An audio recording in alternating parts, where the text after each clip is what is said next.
Sam in the Suburbs. Chapter 1. Sam starts on a journey. All day long, New York, stewing in the rays of a late August sun, had been growing warmer and warmer, until now at 3 o'clock in the afternoon, its inhabitants, with the exception of a little group gathered together on the 10th floor of the Wilmot Building on Upper Broadway, had divided themselves by a sort of natural cleavage into two main, boatist, one crawling about, and asking those they met if this was hot enough for them, the other maintaining that what they minded was not so much the heat as the humidity.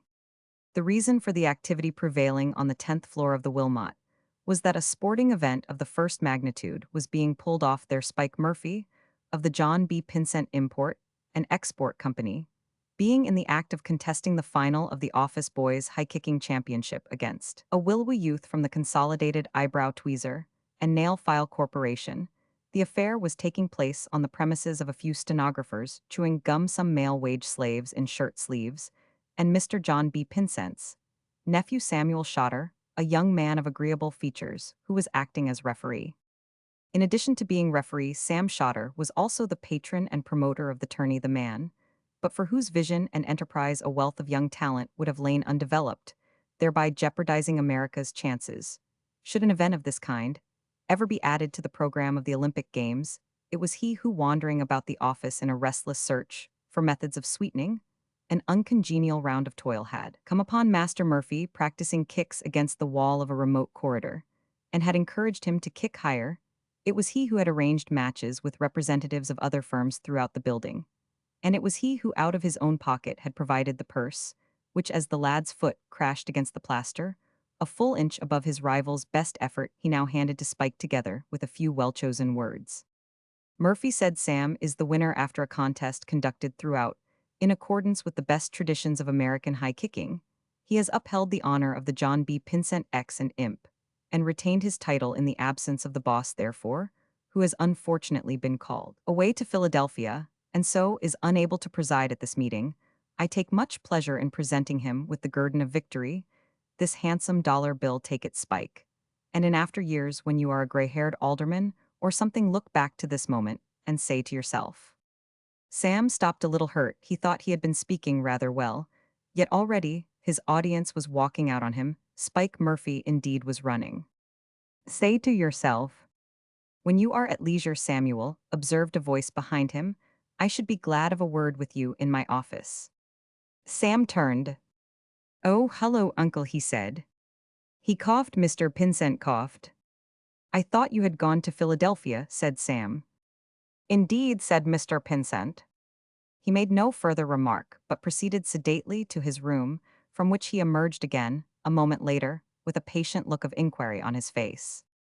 Come here, Sam, he said. Who, he asked, pointing, is this? Sam peeped through the doorway and perceived, tilted back in a swivel chair, a long, lean man of repellent aspect. His large feet rested comfortably on the desk, his head hung sideways, and his mouth was open. From his mouth, which was of generous proportions, there came a gurgling snore. Who, repeated Mr. Pinsent, is this gentleman? Sam could not help admiring his uncle's unerring instinct, that amazing intuition, which had led him straight to the realization that, if an uninvited stranger was slumbering in his pet chair, the responsibility must of necessity be his nephew Samuel's. Good Lord, he exclaimed, I didn't know he was there. A friend of yours? It's Hash. I beg your pardon. Hash Todhunter, you know, the cook of the Araminta. You remember I took a trip a year ago on a tramp steamer. This fellow was the cook. I met him on Broadway this afternoon and gave him lunch. I brought him back here because he wanted to see the place where I work. Work, said Mr. Pinsent, puzzled. I had no notion he had strayed into your room.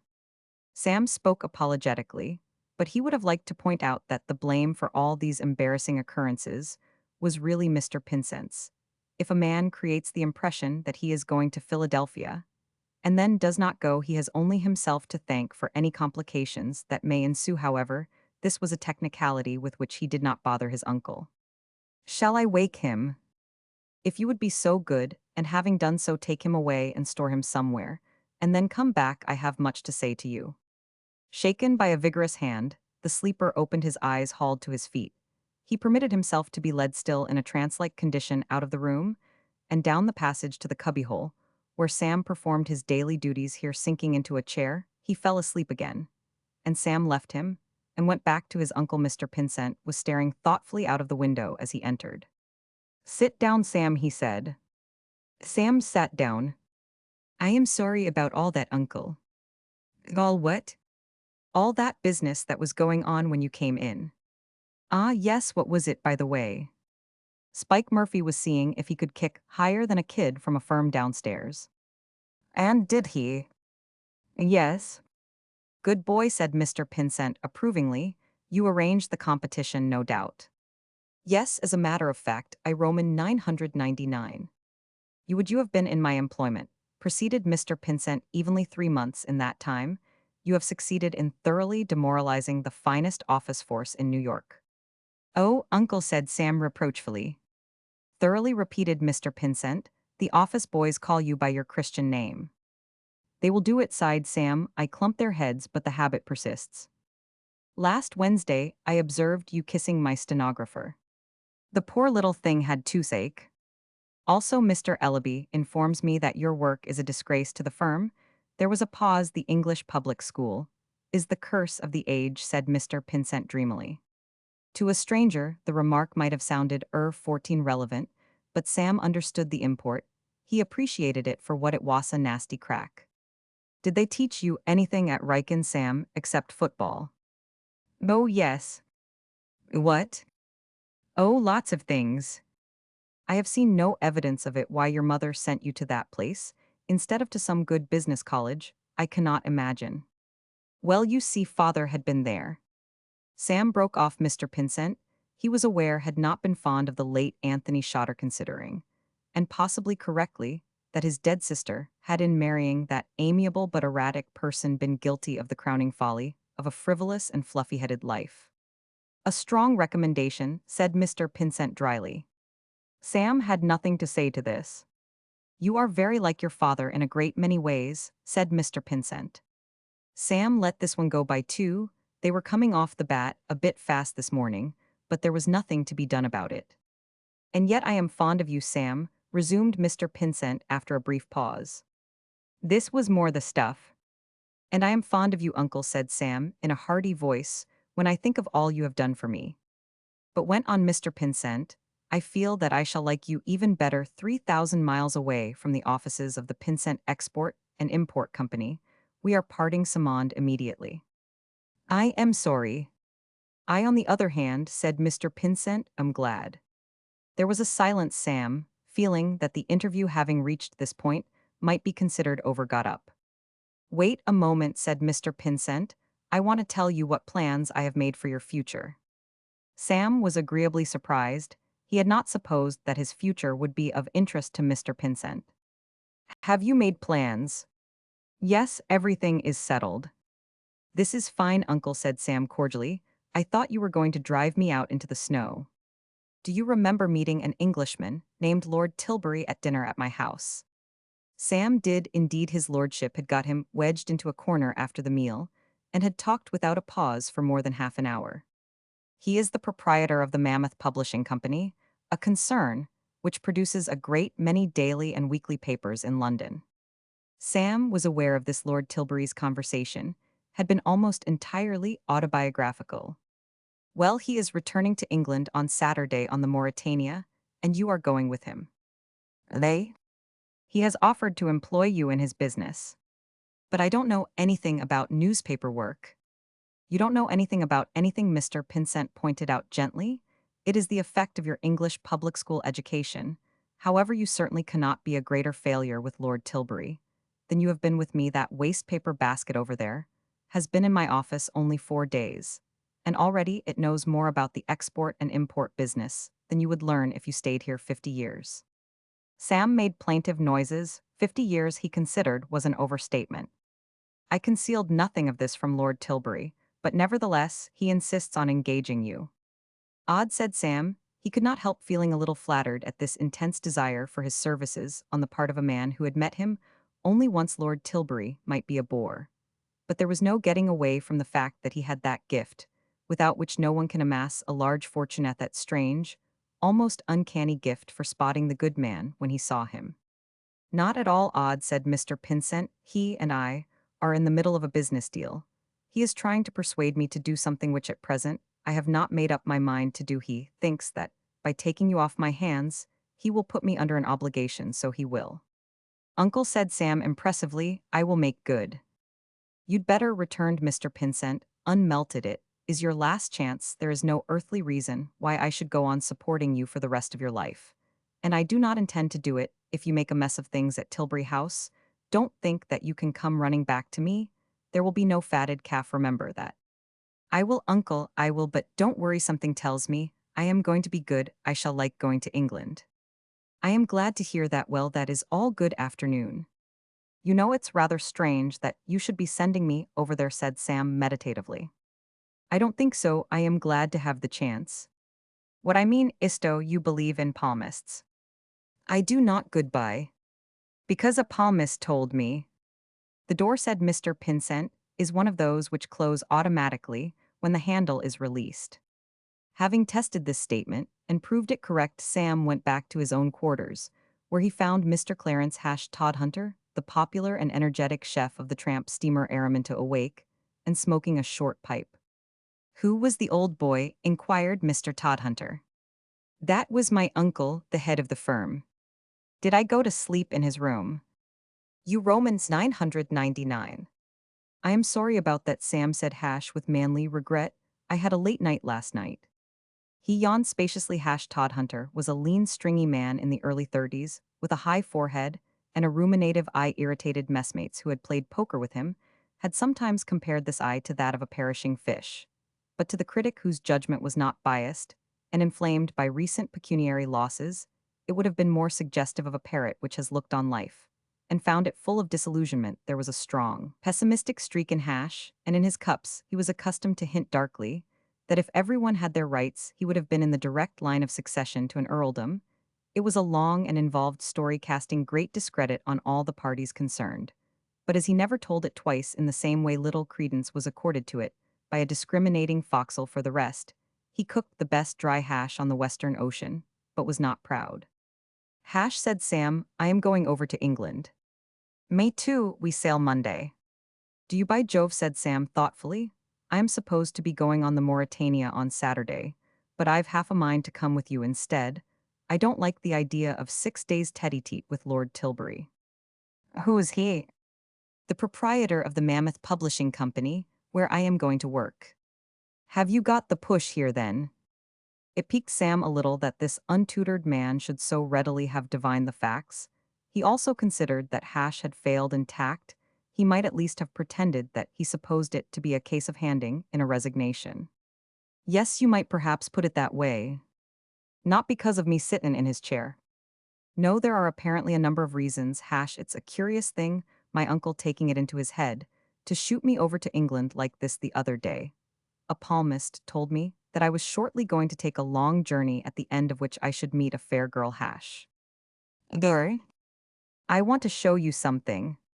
He fumbled in his pocket and produced a note case. Having done this, he paused, then, seeming to overcome a momentary hesitation, he opened the case, and from it, with the delicacy of an Indian priest at a shrine, handling a precious relic, extracted a folded piece of paper. A casual observer, deceived by a certain cheery irresponsibility that marked his behavior, might have set Sam down as one of those essentially material young men in whose armor romance does not easily find a chink. He would have erred in this assumption for all that he weighed 170 pounds of bone and sinew, and had one amused which was often a laugh like that of the hyena in its native jungle. There was sentiment in Sam, otherwise this paper would scarcely have been in his possession. But before showing it to you, he said, eyeing intently, I would like to ask you a question. Do you see anything funny, anything laughable, anything at all ludicrous in a fellow going for a fishing trip to Canada and being stuck in a hut miles from anywhere with nothing to read and nothing to listen to except the wild duck calling to its mate and the nifties of a French 20 Canadian guide who couldn't speak more than 3 words of English? No, said I haven't finished. Do you proceed? See anything absurd in the fact that such a fellow in such a situation, finding the photograph of a beautiful girl tacked up on the wall of the hut by some previous visitor, and having nothing else to look at for 5 weeks, should have fallen in love with this photograph? Think before you answer. No, said Hash after consideration. He was not a man who readily detected the humorous aspect of anything. That's good, said Sam, and lucky for you because had you let one snicker out of yourself just, one I would have smitten you rather forcibly on the beezer well. I Roman 999. Did what? Found this picture tacked up on the wall and fell in love with it. Look. He unfolded the paper reverently. It now revealed itself as a portion of a page torn from one of those illustrated journals, which bright in the middle of the Englishman's week-its sojourn on the wall of the fishing hut had not improved it. It was faded and yellow, and over one corner a dark stain had spread itself, seeming to indicate that some occupant of the hut had at one time or another done a piece of careless carving. Nevertheless, he gazed at it, as a young knight might have gazed upon the Holy Grail. Well, Hash surveyed the paper closely. That's mutton gravy, he said, pointing at the stain, and forming a professional man's swift diagnosis. Beef wouldn't be so dark. Sam regarded him with a glance of concentrated loathing, which would have embarrassed a more sensitive man. I show you this lovely face all aglow with youth and the joy of life, he cried, and all that seems to interest you is that some foul vandal whose neck I should like to wring has splashed his beastly dinner over it. Heavens, man, look at that girl. Have you ever seen such a girl? She's not bad. Not bad, can't you see? She's simply marvelous. The photograph did indeed to a great extent justify Sam's enthusiasm. It represented a girl in hunting costume standing beside her horse.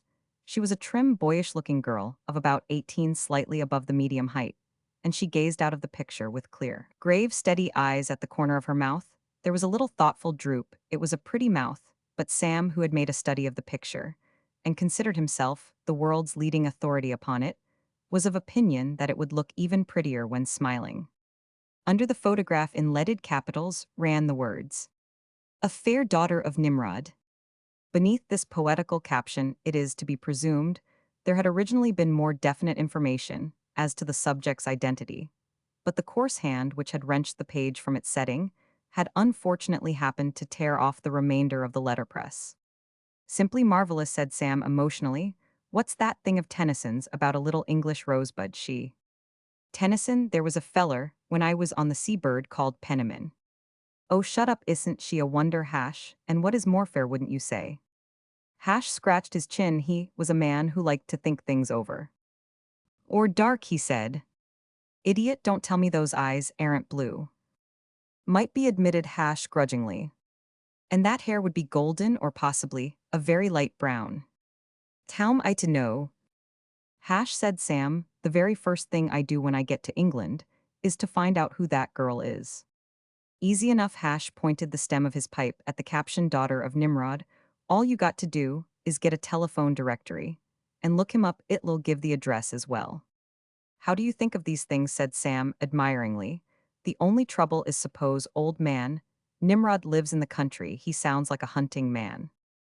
Ah, said Hash, there's that, o' course.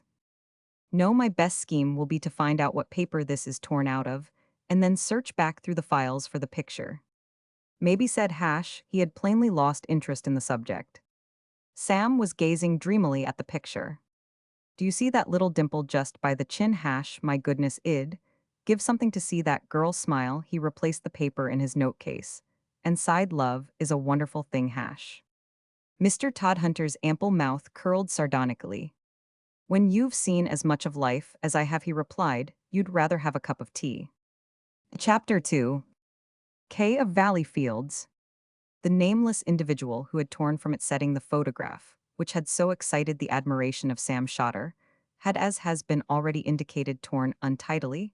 Had he exercised a little more care, that lovelorn young man would have seen beneath the picture the following legend. Miss K. Derrick, daughter of Call Eustace. Derrick of Midway's Hall, Wilts. And if he had happened to be in Piccadilly Circus on a certain afternoon, some 3 weeks after his conversation with Hash Todhunter, he might have observed Miss Derrick in person, for she was standing on the island, there waiting for a number 3 omnibus. His first impression, had he so beheld her, would certainly have been that the photograph, attractive though it was, did not do her justice. 4 years had passed since it had been taken, and between the ages of 18 and 22, many girls gain appreciably in looks. K. Derrick was one of them. He would then have observed that his views on her appearance had been sound. Her eyes, as he had predicted, were blue, a very dark warm blue like the sky on a summer night, and her hair, such of it as was visible beneath a becoming little hat, was of a soft golden brown. The third thing he would have noticed about her was that she looked tired, and indeed she was. It was her daily task to present herself at the house of a certain Mrs. Winnington Bates in Thurlow Square, South Kensington, to read to that lady, and to attend to her voluminous correspondence, and nobody, who knew Mrs. Winnington Bates at all intimately, would have disputed the right of any girl who did this to look as tired as she pleased. The omnibus arrived, and Kay climbed the steps to the roof. The conductor presented himself, punch in hand. "Vas please." "Valley Fields," said Kay. "Q," said the conductor. He displayed no excitement as he handed her the ticket, none of that anxious concern exhibited by those who met the young man with the banner marked Excelsior, for the days are long past, when it was considered rather a dashing adventure to journey to Valley Fields 200 years ago, when highwaymen roved West Kensington and snipe were shot in Regent Street. This pleasant suburb in the postal division, SE21, was a remote spot to which jaded bucks and beaux would ride when they wanted to get really close to nature. But now that vast lake of brick and asphalt which is London has flooded its banks and engulfed it. The Valley Fields of today is a mass of houses, and you may reach it not only by omnibus, but by train and even by tram. It was a place very familiar to Kay now, so that at times she seemed to have been there all her life. And yet actually only a few months had elapsed since she had been washed up on its shores like a piece of flotsam, or to put the facts with less imagery, since Mr. Wren of San Raphael Burberry Road had come forward on the death of her parents, and offered her a home there, this Mr. Wren being the bad Uncle Matthew, who in the dim past somewhere around the year 1905 splashed a hideous blot on the derrick escutcheon by eloping with Kay's Aunt Enid. Kay had been a child of 2 at the time, and it was not till she was 8 that she heard the story, her informant being young Willoughby Braddock, the stout boy, who with the aid of a trustee owned the great house and estates adjoining Midways. It was a romantic story of a young man who had come down to do Midways for the stately Homes of England series, appearing in the then newly established Pike's Home Companion, who in the process of doing it had made the acquaintance of the sister of its owner, and who only a few weeks later had induced her to run away and marry him, there be according to the viewpoint of the family, ruining her chances in this world and her prospects in the next. For 20 years, Matthew Wren had been the family outcast, and now time had accomplished one more of its celebrated revenges.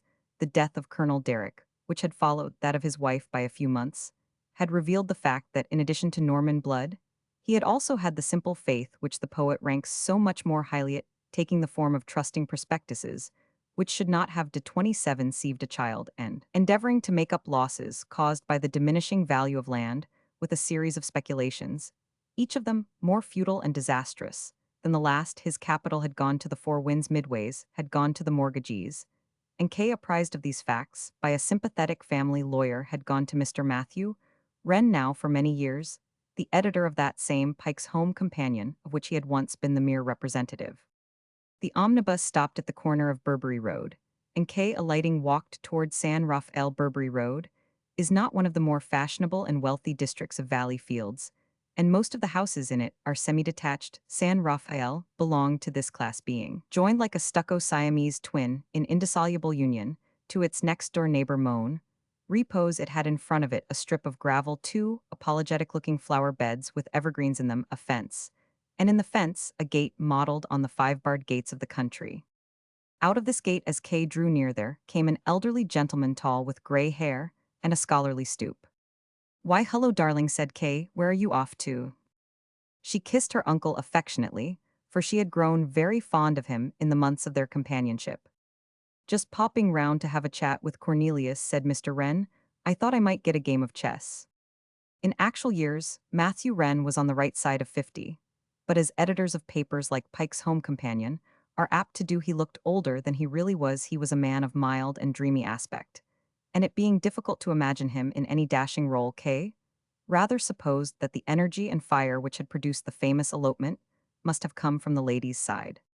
"Well, don't be late for dinner," she said. "Is Willoughby in?" "I left him in the garden, Mr. Wren hesitated. "That's a curious young man, Kay." "It's an awful shame that he should be inflicted on you, darling," said Kay. "His housekeeper shooed him out of his house. You know, she wanted to give it a thorough cleaning. And he hates staying at clubs and hotels, and I've known him all my life, and he asked me if we could put him up and well, there you are, but cheer up, it's only for tonight. My dear, you know I am only too glad to put up any friend of yours, but he's such a peculiar young fellow. I have been trying to talk to him for an hour, and all he does is to look at me like a goldfish. Like a goldfish. Yes, with his eyes staring, and his lips moving without any sound coming from them. Kay laughed. It's his speech, I forgot to tell you. The poor lamb has got to make a speech tonight at the annual dinner of the old boys of his school.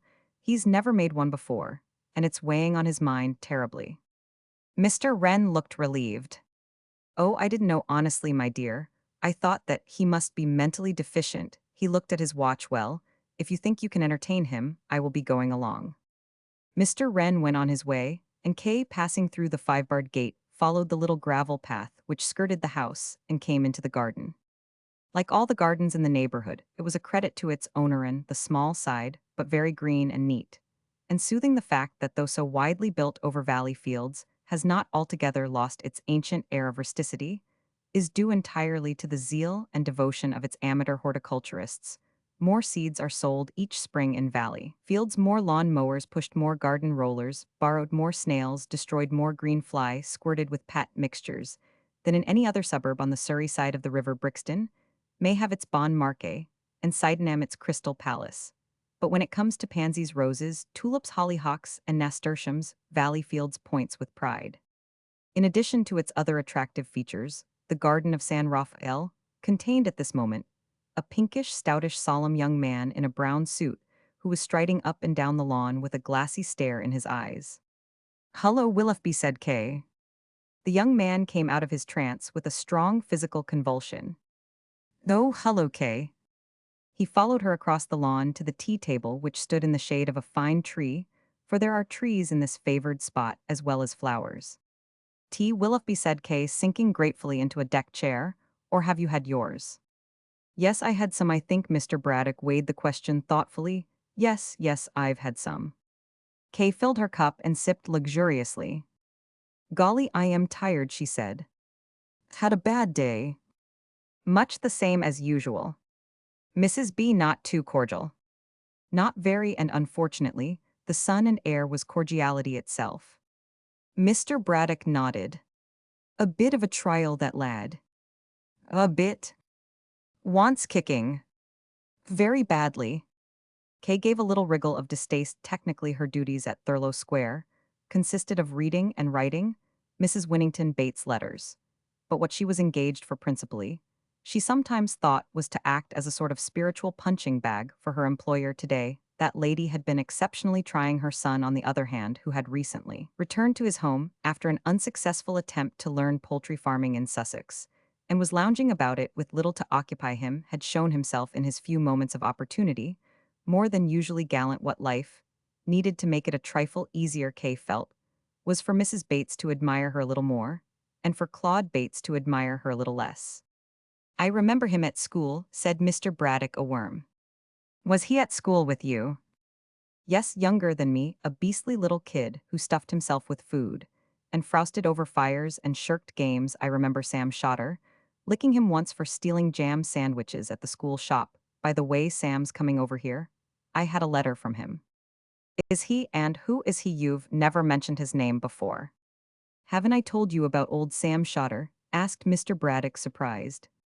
"Never, but he sounds wonderfully attractive. Anyone who licked Claude Bates must have a lot of good in him." "He was at school with me." "What a lot of people seem to have been at school with you." "Well, there were about 600 fellows at Riken, you know Sam, and I shared a study now. There is a chap I envy. He's knocked about all over the world, having all sorts of fun. America one day, Australia the next, Africa the day after." "Quick mover," said Kay. "The last I heard from him, he was in his uncle's office in New York, but in this letter he says he's coming over to work at Tilbury House." "Tilbury House? Really? I wonder if Uncle will meet him." "Don't you think it would be a sound move if I gave him a dinner, or something where he could meet a few of the lads, you and your uncle, of course, seemed, if I could get hold of old Tilbury?" "Do you know Lord Tilbury?" "Oh yes, I play bridge with him sometimes at the club, and he took my shooting last year." "When does Mr. Shotter arrive?" "I don't know, he says it's uncertain. You see he's coming over on a tramp steamer. A tramp steamer, why? Well, it's the sort of thing he does sort of thing I'd like to do too. You said Kay amazed Willoughby Braddock had always seemed to her a man to whose well-being the refinements and, even the luxurious off civilization were essential.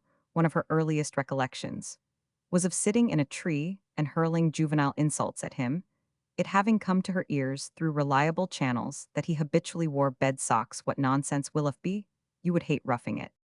I wouldn't, said Mr. Braddock stoutly. I'd love a bit of adventure. Well, why don't you have it? You've got plenty of money. You could be a pirate of the Spanish Main if you wanted.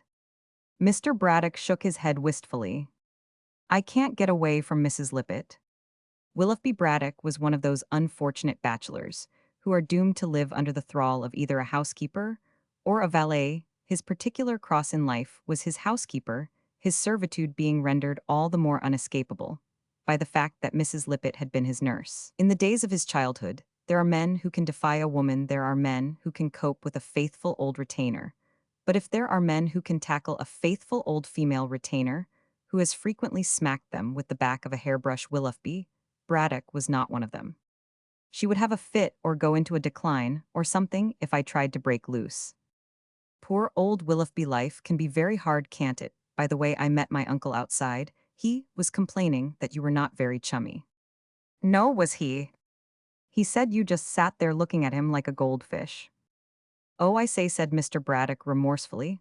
I am awfully sorry. I mean, after he's been so decent putting me up, and everything. I hope you explained to him that I was frightfully worried about this speech.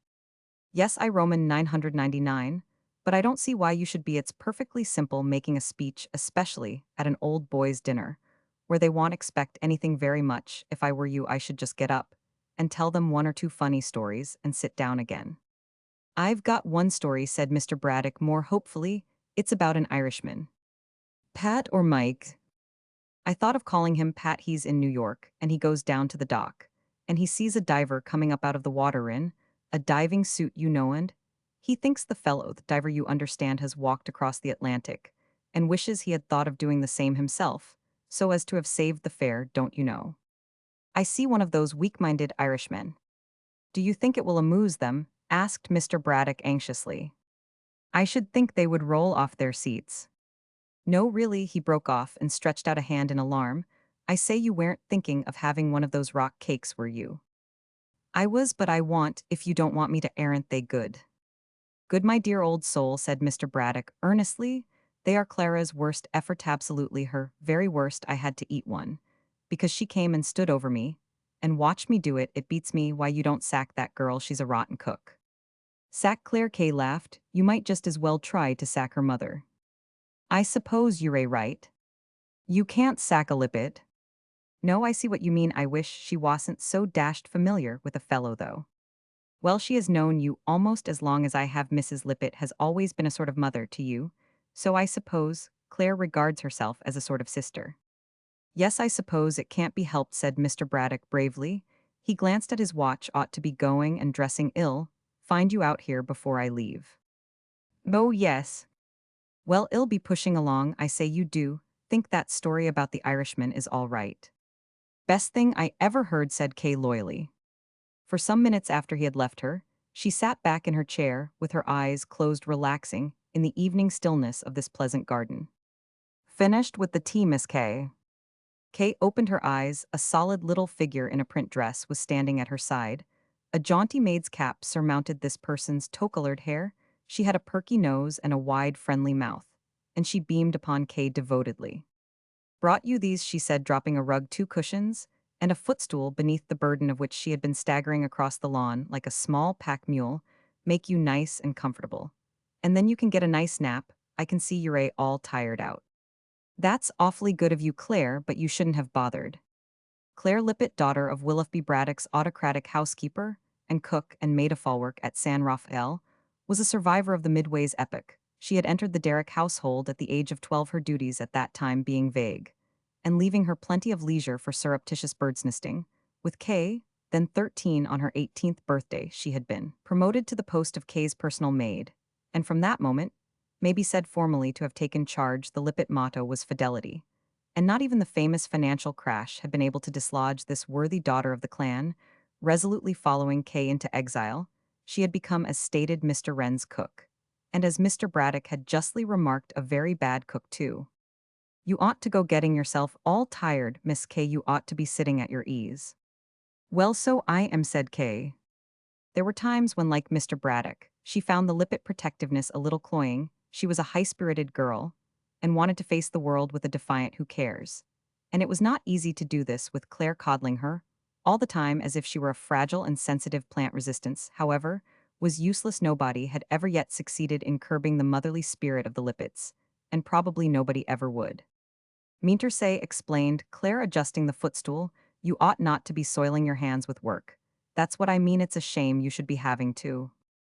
She stopped abruptly. She had picked up the tea tray and made a wounding discovery. You haven't touched my rock cakes, she said in a voice in which reproach and disappointment were nicely blended, and I made them for you special. I didn't want to spoil my dinner, said Kay hastily. Claire was a temperamental girl quick to resent slurs on her handiwork. I am sure you've got something nice. Claire considered the point. Well, yes and no, she said. If you're thinking of the pudding, I am afraid that's off the kitten fell into the custard. No? She Roman 999, and when id fished her out, there wasn't hardly any left, seemed to have soaked it into her like, as if she was a sponge. Still, there 'ud be enough for you, if Mr. Wren didn't want any. No, it doesn't matter, thanks, said Kay earnestly. Well, I'm trying a new soup which'll sort of make up for it. It's one I read in a book. It's called Pottage à la Princess. You're sure you want have one of these rock cakes? Miss Kay put strength into you. No thanks, really. Right ho, just as you say. Miss Lippett crossed the lawn and disappeared, and a soothing peace fell upon the garden. A few minutes later, however, just as Kay's head was beginning to nod from an upper window, there suddenly blared forth on the still air a loud and raucous voice, suggestive of costermongers advertising their Brussels sprouts, or those who call the cattle home across the sands of D. I am reminded by a remark of our worthy president, roared the voice of a little story, which may be new to some of you present here. Tonight it seems that a certain Irishman had gone down to New York. I mean, he was in New York, and had gone down to the docks, and while there. The voice trailed off. Apparently the lungs were willing, but the memory was weak. Presently it broke out in another place. For the school, gentlemen, our dear old school, occupies a place in our hearts, a place in our hearts, in the hearts of all of yous, in all our hearts, in our hearts, gentlemen, which nothing else can fill it. Forms, if I may put it that way, Mr. President, and gentlemen, forms, a link that links the generations, whether we are 50 years old or 40 or 30 or 20, we are none the less all of us contemporaries. And why? Because, gentlemen, we are aller linked by that link. Jolly good, murmured Kay, impressed. That is why, Mr. President and gentlemen, though I am glad, delighted, pleased, happy, and overjoyed to see so many of you responding to the annual call of our dear old school, I am not surprised. From the kitchen door, a small knife in one hand and a half-peeled onion in the other, there emerged the stocky figure of Claire Lippett. She gazed up at the window wrathfully. Hi?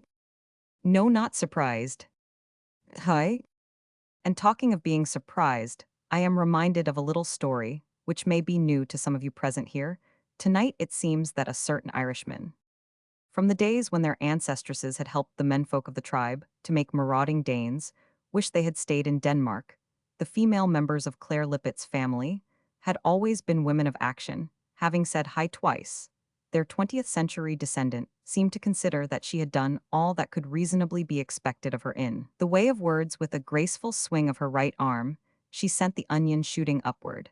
And such was the never-failing efficiency of this masterly girl that it whizzed through the open window, from which, after a brief interval, there appeared, leaning out the dress-shirted and white-teed upper portion of Mr. Willoughby Braddock.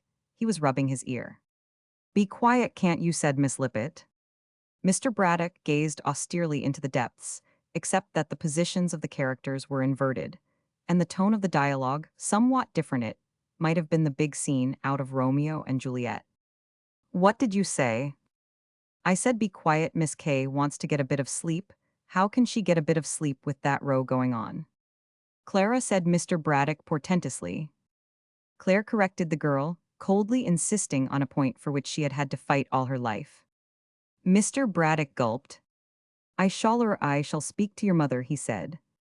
It was a futile threat, and Claire signified as much by jerking her shoulder in a scornful and derogatory manner, before stumping back to the house. With all the honors of war she knew, and Mr. Braddock knew that she knew that complaints respecting her favorite daughter would be coldly received by Mrs. Lippett. Mr. Braddock withdrew from the window and presently appeared in the garden, beautifully arrayed. "Why, Willoughby," said Kay admiringly, "you look wonderful." The kindly compliment did much to soothe Mr. Braddock's wounded feelings. "No, really," he said, and felt as he had so often felt before, that Kay was a girl in a million, and that if only the very idea of matrimony did not scare a fellow so confoundedly, a fellow might very well take a chance and see what would happen if he asked her to marry him. And the speech sounded fine. "Really, I got a sudden fear that my voice might not carry." "It carries," Kay assured him. The clouds which her compliments had chased from Mr. Braddock's brow gathered again. "I say, Kay, you really ought to do something about that girl Clara. She's impossible. I mean, throwing onions at a fellow. You mustn't mind, don't worry about her. It'll make you forget your speech. How long are you supposed to talk?" "About 10 minutes. I imagine this is going to just about kill me. What you must do is drink lots and lots of champagne." "But it makes me spotty." "Well, be spotty, I shan't mind." Mr. Braddock considered. "I will," he said. "It's a very good idea. Well, I suppose I ought to be going." "You've got your key, that's right. You won't be back till pretty late, of course. I'll go and tell Claire not to bolt the door." When Kay reached the kitchen, she found that her faithful follower had stepped out of the pages of Romeo and Juliet into those of Macbeth. She was bending over a cauldron, dropping things into it, the kitten now comparatively dry, and De Custarded eyed her with bright interest from a shelf on the dresser. "This is the new soup, Miss Kay," she announced with modest pride. "It smells fine," said Kay, wincing slightly, as a painful aroma of burning smote her nostrils. "I say, Claire, I wish you wouldn't throw onions at Mr. Braddock." "I went up and got it back," Claire reassured her. "It's in the soup now." "Y'all be in the soup if you do that sort of thing. What," asked Kay virtuously, "will the neighbors say?" "There aren't any neighbors." Claire pointed out. A wistful look came into her perky face. "I wish someone would hurry up and move into Mon Repas," she said. "I don't like not having next doors. Gets lonely for a girl all day, with no one to talk to." "Well, when you talk to Mr. Braddock, don't do it at the top of your voice, please. Understand that I don't like it." "Now," said Claire simply, "you're cross with me," and without further preamble, she burst into a passionate flood of tears. It was this sensitiveness of hers that made it so difficult for the young chatelaine of San Rafael to deal with the domestic staff. Kay was a warm-hearted girl, and a warm-hearted girl can never be completely at her ease when she is making cooks cry. It took 10 minutes of sedulous petting to restore the emotional Miss Lippett to her usual cheerfulness. "I'll never raise my voice so much as above a wise 42 per to the man," she announced remorsefully at the end of that period. All the same, Kay had no desire to reopen the Braddock argument. "That's all right, Claire. What I really came to say was, don't put the chain up on the front door tonight, because Mr. Braddock is sure to be late, but he will come in quite quietly and won't disturb you." "He'd better not," said Miss Lippett grimly. "I've got a revolver." "A revolver?" Claire bent darkly over her cauldron. "You never know when there won't be burglars in these low parts. The girl at Pontresina down the road was telling me they'd had a couple of milk cans sneaked off their doorstep only yesterday. And I'll tell you another thing, Miss Kay, it's my belief there's been people breaking into Mon Repas." "What would they do that for? It's empty." "It wasn't empty last night. I was looking out of the window with one of my neuralgic headaches. Must have been between 2 and 3 in the morning, and there was mysterious lights going up and down the staircase." "You imagined it?" "Begging your pardon, Miss Kay, I did not imagine it. There they were, as plain as plain. Might have been one of these electric torches the criminal classes use. If you want to know what I think, Miss Kay, that Mon Repas is what I call a house of mystery. And I shan't be sorry when somebody respectable comes and takes it the way it is now. We're just as likely as not to wake up and find ourselves all murdered in our beds." "You mustn't be so nervous." "Nervous," replied Claire indignantly. "Nervous? Take more than a burglar to make me nervous. All I'm saying is I'm prepared." "Well, don't go shooting Mr. Braddock." "That," said Miss Lippett, declining to commit herself, "is as may be." Chapter 3. Sailors Don't Care. Some 5 hours after Willoughby Braddock's departure from San Rafael, a young man came up Villiers Street, and turning into the Strand began to stroll slowly eastward. The Strand, it being the hour when the theaters had begun to empty themselves, was a roaring torrent of humanity and vehicles, and he looked upon the bustling scene with the affectionate eye of one who finds the turmoil of London novel and attractive. He was a nice-looking young man, but what was most immediately noticeable about him was his extraordinary shabbiness. Both his shoes were split across the toe, his hands were in the pockets of a stained and weather-beaten pair of blue trousers, and he gazed about him from under the brim of a soft hat which could have been worn without exciting comment by any scarecrow. So striking was his appearance that two exquisites emerging from the Savoy Hotel and pausing on the pavement to wait for a vacant taxi, eyed him with pained disapproval as he approached, and then starting stared in amazement. "Good Lord," said the first exquisite. "Good heavens," said the second. "See who that is. S.P. Shotter used to be in the schoolhouse. Captain of football my last year. But I say it can't be dressed like that, I mean. It is. Good heavens. Good Lord." These two were men who had in the matter of costume a high standard, themselves snappy and conscientious dressers. They judged their fellows hardly, yet even an indulgent critic would have found it difficult not to shake his head over the spectacle presented by Sam Shotter as he walked the Strand that night. The fact is, it is not easy for a young man of adventurous and inquisitive disposition to remain dapper throughout a voyage on a tramp steamer, the Araminta, which had arrived at Millwall Dock that afternoon, had taken 14 days to cross the Atlantic, and during those 14 days, Sam had entered rather fully into the man-sided life of the ship. He had spent much time in an oily engine room, he had helped the bosun with a job of painting, he had accompanied the chief engineer on his rambles through the coal bunkers, and on more than one occasion had endeared himself to languid firemen by taking their shovels and doing a little amateur stoking. One cannot do these things and be foppish. Nevertheless, it would have surprised him greatly had he known that his appearance was being adversely criticized, for he was in that happy frame of mind when men forget they have an appearance. He had dined well, having as his guest his old friend Todhunter. He had seen a motion picture of squashy sex appeal, and now, having put Hash on an eastbound tram, he was filled with that pleasant sense of well-being and content which comes on those rare occasions when the world is just about right. So far from being abashed by the shabbiness of his exterior, Sam found himself experiencing, as he strolled along the Strand, a gratifying illusion of having bought the place. He felt like the young squire returned from his travels and revisiting the old village. Nor, though he was by nature a gregarious young man and fond of human society, did the fact that he was alone depress him, much as he liked Todhunter. He had not been sorry to part from him. Usually, an entertaining companion, Hash had been a little tedious tonight owing to a tendency to confine the conversation to the subject of a dog belonging to a publican friend of his, which was running in a whippet race at Hackney Marshes. Next morning, Hash had, it seemed, betted his entire savings on this animal, and not content with this, had pestered Sam to lend him all his remaining cash to add to the investment. And though Sam had found no difficulty in remaining firm, it is always a bore to have to keep saying no. The two exquisites looked at each other apprehensively. "Shift ho before he touches us," what said the first. "Shift absolutely ho," assented the second. It was too late. The companion of their boyhood had come up, and after starting to pass, had paused peering at them from under that dreadful hat, which seemed to cut them like a knife in the manner of one trying to identify half-remembered faces. "Bates and Tressiter," he exclaimed at length. "By Jove." "Hullo," said the first exquisite. "Hullo," said the second. "Well, well," said Sam. There followed one of those awkward silences which so often occur at these meetings of old schoolmates. The two exquisites were wondering dismally when the inevitable touch would come, and Sam had just recollected that these were two blighters whom, when in statu pupillari he had particularly disliked. Nevertheless, etiquette demanded that a certain modicum of conversation be made. "What have you been doing with yourselves?" asked Sam. "You look very festive." "Been dining," said the first exquisite. "Old Ricinian dinner," said the second. "Oh yes, of course, it always was at this time of year. Wasn't it lots of the lads there, I suppose?" "Oh yes." "Good dinner." "Goodish," said the first exquisite. "Not baddish," said the second. "Rotten speeches, though."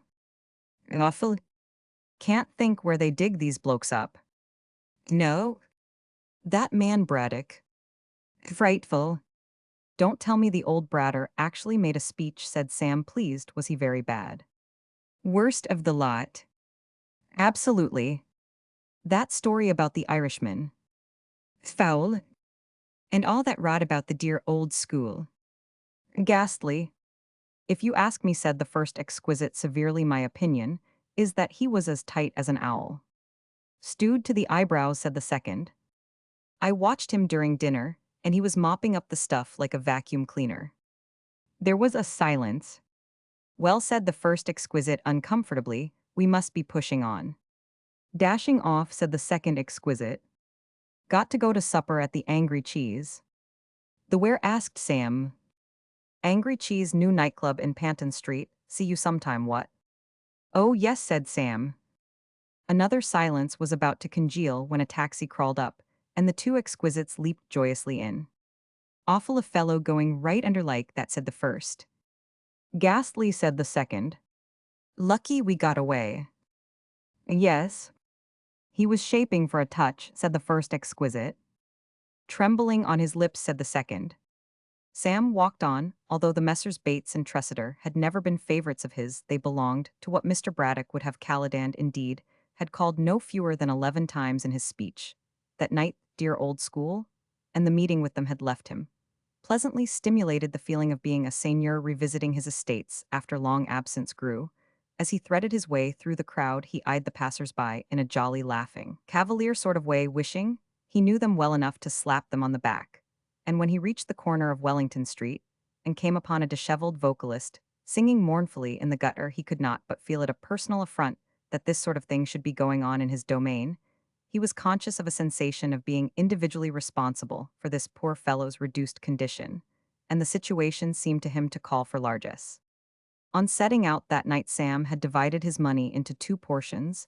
His baggage, together with his letter of credit, had preceded him across the ocean on the Mauretania, and as it might be a day or so before he could establish connection with it, he had prudently placed the bulk of his ready money in his note case, earmarking it for the purchase of new clothes and other necessaries on the morrow, so that he might be enabled to pay his first visit to Tilbury House. In becoming state, the remainder sufficient for the evening's festivities he had put in his trousers pockets. It was into his right trousers pocket, therefore, that he now groped, his fingers closed on a half-crown. He promptly dropped it. He was feeling seigneurial, but not so seigneurial as that something more in the nature of a couple of coppers was what he was looking for, and it surprised him to find that, except for the half-crown, the pocket appeared to be empty. He explored the other pocket that was empty too. The explanation was, of course, that the life of pleasure comes high.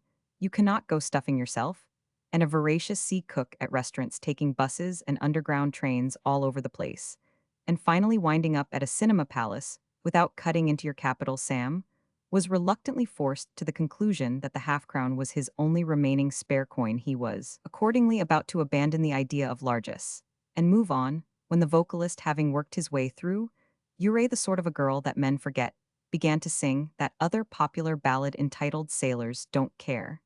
And it was no doubt the desire to refute the slur implied in these words on the great brotherhood of which he was an amateur member that decided Sam to be lavish. The half-crown changed hands. Sam resumed his walk at 11:15. At night, there is little to amuse and interest the stroller east of Wellington Street, so he now crossed the road and turned westward, and he had not been walking more than a few paces when he found himself looking into the brightly lighted window of a small restaurant that appeared to specialize in shellfish. The slab beyond the glass was paved with the most insinuating oysters. Overcome with emotion, Sam stopped in his tracks. There is something about the oyster nestling in its shell, which in the hours that come when the theaters are closed, and London is beginning to give itself up to nocturnal revelry, stirs right-thinking men like a bugle. There swept over Sam a sudden gnawing desire for nourishment. Oysters with brown bread and a little stout, where he perceived just what this delightful evening demanded by way of a fitting climax. He pulled out his note case, even if it meant an inferior suit next morning, one of those treasury notes, which lay there, must be broken into here and now. It seemed to Sam, looking back later at this moment, that at the very first touch the note case had struck him as being remarkably thin. It appeared to have lost its old jolly plumpness, as if some wasting fever had struck it. Indeed, it gave the impression when he opened it of being absolutely empty. It was not absolutely empty, it is true that none of the treasury notes remained, but there was something inside a dirty piece of paper, on which were words written in pencil. He read them by the light that poured from the restaurant window. Dear Sam, you will doubtless be surprised, Sam, to learn that I have borrowed your money, dear Sam. I will send it back tomorrow, a Roman 1000. Prompt, nothing can beat that whippet, Sam, so I have borrowed your money.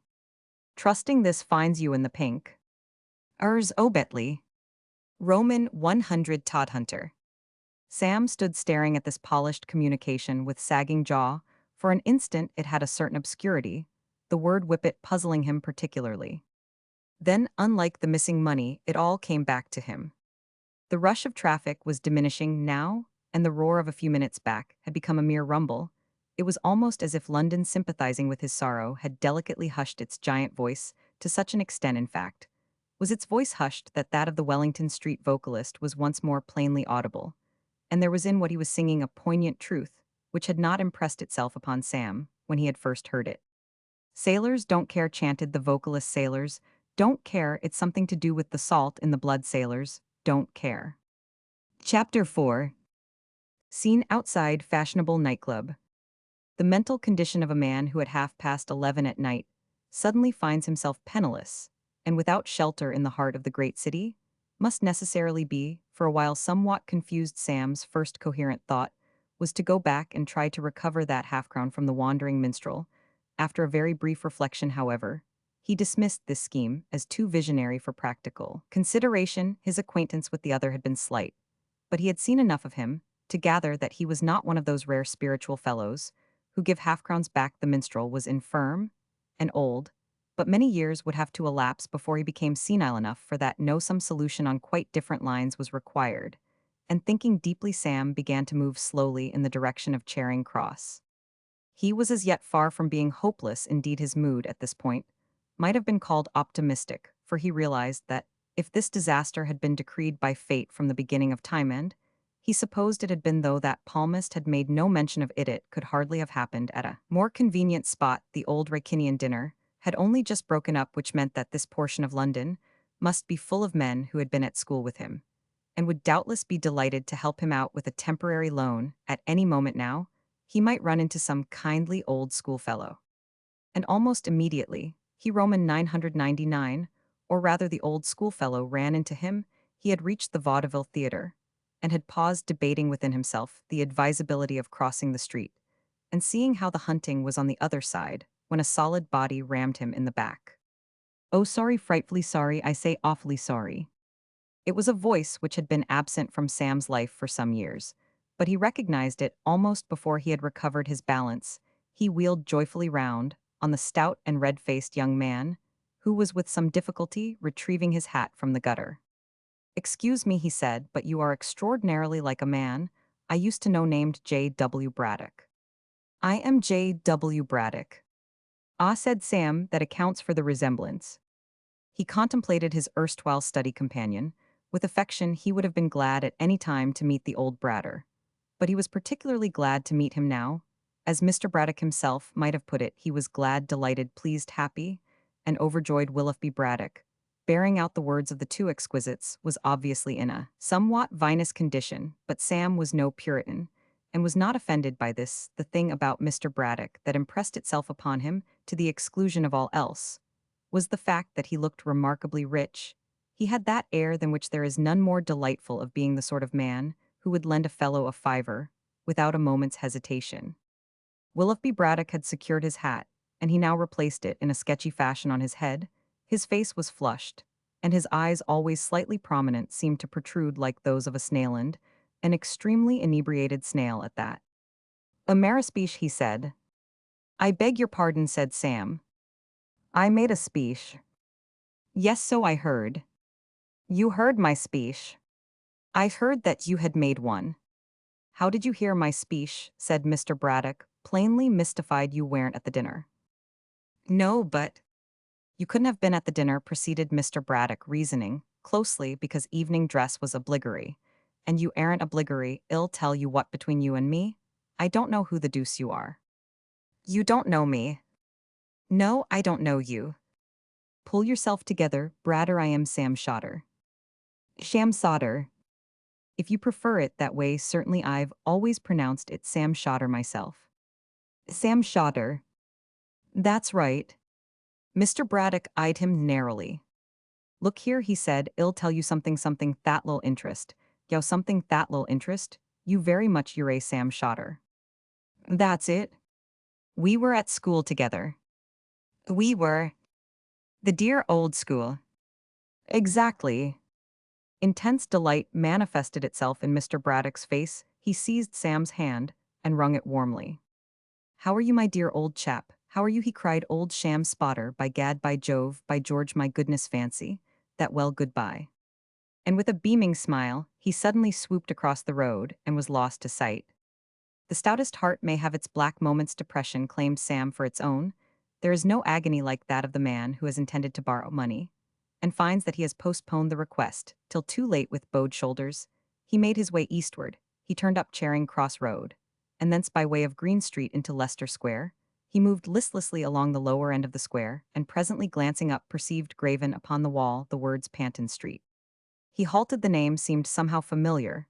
Then he remembered the Angry Cheese, that haunt of wealth and fashion, to which those fellows Bates and Tressiter had been going, was in Panton Street. Hope revived in Sam an instant before the iron had seemed to have entered his soul, but now he squared his shoulder and quickened his steps. Good old Bates, splendid old Tressiter. They were the men to help him out of this mess. He saw clearly now how mistaken can be the callow judgments which we form when young as an immature lad at school. He had looked upon Bates and Tressiter with a jaundiced eye. He had summed them up in his mind, after the hasty fashion of youth, as ticks and blisters eye, and even when he had encountered them half an hour ago, after the lapse of years, their true nobility had not been made plain to him. It was only now, as he padded along Panton Street, like a leopard on the trail, that he realized what excellent fellows they were, and how fond he was of them. They were great chapscorkers, both of them, and when he remembered that, with a boy's blindness to his sterling qualities, he had once given Bates 6 of the juiciest with a walking stick, he burned with remorse and shame. It was not difficult to find the Angry Cheese about this newest of London's nightclubs. There was nothing coy or reticent. Its doorway stood open to the street, and cabs were drawing up in a constant stream, and discharging fair women and well-tailored men. Furthermore, to render identification easy for the very dullest, there stood on the pavement outside a vast commissionaire, brilliantly attired in the full-dress uniform of a Czechoslovakian field marshal, and wearing on his head a peaked cap circled by a red band which bore in large letters of gold the words Angry Cheese. Good evening, said Sam, curveting buoyantly up to this spectacular person. I want to speak to Mr. Bates. The field marshal eyed him distantly. The man, one would have said, was not in sympathy with him. Sam could not imagine why, with the prospect of a loan in sight, he himself was liking everybody. Mistero. Mr. Bates. Mr. Yates. Mr. Bates, you know Mr. Bates, said Sam, and such was the stimulating rhythm of the melody, into which the unseen orchestra had just burst, that he very nearly added, he's a bear, he's a bear, he's a bear. A Bates? Lord Tressiter. Make up your mind, said the field marshal petulantly. At this moment, on the opposite side of the street, there appeared the figure of Mr. Willoughby Braddock, walking with extraordinary swiftness. His eyes were staring straight in front of him. He had lost his hat. Bradder, cried Sam. Mr. Braddock looked over his shoulder, waved his hand, smiled a smile of piercing sweetness, and passed rapidly into the night. Sam was in a state of indecision, similar to that of the dog in the celebrated Substancine Shadow fable. Should he pursue this will-o'-the-wisp, or should he stick to the sound conservative policy of touching the man on the spot? What would Napoleon have done? He decided to remain. Fellow who was at school with me, he remarked explanatorily. Ho, said the field marshal, looking like a stuffed sergeant major. And now, said Sam, can I see Mr. Bates? You cannot. But he's in there. And you're out air, said the field marshal. He moved away to assist a young lady of gay exterior to alight from a taxicab, and as he did so, someone spoke from the steps. Ah, there you are. Sam looked up, relieved. Dear old Bates was standing in the lighted door. Of the 4 persons who made up the little group collected about the threshold of the Angry Cheese, Three now spoke simultaneously. Dear old Bates said, this is topping, thought you weren't coming. The lady said, awfully sorry I am late, old cork. Sam said, oh Bates. He was standing some little space removed from the main body when he spoke, and the words did not register. The lady passed on into the building. Bates was preparing to follow her when Sam spoke again, and this time, nobody within any reasonable radius could have failed to hear him. Hi, Bates. Hey, said the field marshal, massaging his ear with a look of reproach and dislike. Bates turned, and as he saw Sam, there spread itself over his face the startled look of one who, wandering gaily along some primrose path, sees gaping before him a frightful chasm, or a fearful serpent, or some menacing lion in the undergrowth. In this crisis, Claude Bates did not hesitate with a single backward spring which, if he could have remembered it, and reproduced it later on the dancing floor, would have made him the admired of all. He disappeared, leaving Sam staring blankly after him. A large fat hand placed in no cordial spirit on his shoulder awoke Sam from his reverie. The field marshal was gazing at him with a loathing which he now made no attempt to conceal. You op it, said the field marshal, we don't want none of your sort air. But I was at school with him, stammered Sam. The thing had been so sudden that even now he could not completely realize that what practically amounted to his own flesh and blood had thrown him down cold. At school with I am, too, was you, said the field marshal. The only school you was ever at was Borstal, you op it. And quick, that's what you do before I call a policeman. Inside the nightclub, Claude Bates, restoring his nervous system with a whiskey and soda, was relating to his friend Tressiter the tale of his narrow escape. Absolutely lurking on the steps, said Bates. Ghastly, said Tressiter. Chapter 5. Painful affair at a coffee stall. London was very quiet. A stillness had fallen upon it, broken only by the rattle of an occasional cab and the footsteps of some homeseeking wayfarer. The lamplight shone on glistening streets, on pensive policemen, on smoothly prowling cats, and on a young man in a shocking suit of clothes whose faith in human nature was at zero. Sam had now no definite objective. He was merely walking aimlessly. With the idea of killing time, he wandered on, and presently found that he had passed out of the haunts of fashion into a meaner neighborhood. The buildings had become dingier, the aspect of the perambulating cats more sinister and blackguardly. He had in fact reached the district which, in spite of the efforts of its inhabitants to get it called Lower Belgravia, is still known as Pimlico, and it was near the beginning of Lupus Street that he was roused from his meditations by the sight of a coffee stall. It brought him up. Standing once more, he had suddenly become aware of that gnawing hunger which had afflicted him outside the oyster restaurant. Why he should be hungry, seeing that not so many hours ago he had consumed an ample dinner, he could not have said. A psychologist, had one been present, would have told him that the pangs of starvation from which he supposed himself to suffer were purely a figment of the mind, and that it was merely his subconscious self reacting to the suggestion of food. Sam, however, had positive inside information to the contrary, and he halted before the coffee stall, staring wolfishly. There was not a large attendance of patrons. Three only were present. One was a man in a sort of uniform, who seemed to have been cleaning streets. The two others had the appearance of being gentlemen of leisure. They were leaning restfully on the counter, eating hard-boiled eggs. Sam eyed them resentfully. It was just this selfish sort of Epicureanism he felt that was the canker which destroyed empires. And when the man in uniform, wearying of eggs, actually went on to supplement them with a slice of seed cake, it was as if he were watching the orgies that preceded the fall of Babylon with gleaming eyes. He drew a step closer, and was thus enabled to overhear the conversation of these Sybarites. Like all patrons of coffee stalls, they were talking about the royal family, and for a brief space, it seemed that a perfect harmony was to prevail. Then, the man in uniform committed himself to the statement that the Duke of York wore a mustache, and the gentlemen of leisure united to form a solid opposition. "E ain't got no mustache," said one. "Certainly, E ain't got no mustache," said the other. "What," inquired the first gentleman of leisure, "made you get that silly idea into your eed that E's got a mustache?" "E's got a smorl-clipped mustache," said the man in uniform stoutly. "A smorl-clipped mustache? A smorl-clipped mustache? You say he's got a smorl-clipped mustache?" "Ah, a smorl-clipped mustache." "Well then," said the leader of the opposition, with the air of a cross-examining counsel, who has dexterously trapped a reluctant witness into a damaging admission, "that's where you make your ruddy error, because E ain't got no smorl-clipped mustache." It seemed to Sam that a little adroit diplomacy at this point would be in his best interests. He had not the pleasure of the Duke's acquaintance, and so was not really entitled to speak as an expert, but he decided to support the man in uniform. The good graces of a fellow of his careless opulence were worth seeking in a soaring moment of optimism. It seemed to him that a hard-boiled egg and a cup of coffee were the smallest reward a loyal supporter might expect. He advanced into the light of the flare and spoke with decision. "This gentleman is right," he said. "The Duke of York has a small clipped mustache."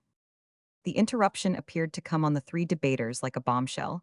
It had on them an effect much the same as an uninvited opinion from a young and newly joined member would have on a group of bishops and generals in the smoking room of the Athenaeum Club.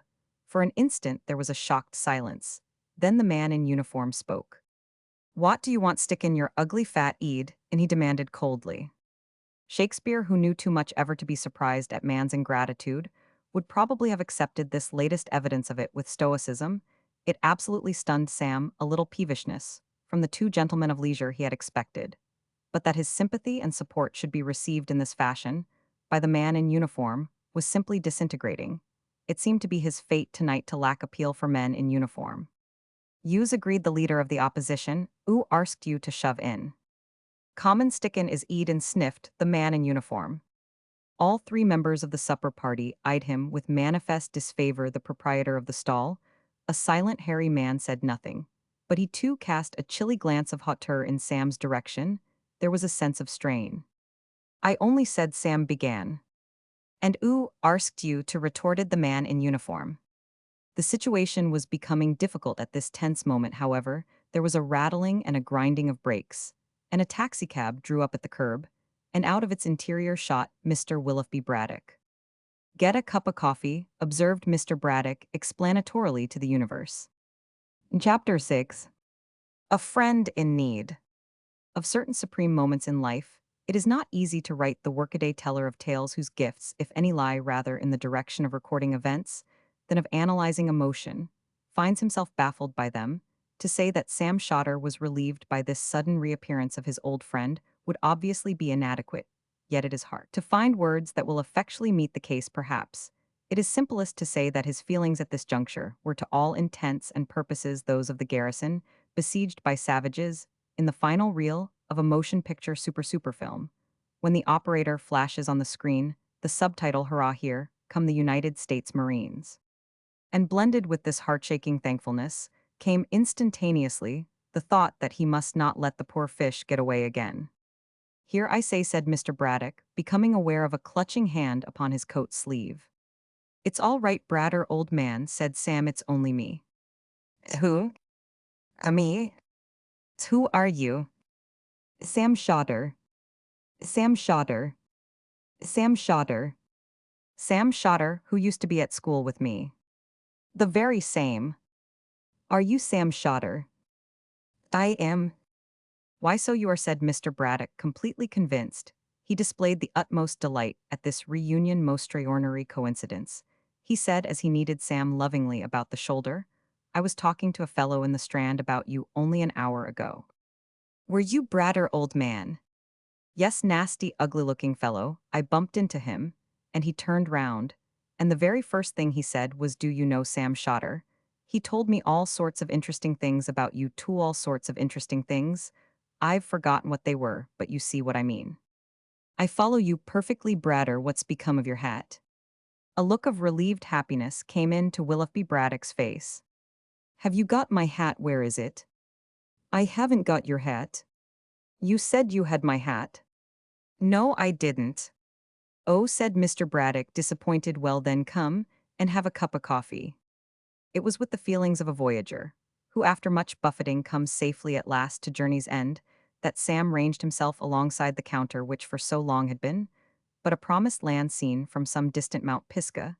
The two gentlemen of leisure had melted away into the night, but the uniformed man remained eating seed cake with a touch of bravado. "This gentleman a friend of yours?" Sam asked Mr. Braddock, having ordered coffee and eggs. "I should say not," said Sam, with aversion. "Why, he thinks the Duke of York has a small clipped mustache." "No," said Mr. Braddock, shocked. "He does. Man must be a thorough ass." Dropped on his head when a baby probably. Better have nothing to do with him, said Mr. Braddock in a confidential bellow. The meal proceeded on its delightful course. Sam had always been fond of Willoughby Braddock, and the spacious manner in which he now ordered further hard-boiled eggs showed him that his youthful affection had not been misplaced. A gentle glow began to steal over him. The coffee was the kind of which, after a preliminary mouthful, you drink a little more just to see if it is really as bad as it seemed at first. But it was warm and comforting. It was not long before the world appeared very good to Sam. He expanded genially. He listened with courteous attention to Mr. Braddock's lengthy description of his speech at the old Ricinian dinner, and even melted sufficiently to extend an olive branch to the man in uniform. "Looks like rain," he said affably. "Who does?" asked Mr. Braddock, puzzled. "I was addressing the gentleman behind you," said Sam. Mr. Braddock looked cautiously over his shoulder. "But are we speaking to him?" he asked gravely, "I thought." "Oh yes," said Sam tolerantly. "I fancy he's quite a good fellow, really wants knowing, that's all." "What makes you think he looks like rain?" asked Mr. Braddock, interested. The chauffeur of the taxicab now added himself to their little group. He said that he did not know about Mr. Braddock's plans, but that he himself was desirous of getting to bed. Mr. Braddock patted him on the shoulder with radiant bonhomie. "This," he explained to Sam, "is a most delightful chap. I've forgotten his name." The cabman said his name was Evans. Evans, of course I knew, it was something beginning with a G. "This is my friend Evans, Sam. I forget where we met, but he's taking me home." "Where do you live, Bratter?" "Where do I live, Evans?" "Down at Valley Fields, you told me," said the cabman. "Where are you living, Sam?" "Nowhere." "How do you mean, her?" "I have no home," said Sam with simple pathos. "I'd like to dig you one," said the man in uniform. "No home," cried Mr. Braddock, deeply moved. "Nowhere to sleep tonight? Do you mean? I say, look here. You must absolutely come back with me, Evans, old chap. Do you think there would be room for one more in that cab of yours? Because I particularly want this gentleman to come back with me, my dear old Sam. I won't listen to any argument." "You won't have to. You can sleep on the sofa in the drawing room. You ready, Evans, old man? Splendid, then, let's go." From Lupus Street, Pimlico, to Burberry Road, Valley Fields, is a distance of several miles. But to Sam, the drive seemed a short one. This illusion was not due so much to the gripping nature of Mr. Braddock's conversation, though that rippled on continuously, as to the fact that, being a trifle weary after his experiences of the night, he dozed off shortly after they had crossed the river. He awoke to find that the cab had come to a standstill outside a wooden gate which led by a short gravel path to a stucco-covered house.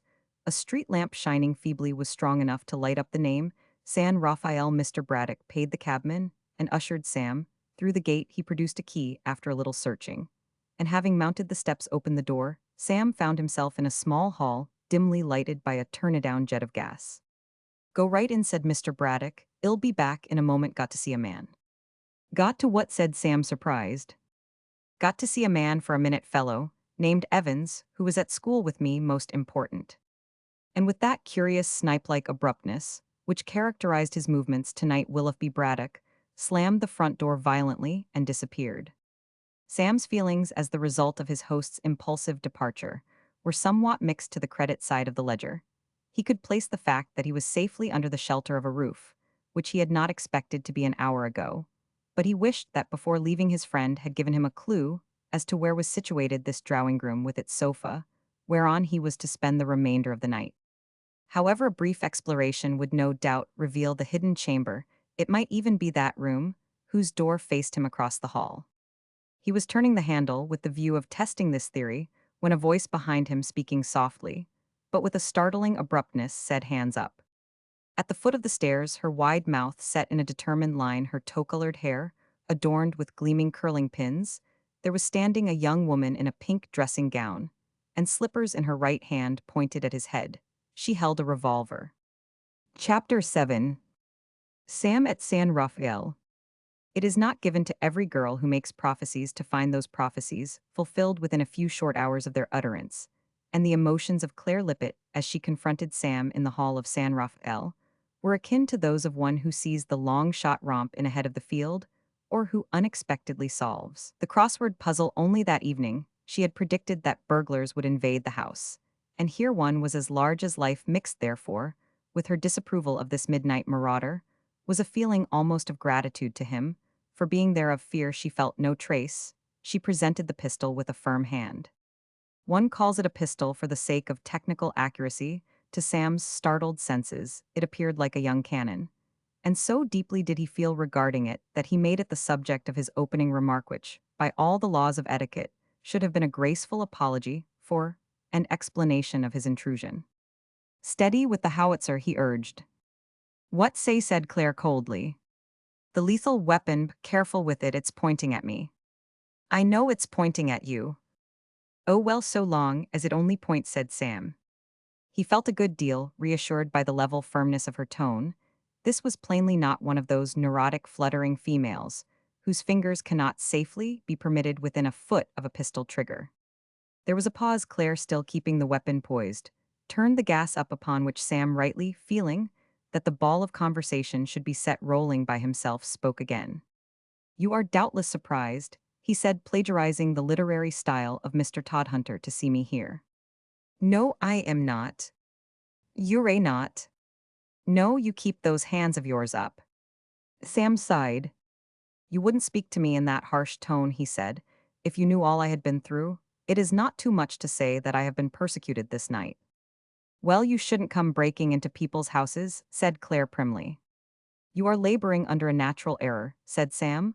I did not break into this charming little house. My presence, Mrs. Braddock, strange, as it may seem, is easily explained. Who are you calling Mrs. Braddock? Aren't you Mrs. Braddock? No. You aren't married to Mr. Braddock. No, I am not. Sam was a broad-minded young man. Ah well, he said, in the sight of God, no doubt. I am the cook. Oh, said Sam, relieved. That explains it. Explains what? Well, you know, it seemed a trifle odd for a moment that you should be popping about here at this time of night, with your hair in curlers, and your little white ankles peeping out from under a dressing gown. Coo, said Claire in a modest flutter. She performed a swift adjustment of the garment's folds. But if you're a Mr. Braddock's cook.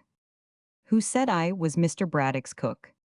You Romans 999. I didn't any such thing. I am Mr. Wren's cook. Mr. who? Mr. Wren. This was a complication which Sam had not anticipated. Let us get this thing straight, he said. Am I to understand that this house does not belong to Mr. Braddock? Yes, you are. It belongs to Mr. Wren. But Mr. Braddock had a latchkey. He's staying here. La? What do you mean, I intended to convey that things are not so bad as I thought they were. I was afraid for a moment that I had got into the wrong house. But it's all right, you see. I met Mr. Braddock a short while ago, and he brought me back here to spend the night. Oh, said Claire, did he? Ho, oh, indeed. Sam looked at her anxiously. He did not like her manner. You believe me, don't you? No, I don't. But surely. If Mr. Braddock brought you here, where is he? He went away. He was, I regret to say, quite considerably swift immediately after letting me, and he dashed off, banging the door behind him. Likely.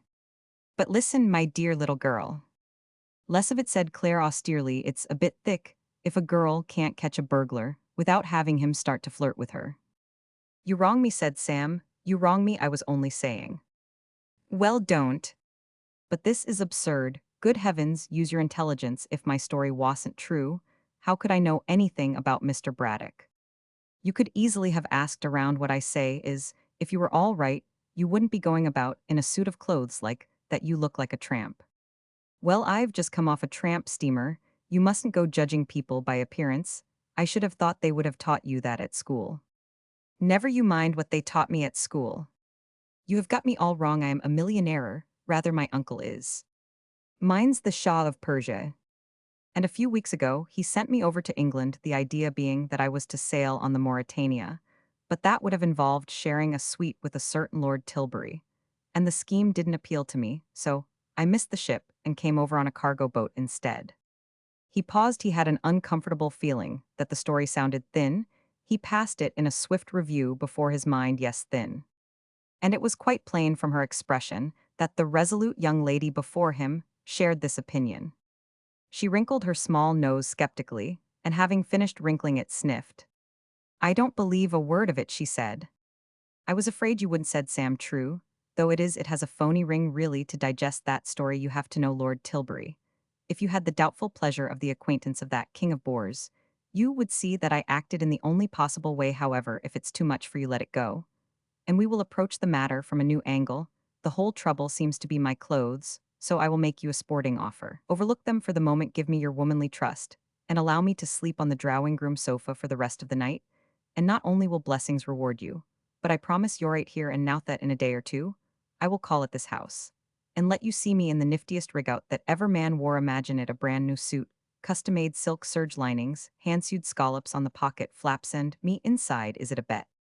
No, it isn't. Think well, when you first see that suit, you will say to yourself that the coat doesn't seem to sit exactly right. You will be correct, the coat will not sit exactly right. And why? Because there will be in the side pocket a large box of the very finest mixed chocolates. A present for a good girl. Come now, the use of the drawing room, for the few remaining hours of the night, it is not much to ask. Claire shook her head inflexibly. I'm not going to risk it, she said. By rights I ought to march you out into the street and hand you over to the policeman. And have him see you in curling pins. No, no. What's wrong with my curling pins? Demanded Claire fiercely. Nothing, nothing, said Sam hastily. I admire them. It only occurred to me as a passing thought. The reason I don't do it is because I am tender-hearted and don't want to be too hard on a feller. It is a spirit I appreciate, said Sam, and would that there had been more of it abroad in London this night. So out you go, and don't let me hear no more of you. Just buzz off, that's all I ask, and be quick about it, because I need my sleep. I was wrong about those chocolates, said Sam. Silly mistake. To make what will really be in that side pocket will be a lovely diamond brooch. And a motor car, and a ruby ring, and a new dress, and a house in the country, I suppose, outside. Sam accepted defeat. The manly spirit of the shotters was considerable, but it could be broken. Oh, all right, I'll go one of these days. When my limousine splashes you with mud, you will be sorry for this. And don't bang the door behind you, ordered the ruthless girl. Chapter 8. Sam at Moan Repose. Standing on the steps and gazing out into the blackness, Sam now perceived that, in the interval between his entrance into San Rafael and his exit therefrom, the night, in addition to being black, had become what a fine rain had begun to fall, complicating the situation to no small extent. For some minutes he remained where he was hoping for Mr. Braddock's return, but the moments passed, and no sound of footsteps, however distant, broke the stillness. So, after going through a brief combination service, in which the names of Todhunter, Claude Bates, and Willoughby Braddock were prominently featured, he decided to make a move, and it was as he came down from the steps on to the little strip of gravel that he saw a board leaning drunkenly towards him a few paces to his left, and read on that board the words "To Let Furnished." This opened up an entirely new train of thought. It revealed to him what he had not previously suspected, that the house outside which he stood was not one house, but two houses. It suggested, moreover, that the one to which the board alluded was unoccupied, and the effect of this was extraordinarily stimulating. He hurried along the gravel, and rounding the angle of the building, saw dimly through the darkness a structure attached to its side, which looked like a conservatory. He bolted in, and with a pleasant feeling of having circumvented fate, sat down on a wooden shelf intended as a resting place for potted geraniums. But fate is not so easily outmaneuvered. Fate, for its own inscrutable reasons, had decided that Sam was to be thoroughly persecuted tonight, and it took up the attack again without delay. There was a sharp cracking sound, and the wooden shelf collapsed in ruin. Sam had many excellent qualities, but he did not in the least resemble a potted geranium, and he went through the woodwork as if it had been paper. And fate, which observes no rules of the ring, and has no hesitation about hitting a man, when he is down, immediately proceeded to pour water down his neck through a hole in the broken roof. Sam rose painfully. He saw now that he had been mistaken in supposing that this conservatory was a home from home. He turned up his coat collar and strode wrathfully out into the darkness. He went round to the back of the house, with the object of ascertaining if there was an outside coal cellar, where a man might achieve dryness if not positive comfort, and it was as he stumbled along that he saw the open window. It was a sight which in the blackness of the night he might well have missed, but suffering had sharpened his senses, and he saw it plainly an open window only a few feet above the ground. Until this moment, the idea of actually breaking into the house had not occurred to him, but now, regardless of all the laws which discourage such behavior, he put his hand on the sill and scrambled through the rain, as if furious at the escape of its prey came lashing down like a shower bath. Sam moved carefully on, groping his way. He found himself at the foot of a flight of stairs. He climbed these cautiously and became aware of doors to left and right. The room to the right was empty, but the other one contained a bed. It was a bed, however, that had been reduced to such a mere scenario that he decided to leave it and try his luck downstairs. The board outside had said to let furnished, which suggested the possibility of a drawing room sofa. He left the room and started to walk down the stairs.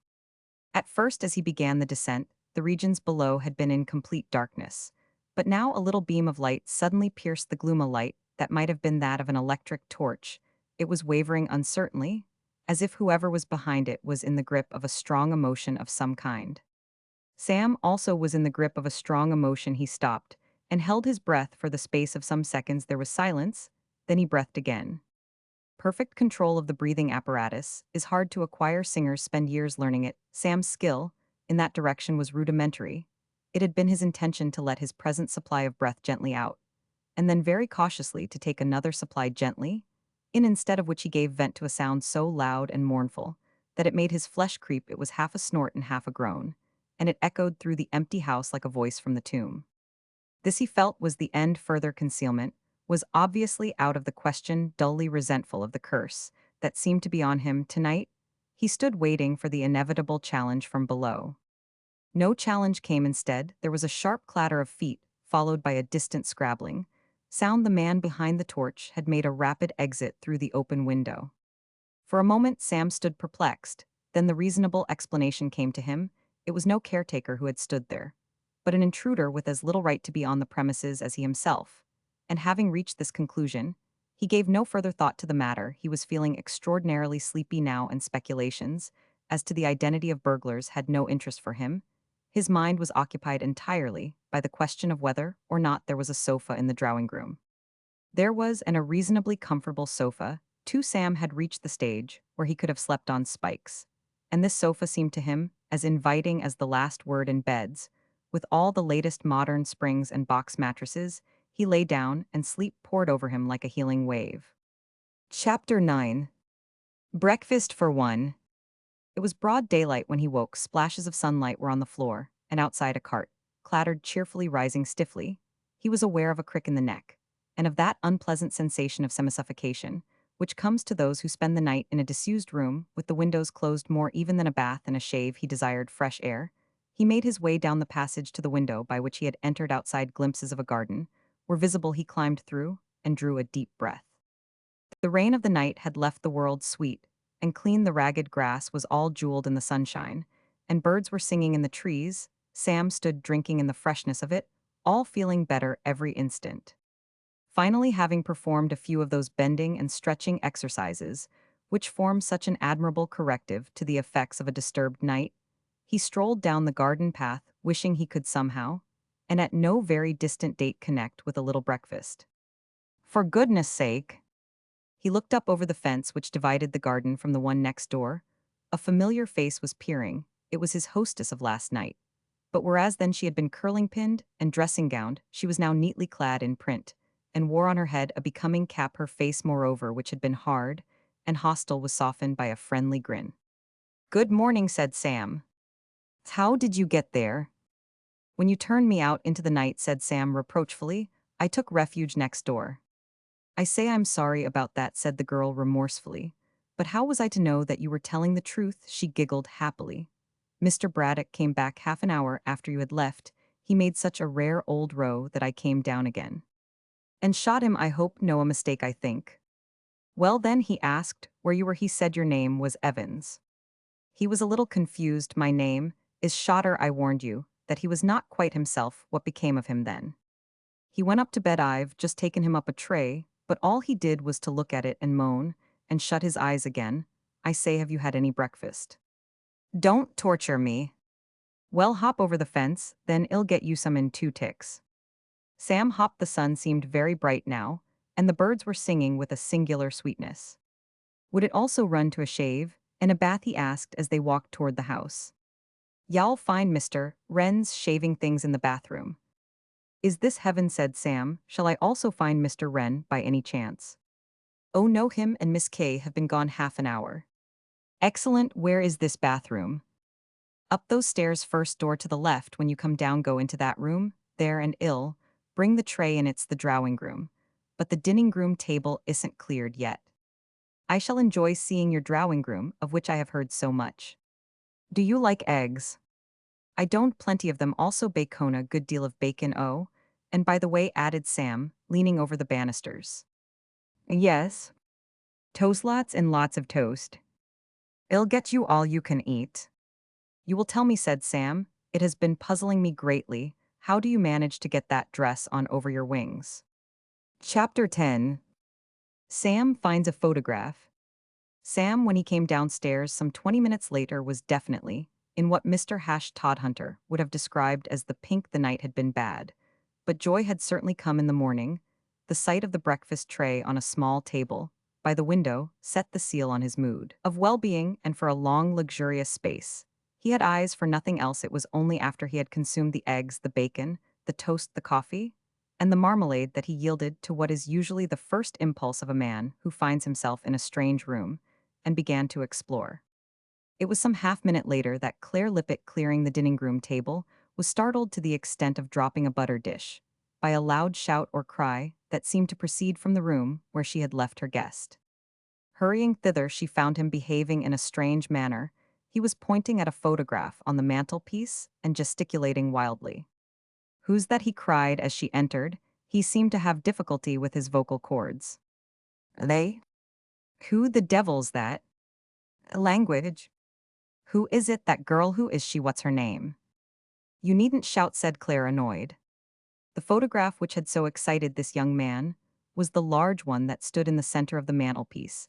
It represented a girl in hunting costume standing beside her horse, and it was Claire's favorite, a dashing and vigorous duster, with an impressive record of smashed china and broken glass to her name. She always handled this particular work of art with a gentle tenderness. That she said, why, that's Miss K, of course. She came forward and flicked a speck of dust off the glass. Taken at Midway's, that was, she said, 2 or 3 years ago, before the old colonel lost his money. I was Miss K's maid, then personal maid. She added with pride. She regarded the photograph wistfully, for it stood to her for all the pomps and glories of a vanished yesterday, for the brave days when there had been horses and hunting costumes and old red chimneys against a blue sky and rabbits in the park and sunlight on the lake and all the rest of the things that made up Midway's and prosperity. I remember the day that photograph was took. It was printed in the papers that photograph was. Sam continued to be feverish. Miss K? Who's Miss K? Miss K. Derrick, Mr. Wren's niece. The man who lives here, do you mean? Yes, he gave Miss K a home when everything went smash. That's how I come to be here. I could have stopped at Midway's if it'd have liked. She said the new people who took the place would have kept me on if it'd have wanted, but I said no. I said I'm going with Miss K. I said I'm not going to desert her in her misfortune, I said. Sam started violently. You don't mean, you can't mean, you don't mean she lives here. Of course she does. Not actually lives here, not in this very house. Certainly. My gosh. Sam quivered from head to foot. A stupendous idea had come to him. My gosh, he cried again with bulging eyes, then with no more words, for it was a time not for words, but for action, had bounded from the room. To leap out of the front door and clatter down the steps to the board, which stood against the fence, was with Sam the work of a moment. Beneath the large letters of the "To Let Furnished," he now perceived other smaller letters, informing all who might be interested that applications for the tenancy of that desirable semi-detached residence, Moan Repose, should be made to Messrs. Matters, Cornelius House, agents of Ogilvy Street, Valleyfields. S.E. He galloped up the steps again and beat wildly upon the door. Now what? Inquired Claire. Where is Ogilvy Street? Up the road, first turning to the left. Thanks. You're a welcome. Out on the gravel, he paused, pondered, and returned. Back again, said Claire. Did you say left or right? Left. Thanks. Don't mention it, said Claire. This time, Sam performed the descent of the steps in a single leap, But reaching the gate, he was struck by a thought. Fond of exercise, errant, you said, Claire patiently. Suddenly occurred to me, explained Sam, that I'd got no money. What do you want me to do about it? These house agent people would expect a bit of money, down in advance, wouldn't they? Sounds possible. Are you going to take a house? I am going to take Moan Repose, said Sam, and I must have money. Where's Mr. Braddock? In bed. Where's his room? Top floor back. Thanks. Delighted, said Claire. Her statement that the guest of the house was in bed proved accurate. Sam, entering the apartment, indicated found his old school friend, lying on his back with open mouth and matted hair. He was snoring rhythmically. On a chair at his side stood a tray containing a teapot toast and a cold poached egg of such raffish and leering aspect that Sam, moving swiftly to the dressing table, averted his eyes as he passed. The dressing table presented an altogether more pleasing picture. Heaped beside Mr. Braddock's collar box and hairbrushes was a small mountain of notes and silver, fascinating spectacle. With the morning sunshine playing on them, with twitching fingers Sam scooped them up, and finding pencil and paper paused for a moment, seeking for words. It is foolish to attempt to improve on the style of a master. Todd Hunter had shown himself in a class of his own at this kind of literary composition, and Sam was content to take him as a model. He wrote, Dear Bratter, you will doubtless be surprised to learn that I have borrowed your money. I will return it in God's good time. Meanwhile, as Sir Philip Sidney said to the wounded soldier, my need is greater than yours. Trusting this finds you in the pink. Ers obetly. Des shudder. Then, having propped the note against the collar box, he left the room. A sense of something omitted, some little kindly act forgotten, arrested him at the head of the stairs. He returned, and taking the poached egg, placed it gently on the pillow beside his friend's head. This done, he went downstairs again, and so out on the broad trail that led to the premises of Messrs. Matters, Cornelius House agents of Ogilvy Street. Chapter 11. Sam becomes a householder. What Mr. Matters would have thought of Sam as he charged breezily into the office a few minutes later, we shall never know, for Mr. Matters died in the year 1910. Mr. Cornelius thought him perfectly foul. After one swift appraising stare through his gold-rimmed spectacles, he went so far as to share this opinion with his visitor. I never give to beggars, he said. He was a venerable old man with a white beard and bushy eyebrows, and he spoke with something of the intonation of a Druid priest, chanting, at the altar previous to sticking the knife into the human sacrifice. I do not believe in indiscriminate charity. I will fill in your confession book some other time, said Sam. For the moment, let us speak of houses. I want to take Moan Repose in Burberry Road. The Druid was about to recite that ancient rune which consists of the solemn invocation to a policeman, when he observed with considerable surprise that his young visitor was spraying currency in great quantities over the table. He gulped. It was unusual for clients at his office to conduct business transactions in a manner more suitable to the Baghdad of the Arabian Nights than a respectable modern suburb. He could hardly have been more surprised if camels laden with jewels and spices had paraded down Ogilvy Street. What is all this? He asked, blinking. Money, said Sam. Where did you get it? He eyed Sam askance, and Sam, who, as the heady result of a bath-shave breakfast and the possession of cash, had once more forgotten that there was anything noticeable about his appearance, gathered that here was another of the long line of critics who had failed to recognize his true worth at first sight. Do not judge me by the outer crust, he said. I am shabby because I have been through much. When I stepped aboard the boat at New York, I was as natty a looking young fellow as you could wish to see. People nudged one another as I passed along the pier, and said, Who is he? You come from America. From America. Ah, said Mr. Cornelius, as if that explained everything. My uncle, said Sam, sensing the change in the atmosphere, and pursuing his advantage, is Mr. John B. Pinsent, the well-to-do millionaire of whom you have doubtless heard. You haven't one of our greatest captains of industry. He made a vast fortune in fur. In fur, really. Got the concession for providing the snakes at the Bronx Zoo with earmuffs, and from that moment never looked back. You surprise me, said Mr. Cornelius, most interesting. A romance of commerce, agreed Sam, and now returning to this matter of the house. Ah, yes, said Mr. Cornelius. His voice as he eyed the money on the table was soft and gentle, He still looked like a druid priest, but a druid priest on his afternoon off. For how long a period did you wish to rent Mon repos Emre? Shotter is the name indefinitely. Shall we say 3 months rent in advance? Let us say just those very words. And as to references, Sam was on the point of giving Mr. Wren's name until he recollected that he had not yet met that gentleman, using his shaving brush and razor, and eating food from his larder. Seemed to bring them very close together, he reflected. Lord Tilbury, he said, that's the baby. Lord Tilbury of the Mammoth Publishing Company, said Mr. Cornelius plainly. Odd, do you know him? Know him, we're more like brothers than anything there's precious little Lord Tilbury ever does without consulting me. It might be a good idea to call him up on the phone now. I ought to let him know that I've arrived. Mr. Cornelius turned to the telephone, succeeded, after an interval, in getting the number, and after speaking with various unseen underlings, tottered reverently. As he found himself talking to the great man in person, he handed the instrument to Sam. His lordship would like to speak to you, Mr. Shotter. I knew it, said Sam. Hello, Lord Tilbury. This is Sam. How are you? I've just arrived. I came over in a tramp steamer. And I've been having all sorts of adventures. Give you a good laugh. I am down at Valley Fields at the moment taking a house. I've given your name as a reference. You don't mind? Splendid lunch. Delighted. Ill be along as soon as I can. Got to get a new suit. First, I slept in my clothes last night. Well, goodbye. It's all right about the references, he said, turning to Mr. Cornelius. Carry on.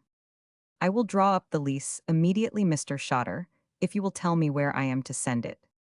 Send it, said Sam, surprised. Why to Mon repos, of course.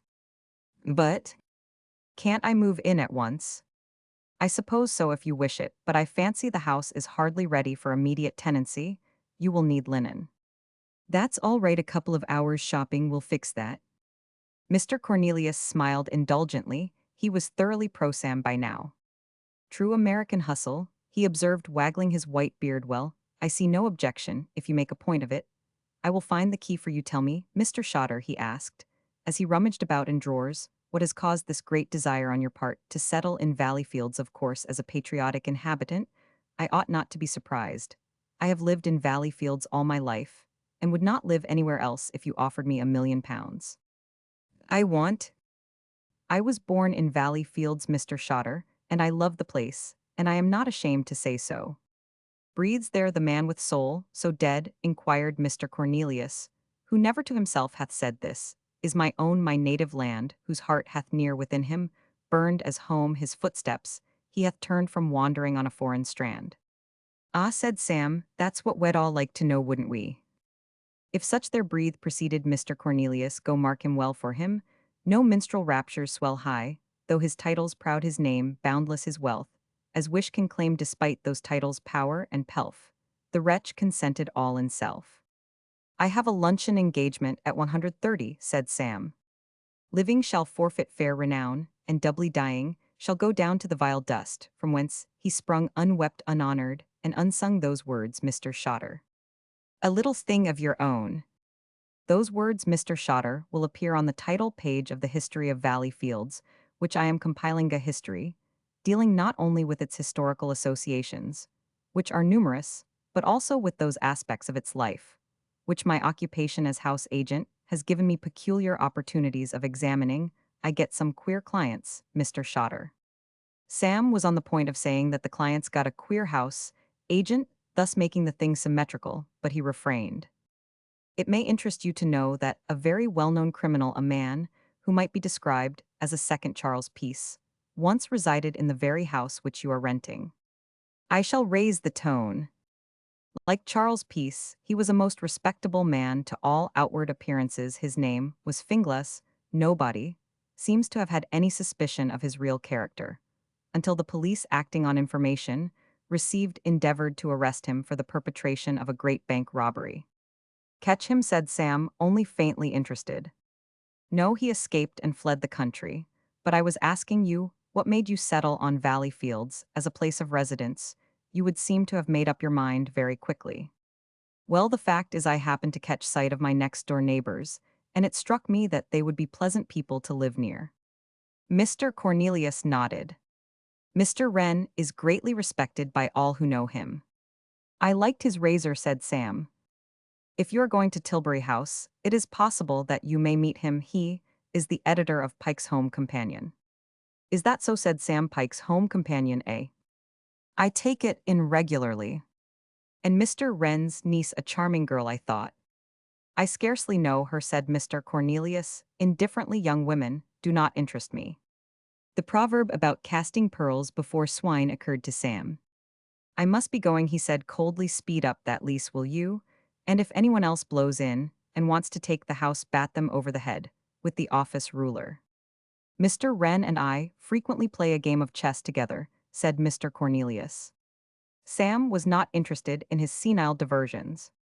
Good morning, he said stiffly, and passed out into Ogilvy Street. Chapter 12. Sam is much too sudden. The clocks of London were striking 12, when Sam, entering the Strand, turned to the left, and made his way toward Fleet Street to keep his tryst with Lord Tilbury at the offices of the Mammoth Publishing Company.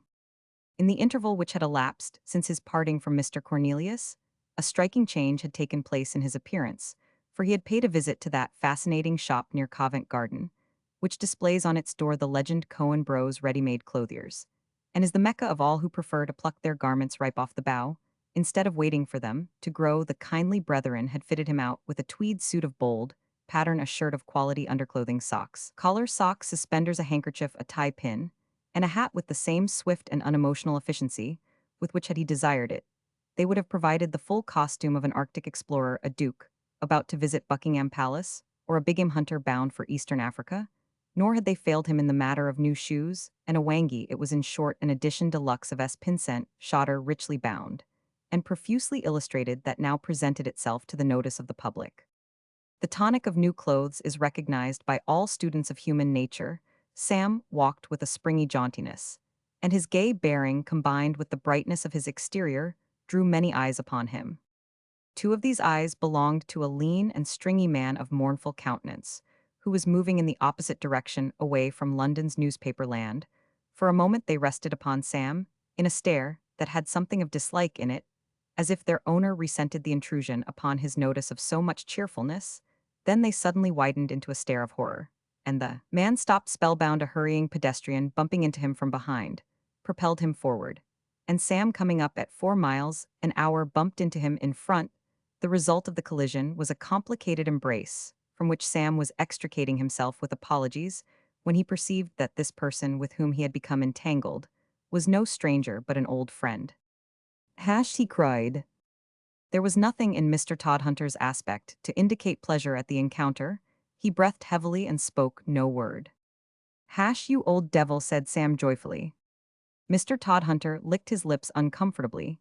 He cast a swift glance over his shoulder, as if debating the practicability of a dive into the traffic. He endeavored without success to loosen the grip of Sam's hand on his coat sleeve. What are you wriggling for? Asked Sam, becoming aware of this. I'm not wriggling, said Hash. He spoke huskily, and in a tone that seemed timidly ingratiating. If the voice of Mr. Cornelius had resembled a druid priest's, Clarence Todhunter's might have been likened to that of the victim on the altar. I am not wriggling, Sam. What would I want to wriggle for? Where did you spring from, Hash? Mr. Todhunter coughed. I was just coming from leaving a note for you, Sam, at that place, Tilbury House, where you told me you'd be. You're a great letter writer, aren't you? The allusion was not lost upon Mr. Todhunter. He gulped, and his breathing became almost stertorous. I want to explain about that, Sam, he said. Explain, if I may use the term fully, Sam, said Mr. Todhunter, thickly. What I say, and what I always have said, is when there's been a little misunderstanding between palpables, if I may use the expression, what have stood together side by side through thick and through thimples, what have shared and shared alike. He broke off. He was not a man of acute sensibility, but he could see that the phrase in the circumstances was an unhappy one. What I say is, Sam, when it's like that, well, there's nothing like letting bygones be bygones, and so to speak burying the dead past. As a man of the world, you bane one and me bane another. I take it, said Sam, from a certain something in your manner, that Mothieot and Whippet of yours did not win his race. Sam, said Mr. Todhunter, I will not conceal it from you. I will be frank, open, and above board, that Whippet did not win. Your money, then, and mine eyes, now going to support some bookie in the style to which he has been accustomed. It's Gorn, Sam, admitted Mr. Todhunter in a deathbed voice. Yes, Sam, it's Gorn. Then come and have a drink, said Sam cordially. A drink? Or two. He led the way to a hostelry that lurked coyly among shops and office buildings. Hash followed, marveling. The first stunned horror had passed, and his mind, such as it was wrestling with the insoluble problem of why Sam, with the facts of the Whippet disaster plainly before him, was so astoundingly amiable. The hour being early even for a perpetually thirsty community like that of Fleet Street, the saloon bar into which they made their way was free from the crowds which would have interfered with a quiet chat between friends. Two men who looked like printers were drinking beer in a corner, while at the counter, a haughty barmaid was mixing a cocktail for a solitary reveler. In a velours hat, this individual had just made a remark about the weather in a rich and attractive voice, and his intonation was so unmistakably American that Sam glanced at him as he passed, and glancing half stopped, arrested by something strangely familiar about the man's face. It was not a face which anyone would be likely to forget if they had seen it often, and the fact that it brought no memories back to him inclined Sam to think that he could never have met this rather stricken-looking person, but must have seen him somewhere on the street or in a hotel lobby. He was a handsome, open-faced man of middle age. I've seen that fellow before somewhere, he said, as he sat with Hash at a table by the window. Ave, you, said Hash, and there was such a manifest lack of interest in his tone that Sam, surprised at his curtness, awoke to the realization that he had not yet ordered refreshment. He repaired the omission, and Hash's drawn face relaxed. Hash, said Sam, I owe you a lot. Me, said Hash blankly. Yes, you remember that photograph I showed you. The girl Nimrod. Yes, Hash, I've found her, and purely owing to you. If you hadn't taken that money, it would never have happened. Mr. Todhunter, though he was far from understanding, endeavored to assume a simper of modest altruism. He listened attentively, while Sam related the events of the night. And I've taken the house next door, concluded Sam, and I move in today, so if you want a sure job, the post of cook in the Shotter household is open. How about it? A sort of spasm passed across Hash's wooden features. You want me to come and cook? I've got to get a cook somewhere. Can you leave the ship? Can I leave the ship, mister? You watch and see how quick I can leave that ruddy ocean-going steam kettle. I've been wanting a shore job ever since I was cloth-head enough to go to sea. You surprise me, said Sam. I have always looked on you as one of those tough old salts who can't be happy away from deep waters. I thought you sang chanties in your sleep. Well, that's splendid. You had better go straight down to the house and start getting things fixed up. Here's the key. Write the address down: Moan Repose, Burberry Road, Valley Fields. A sharp crash rang through the room. The man at the bar, who had finished his cocktail and was drinking a whiskey and soda, had dropped his glass. Air, exclaimed the barmaid, startled, a large hand on the left side of her silken bosom. The man paid no attention to her cry. He was staring with marked agitation at Sam and his companion. How do I get there? Asked Hash. By train or bus. There's any number of ways. And I can go straight into the house. Yes, I've taken it from this morning. Sam hurried out. Hash, pausing to write down the address, became aware that he was being spoken to. Say pardon me, said the fine-looking man who was clutching at his sleeve. Might I have a word with you, brother? Well, said Hash, suspiciously. The last time an American had addressed him as brother, it had cost him $11.75. Did I understand your pal, who's gone out to say that he had rented a house named Moan Repose down in Valley Fields? Yes, you Roman 999, what of it? The man did not reply. Consternation was writ upon his face, and he passed a hand feebly across his broad forehead. The silence was broken by the cold voice of the barmaid. That'll be threepence. I'll kindly ask you for that glass, said the barmaid, and if she added with asperity, you add to pay for the shock you give me, it 'ud cost you a tenner. Girly, replied the man, sadly watching Hash as he shambled through the doorway, you aren't the only one that's had a shock. While Sam was walking down Fleet Street on his way to Tilbury House, thrilled with the joy of existence, and swishing the air jovially with his newly purchased wangie in Tilbury House itself, the proprietor of the Mammoth Publishing Company was pacing the floor of his private office, his thumbs in the armholes of his waistcoat, his eyes staring bleakly before him. Lord Tilbury was a short, stout, commanding-looking man, and practically everything he did had in it something of the Napoleonic quality. His demeanor now suggested Napoleon in captivity, striding the deck of the Bellerophon, with vultures gnawing at his breast. So striking was his attitude that his sister Mrs. Frances Hammond, who had called to see him, as was her habit when business took her into the neighborhood of Tilbury House, paused aghast in the doorway, while the obsequious boy in buttons who was ushering her in frankly, lost his nerve and bolted. "Good gracious, Georgie," she cried, "what's the matter?" His lordship came to a standstill, and something faintly resembling relief appeared in his square-cut face, ever since the days when he had been plain George Pike, starting in business with a small capital and a large ambition. His sister Frances had always been a rock of support. It might be that her advice would help him to cope with the problem which was vexing him now. "Sit down, Francie," he said. "Thank goodness you've come, just the person I want to talk to." "What's wrong?" "I am telling you, you remember that, when I was in America, I met a man named Pinsent." "Yes." "This man, Pinsent, was the owner of an island off the coast of Maine." "Yes, I know, and you—" "An island," continued Lord Tilbury, "densely covered with trees. He used it merely as a place of retirement for the purpose of shooting and fishing. But when he invited me there for a weekend, I saw its commercial possibilities in an instant." "Yes, you told me you—" "I said to myself," proceeded Lord Tilbury, one of whose less engaging peculiarities it was, that he never permitted the fact that his audience was familiar with a story to keep him from telling it again. "I said to myself, this island properly developed could supply all the paper the Mammoth needs, and save me thousands a year. It was my intention to buy the place and start paper mills." "Yes, and—" "Paper mills," said Lord Tilbury firmly. "I made an offer to Pinsent. He shillished. I increased my offer still. He would give me no definite answer. Sometimes he seemed willing to sell, and then he would change his mind. And then, when I was compelled to leave and return to England, an idea struck me. He had been talking about his nephew, and how he was anxious for him to settle down and do something. So you offered to take him over here and employ him in the Mammoth," said Mrs. Hammond, with a touch of impatience. She loved and revered her brother, but she could not conceal it from herself that he sometimes tended to be prolix. "You thought it would put him under an obligation." "Exactly. I imagined I was being shrewd. I supposed that I was introducing into the affair just that little human touch which sometimes makes all the difference. Well, it will be a bitter warning to me, never again. To be too clever. Half the business deals in this world are ruined by one side or the other trying to be too clever." "But George, what has happened? What is wrong?" Lord Tilbury resumed his patrol of the carpet.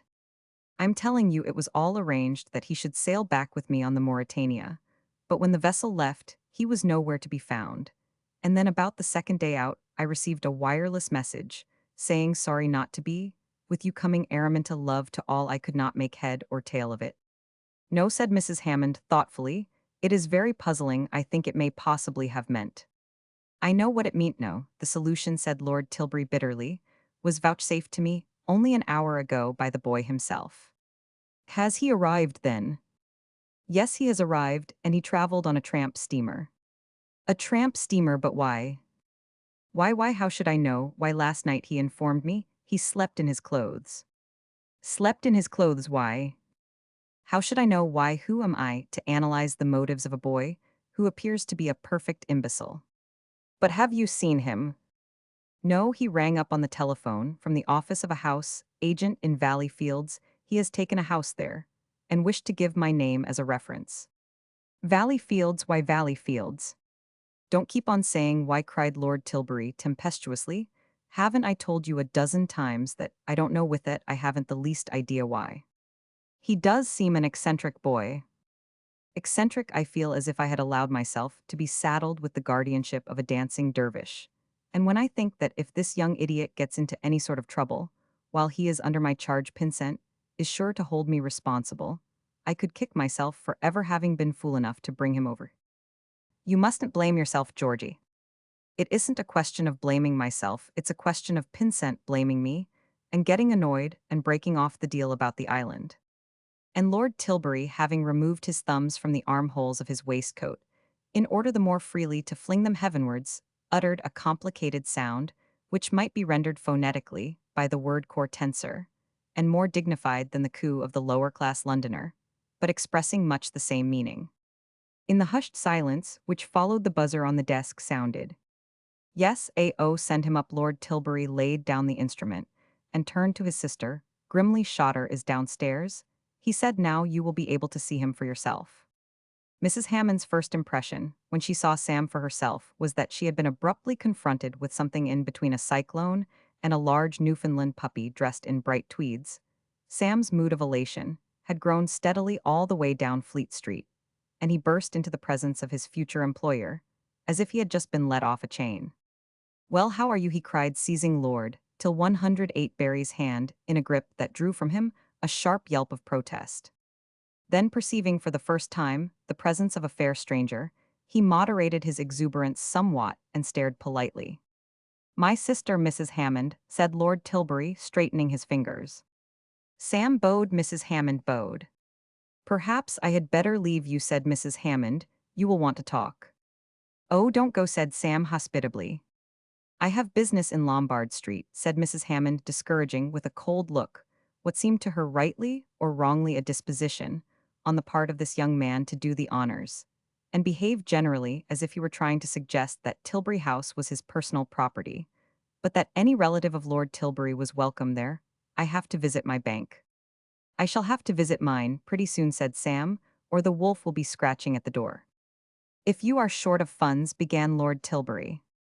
"Oh, I am all right for the present, thanks. I pinched close on £50 from a man this morning." "You did what?" said Lord Tilbury blankly. "Pinched £50, surprising he should have had so much on him, but lucka for me." "Did he make any objection to your remarkable behavior?" "He was asleep at the time, and I didn't wake him. I just left a poached egg on his pillow and came away."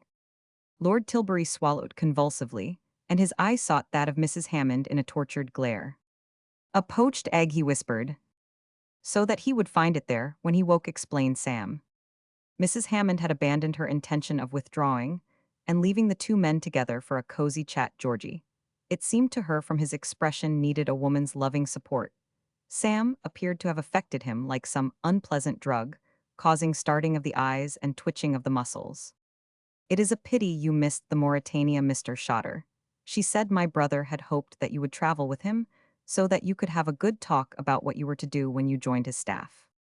"Great pity," said Sam, omitting to point out that it was for that very reason that he had allowed the Mauritania to depart without him. "However, it's all right. I have found my niche." "You have done what?" "I have selected my life work." He pulled out of his pocket a crumpled paper.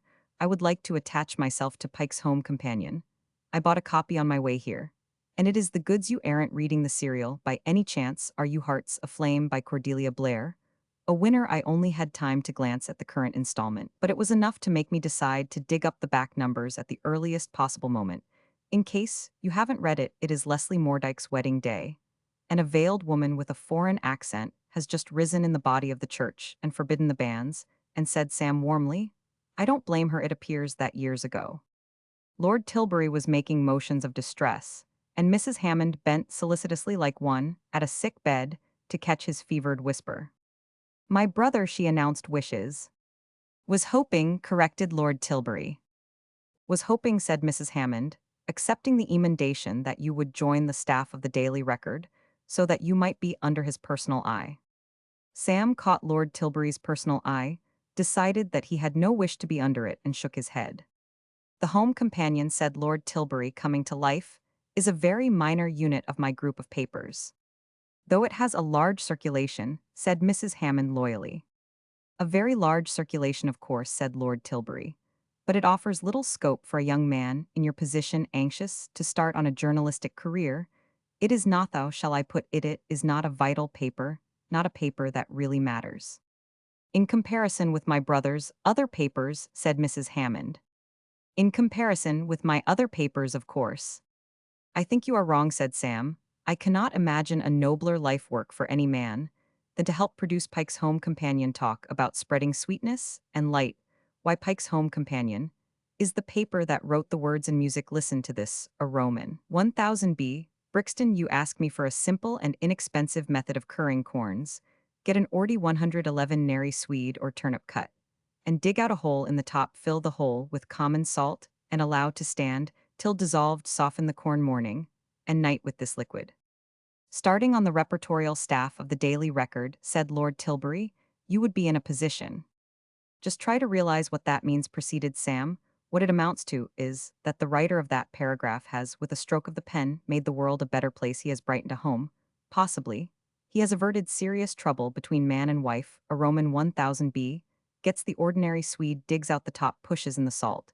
And a week later she has ceased to bully her husband and beat the baby, and is a ray of sunshine about the house end all through Pike's home companion. What my brother means, said Mrs. Hammond. Similarly, said Sam, with G. Roman 500 Tulse Hill, who wants to know how to improve the flavor of prunes, you? Or I would say that the flavor of prunes was past praying for, that the only thing to do when cornered by a prune was to set your teeth and get it over with not so pikes. He means, home companion, a little vinegar added to stewed prunes, says the writer, greatly improves the flavor. And although it may seem strange, it causes less sugar to be used. What happens? What is the result? G. Roman 500 HS. Husband comes back tired and hungry after a day's work. Prunes for dinner again, I suppose, he says moodily. Yes, dear, replies G. Roman 500 H. But of a greatly improved flavor. Well, he doesn't believe her, of course. He sits down sullenly. Then, as he deposits the first stone on his plate, a delighted smile comes into his face. By Jove, he cries, the flavor is greatly improved. They still taste like brown paper soaked in machine oil, but a much superior grade of brown paper. How did you manage it? It was not I, dearest, says G. Roman 500 H. But Pike's home companion, acting on their advice, I added a little vinegar, with the result that not only is the flavor greatly improved, but strange though it may seem, I used less sugar. Heaven bless Pike's home companion, cries the husband. With your permission, then, said Sam, I will go straight to Mr. Wren and inform him that I have come to fight the good fight under his banner. Mr. Wren, I shall say. Lord Tilbury was perplexed. Do you know Wren? How do you know Wren? I have not yet had the pleasure of meeting him, but we are next-door neighbors. I have taken the house adjoining his Moan Repose, Burberry Road. Is the address. You can see for yourself how convenient this will be. Not only shall we toil all day in the office to make Pike's home companion more and more of a force among the intelligentsia of Great Britain, but in the evenings, as we till our radishes, I shall look over the fence and say Wren, and Wren will say, yes, Shotter. And I shall say, Wren, how would it be to run a series on the eradication of pimples in canaries? Shotter. He will reply, dropping his spade in his N130 enthusiasm. This is genius. 'Twas a lucky day, boy, for the old home companion, when you came to us. But I am wasting time. I should be about my business. Goodbye, Mrs. Hammond. Goodbye, Lord Tilbury. Don't trouble to come with me. I will find my... He left the room with the purposeful step of the man of affairs, and Lord Tilbury uttered a sound which was almost a groan. Insane, he ejaculated, perfectly insane. Mrs. Hammond, womanlike, was not satisfied with simple explanation. There is something behind this, George. And I can't do a thing, moaned his lordship, chafing, as your strong man will, against the bonds of fate. I simply must humor this boy, or the first thing I know, he will be running off on some idiotic prank, and Pincent will be sending me cables asking why he has left me. There is something behind this, repeated Mrs. Hammond, weightily. It stands to reason even a boy like this young Shotter would not take a house next door to Mr. Wren the moment he landed, unless he had some motive. George, there is a girl at the bottom of this. Lord Tilbury underwent a sort of minor convulsion, his eyes bulged, and he grasped the arms of his chair. Good God, Francie, don't say that Pincent took me aside before I left and warned me most emphatically to be careful how I allowed this boy to come in contact with members of the opposite sex. Girls, said Mrs. Hammond. Yes, girls, said Lord Tilbury, as if pleasantly surprised at this neat way of putting it. He said he had had trouble a year or so ago. Mr. Wren must have a daughter, said Mrs. Hammond, pursuing her train of thought. Has Mr. Wren a daughter? How the devil should I know, demanded his lordship, not unnaturally irritated. I don't keep in touch with the home life of every man in this building. Ring him up and ask him. I don't want my staff to think I've gone off my head. Besides, you may be quite wrong. I shall be extremely surprised if I am, said Mrs. Hammond. Lord Tilbury sat gazing at her pallidly. He knew that Francie had a sixth sense in these matters. At about the moment when Sam entered the luxuriously furnished office of the Mammoth Publishing Company's proprietor and chief in a smaller and less ornate room in the same building, Mr. Matthew Wren, all unconscious of the good fortune about to descend upon him, in the shape of the addition to his staff of a live and go-ahead young assistant was seated at his desk, busily engaged in promoting the best interests of that widely read weekly Pike's Home Companion. He was in fact correcting the proofs of an articulably written, but too long to quote here entitled, What a Young Girl Can Do in Her Spare Time, Number 3, Beekeeping. He was interrupted in this task by the opening of the door, and looking up was surprised to see his niece Kay Derrick. Why, Kay, said Mr. Wren. She had never visited him at his office so early as this, for Mrs. Winnington Bates expected her serfs to remain on duty till at least 4 o'clock in her blue eyes. Moreover, there was a strange glitter that made him subtly uneasy. Why, Kay, what are you doing here? Kay sat down on the desk, having ruffled his grizzled hair with an affectionate hand. She remained for a while in silent meditation. I hate young men, she observed at length. Why, isn't everyone nice and old? I mean elderly, but frightfully well preserved like you, darling. Is anything the matter? Asked Mr. Wren anxiously. Nothing much. I've left Mrs. Bates. I am very glad to hear it, my dear. There is no earthly reason why you should have to waste your time slaving. You're a worse than Claire, said Kay, her eyes ceasing to glitter. You both conspire to coddle me. I'm young and strong, and I ought to be earning my living. But she went on, tapping his head with her finger to emphasize her words. I will not continue in a job which involves being kissed by worms like Claude Bates. No, no, no, sir. Mr. Wren raised a shocked and wrathful face. He kissed you? Yes, you had an article in the Home Companion last week, uncle, saying, what a holy and beautiful thing the first kiss is. Well, Claude Bates was't he hadn't shaved, and he was wearing a dressing gown. Also, he was pallid and greenish, and looked as if he had been out all night. Anything less beautiful and holy I never saw. He kissed you. What did you do? I hit him very hard with a book which I was taking to read to Mrs. Bates. It was the Rev. Aubrey Jerningham's. Is there a hell and ill bet? Claude thought there was.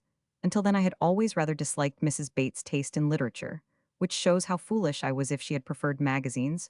Where would I have been? There were about 600 pages of Aubrey Jerningham bound in stiff cloth, and he blacked Claude's eye like a scholar and a gentleman, and at that moment in came Mrs. Bates. Yes, said Mr. Wren, enthralled. Well, a boy's best friend is his mother. Have you ever seen one of those cowboy films, where there is trouble in the barroom?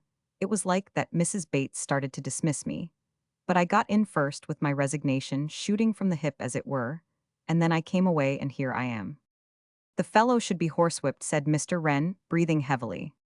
He isn't worth bothering about, said Kay. The riot of emotion into which she had been plunged by the addresses of the unshaven Bates had puzzled her, but now she understood. It was galling to suppose so monstrous a thing. But the explanation was she felt that there had been condescension in his embrace. If she had been Miss Derrick of Midways, he would not have summoned up the nerve to kiss her in a million years, but his mother's secretary and companion had no terror for him, and at the thought a deep thrill of gratitude to the Rev. Aubrey Jerningham passed through Kay. How many a time, wearied by his duties about the parish, must that excellent clergyman have been tempted to scamp his work and shirk the labor of adding that extra couple of thousand words which just make all the difference to literature when considered in the light of a missal. But he had been strong. He had completed his full 600 pages and seen to it that his binding had been heavy and hard and sharp about the edges. For a moment, as she sat there, the Rev. Aubrey Jerningham seemed to Kay the one bright spot in a black world. She was still meditating upon him when there was a hearty smack on the door, and Sam came in. Good morning, he said cheerily. And then he saw Kay, and on the instant his eyes widened into a goggling stare, his mouth fell open, his fingers clutched wildly at nothing, and he stood there gaping. Kay met his stare with a defiant eye. In her present mood, she disliked all young men, and there seemed nothing about this one to entitle him to exemption from her loathing. Rather, indeed, the reverse, for his appearance jarred upon her fastidious taste. If the Cohen bros of Covent Garden have a fault, it is that they sometimes allow their clients to select clothes that are a shade too prismatic for anyone who is not at the same time purchasing a banjo, and a straw hat with a crimson ribbon fittings take place in a dimly lit interior, with the result that suits destined to make phlegmatic horses shy in the open street seem in the shop to possess merely a rather pleasing vivacity. One of these Sam had bought, and it had been a blunder on his part. If he had intended to sing comic songs from a punt at Henley Regatta, he would have been suitably, even admirably attired. But as a private gentleman, he was a little on the bright side. He looked in fact like a bookmaker, who won billiard tournaments, and Kay gazed upon him with repulsion. He, on the other hand, gazed at her, with a stunned admiration that photograph should have prepared him for something notable in the way of feminine beauty. But it seemed to him, as he raked her with eyes like small dinner plates, that it had been a libel and outrage, a gross caricature. This girl before him was marvelous. Helen of Troy could have been nothing to her. He loved her shining eyes, unaware that they shone with loathing. He worshipped her rose-flushed cheeks, not knowing that they were flushed, because he had been staring at her for 33 seconds without blinking, and she was growing restive beneath his gaze. Mr. Wren was the first to speak. "Did you want anything?" he asked. "What?" said Sam. "Is there anything I can do for you?" "They?"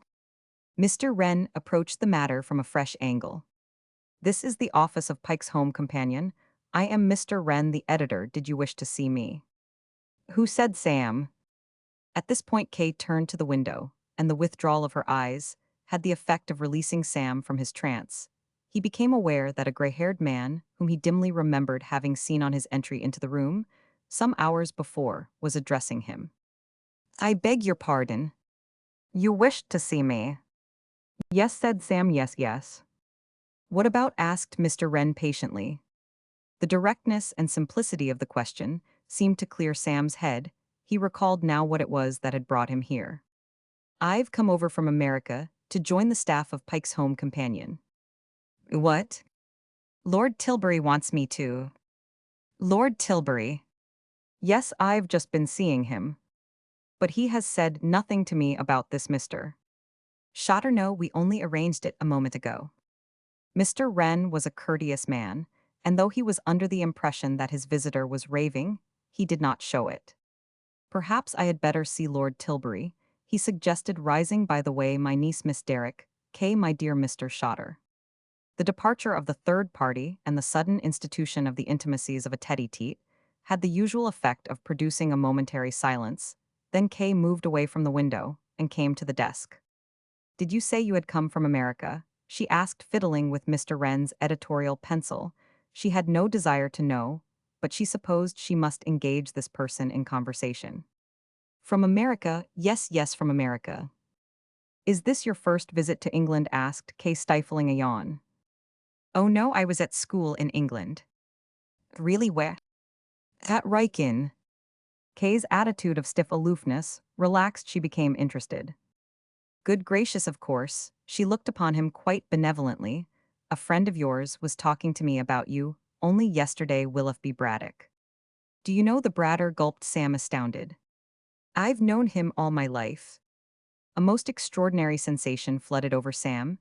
It was hard to analyze, but its effects were thoroughly definite at the discovery that this wonderful girl knew the old Bradder, and that they could pave the way to a beautiful friendship by talking about the old Bradder.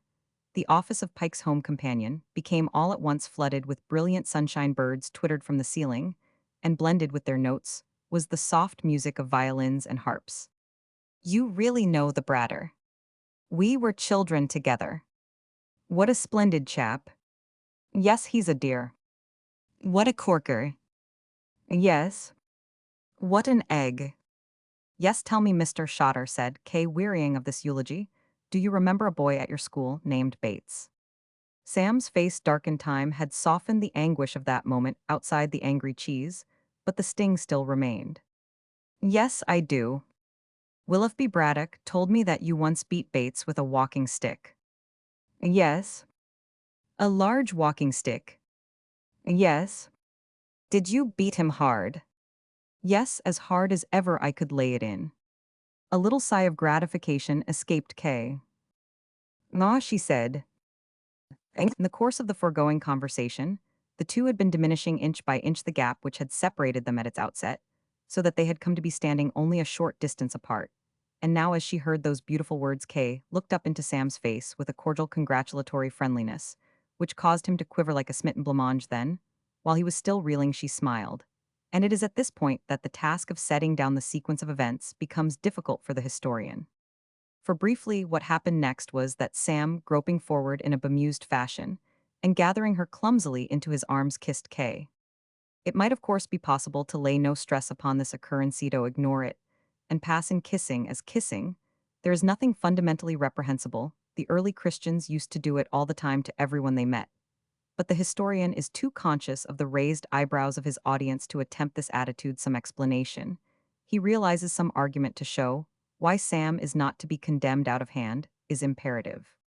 In these circumstances, the embarrassing nature of the historian's position is readily intelligible. Only a short while back, he was inviting the customers to shudder with loathing at the spectacle of Claude Bates kissing this girl, and now all in a flash, he finds himself faced with the task of endeavoring to palliate the behavior of Sam Shotter in doing the very same thing. Well, he must do the best he can. Let us marshal the facts.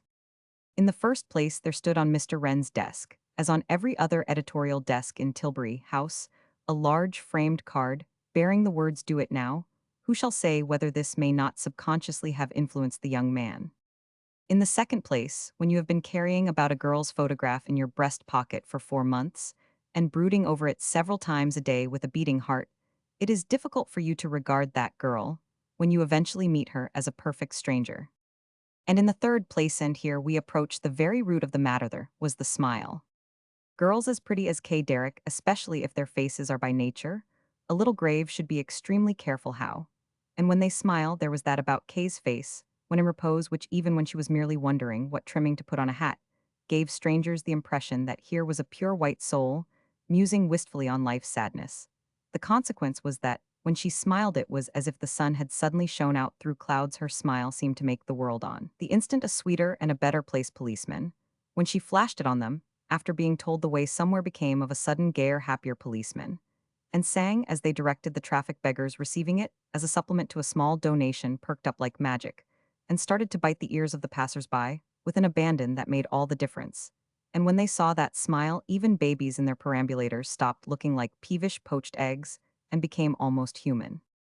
And it was this smile that she had bestowed upon Sam, and Sam, it will be remembered, had been waiting months and months for it.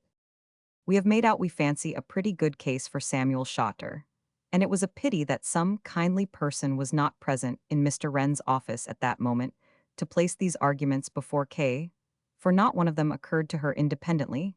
She could see no excuse whatever for Sam's conduct. She had wrenched herself from his grasp and moved to the other side of the desk, and across this, she now regarded him with a blazing eye. Her fists were clenched, and she was breathing quickly. She had the air of a girl who would have given a year's pocket money for a copy of the Rev. Aubrey Jerningham's Is There a Hell? Gone was that delightful spirit of comradeship, which, when he had been telling of his boyish dealings with Claude, had made him seem almost a kindred soul. Gone was that soft sensation of gratitude which had come to her on his assurance that he had not risked spoiling that repulsive youth by sparing the rod. All she felt now was that her first impressions of this young man had been right, and that she had been mauled and insulted by a black-hearted bounder whose very clothes should have warned her of his innate despicableness. It seems almost incredible that anyone should think such a thing of anybody. But it is a fact that, in that instant, Kay Derrick looked upon Sam as something even lower in the graduated scale of human subspecies than Claude Winnington Bates. As for Sam, he was still under the ether. Nothing is more difficult for both parties concerned than to know what to say immediately after an occurrence like this. An agitated silence was brooding over the room when the necessity for speech was removed by the re-entry of Mr. Wren. Mr. Wren was not an observant man, nor was he sensitive to atmosphere. He saw nothing unusual in his niece's aspect, nothing out of the way in Sam's. The fact that the air inside the office of Pike's home companion was quivering with charged emotion escaped his notice altogether. He addressed Sam genially. "It is quite all right, Mr. Shotter. Lord Tilbury wishes you to start work on the companion at once." Sam turned to him with the vague stare of the newly awakened sleepwalker. "It will be nice having you in the office," added Mr. Wren amiably. "I have been shorthanded by the way Lord Tilbury asked me to send you along to him at once. He is just going out to lunch." "Lunch," said Sam. "He said you were lunching with him." "Oh yes," said Sam dully. Mr. Wren watched him shamble out of the room with a benevolent eye. "Well, go and have a bite to eat too, my dear," he said, removing the alpaca coat, which it was his custom to wear in the office. "Haven't had lunch with you since, I don't know when." He reached for the hook, which held his other coat. "I shall like having this young Shotter in the office," he said. "He seems a nice young fellow." "He is the most utterly loathsome creature I have ever met," said Kay. Mr. Wren, startled, dropped his hat. What do you mean? Just what I say, he's horrible. But my dear girl, you only met him 5 minutes ago. I know. Mr. Wren stooped for his hat and smoothed it with some agitation. This is rather awkward, he said. What is? You're feeling like that about young Shotter. I don't see why. I don't suppose I shall ever meet him again. But you will. I don't see how it can be prevented. Lord Tilbury tells me that this young man has taken a lease on Moan Repos. Moan Repos? Kay clutched at the desk. You don't mean Moan Repos next door to us? Yes, and it is so difficult to avoid one's next door neighbors. Kay's teeth met with a little click. It can be done, she said. Chapter 13. Introducing a syndicate.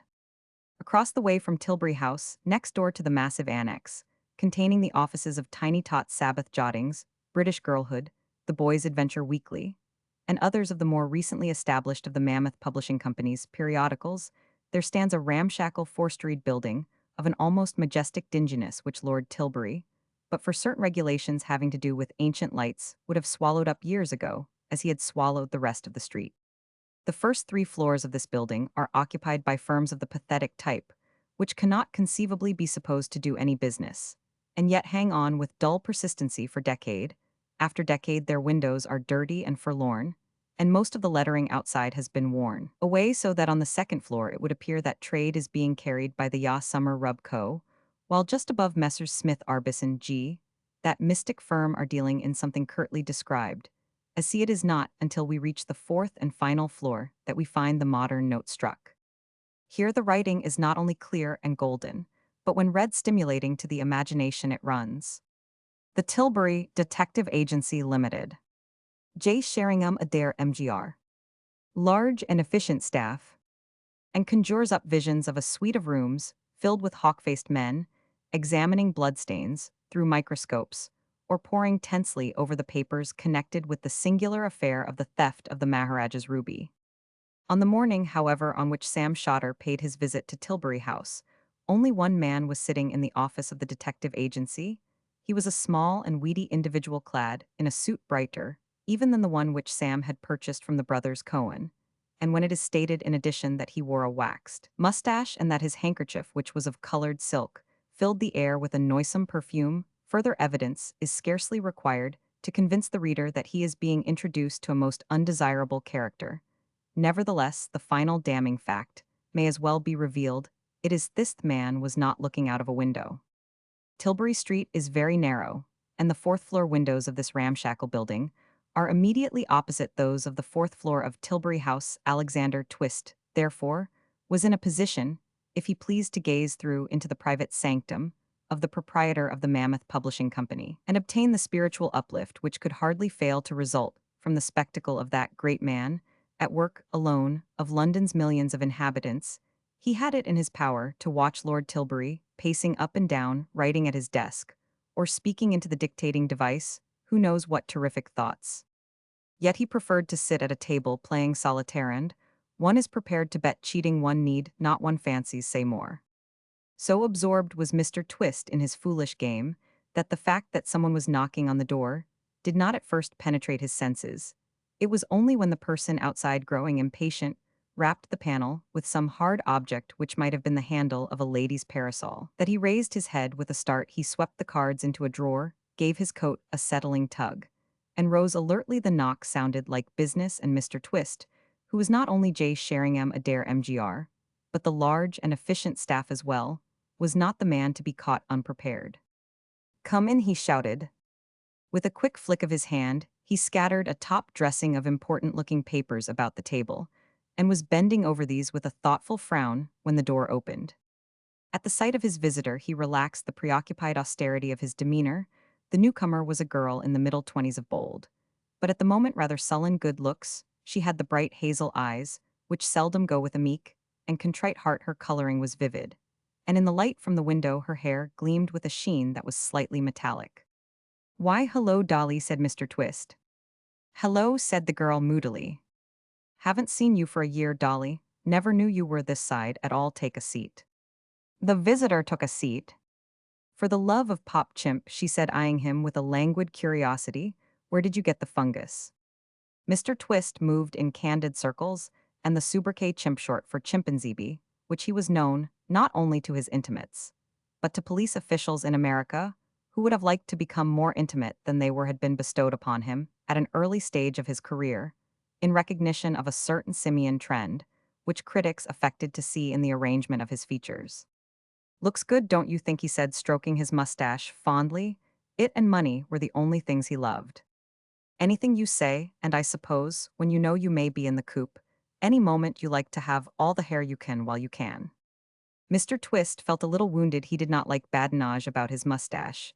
He did not like tactless allusions to the coop. And he was puzzled by the unwanted brusqueness of the girl's manner. The Dora Gunn he had known had been a cheery soul, quite unlike this tight-lipped, sombreed person now before him. The girl was looking about her. She seemed perplexed. What's all this? She asked, pointing her parasol at the writing on the window. Mr. Twist smiled indulgently, and with a certain pride he flattered himself a man of ideas, and this of presenting himself to the world as a private investigator, he considered one of his happiest. Just camouflage, he said, darned useful, to have a label keeps people from asking questions. It won't keep me from asking questions, that's what I've come for. Say, Chimp, can you tell the truth without straining a muscle? You know me, Dolly. Yes, that's why I asked. Well, I've come to get you to tell me something. Nobody listening. Not a soul. How about the office boy? I haven't got an office boy. Who do you think I am? Pierpont Morgan. Thus reassured, the girl produced a delicate handkerchief, formerly the property of Harrod's stores, and parted from unwittingly by that establishment. Chimp, she said, brushing away a tear, I am simply miserable. Chimp Twist was not the man to stand idly by while beauty in distress wept before him. He slid up and was placing a tender arm about her shoulder when she jerked herself away. You can tie a can to that stuff, she said with womanly dignity. Id, like you to know I am married. It's married? Sure day before yesterday, Soapy Moll.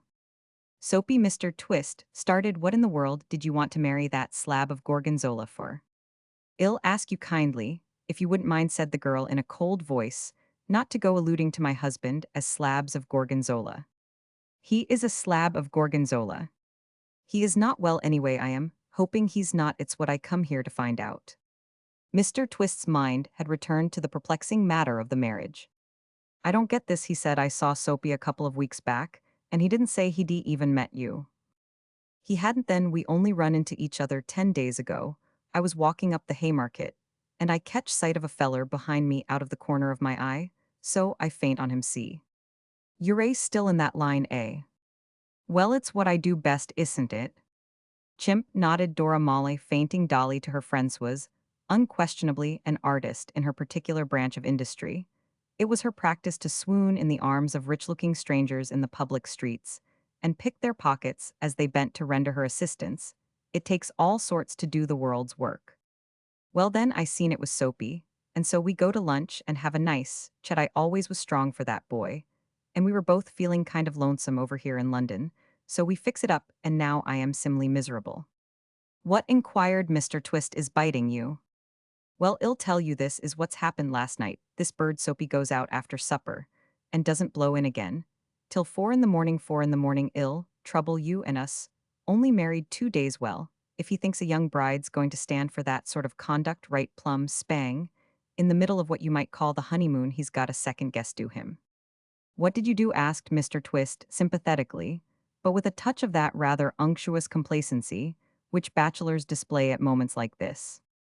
I did plenty, and he tried to alibi himself by pulling a story. That story the grand jury is now going to investigate, and investigate. Good Chimp. Did you ever hear of a man named Finglas? There was that in Mr. Twist's manner that seemed to suggest that he was a reluctant witness, but he answered after a brief hesitation. Sure. Oh, you did. Well, who was he then? He was big, said Chimp, and there was a note of reverence in his voice. One of the very biggest. Old Finky was. How was he big? What did he ever do? Well, it was before your time, and it happened over here, so I guess you may not have heard of it, but he took a couple of $1 million away from the New Asiatic Bank. Mrs. Molly was undeniably impressed. The formidable severity of her manner seemed to waver. Were you and Soapy mixed up with him? Sure, we were the best pals he had. Is he alive? No, he died in Buenos Aires the other day. Mrs. Molly bit her lower lip thoughtfully. Say, it's beginning to look to me like that story of Soapy's was the goods after all. Listen, chimp, I'd best tell you the whole thing. When I give Soapy the raz for staying out all night, like the way he done, he pulled this long spiel about having had a letter from a guy he used to know named Finglas written on his deathbed, saying that this guy Finglas hadn't been able to get away with the money he swiped from this new Asiatic bank on account the bulls being after him, and he had to leave the whole entire lot of it behind hidden in some house down in the suburbs somewheres. And he told Soapy where the house was. And Soapy claims that what kept him out so late was he'd been searching the house trying to locate the stuff. And what I want to know is, was he telling the truth? Or was he off somewheres at one of these here, now gilded nightclubs, cutting up with a bunch of Janes and doing me wrong? Again, Mr. Twist seemed to resent the necessity of acting as a favorable witness for a man he obviously disliked. He struggled with his feelings for a space. Yes, it's true, he said at length. But listen here, this don't seem to me to G up. If this guy Finglas wanted Soapy to have the money, why did he wait all this time before telling him about it? Thought he might find a chance of sneaking back and getting it himself, of course. But he got into trouble in Argentina almost as soon as he hit the place, and they stowed him away in the cooler. And he only got out in time to write the letters and then make his finish. How do you know all that? Finky wrote to me too. Oh, did he? Well, then here's another thing that don't seem to make sense. When he did finally get round to telling Soap about this money, why couldn't he let him know where it was? I mean, why didn't he say it's under the mat, or poked up the chimney, or something, instead of leaving him hunt for it like he was playing button, where's the button or something? Because, said Mr. Twist bitterly, Soapy and me were both pals of his, and he wanted us to share, and to make sure we should get together, he told Soapy where the house was, and me where the stuff was hidden in the house. So you've only to pool your info to bring home the bacon, cried Dolly, wittied. That's all. Then why in time haven't you done it?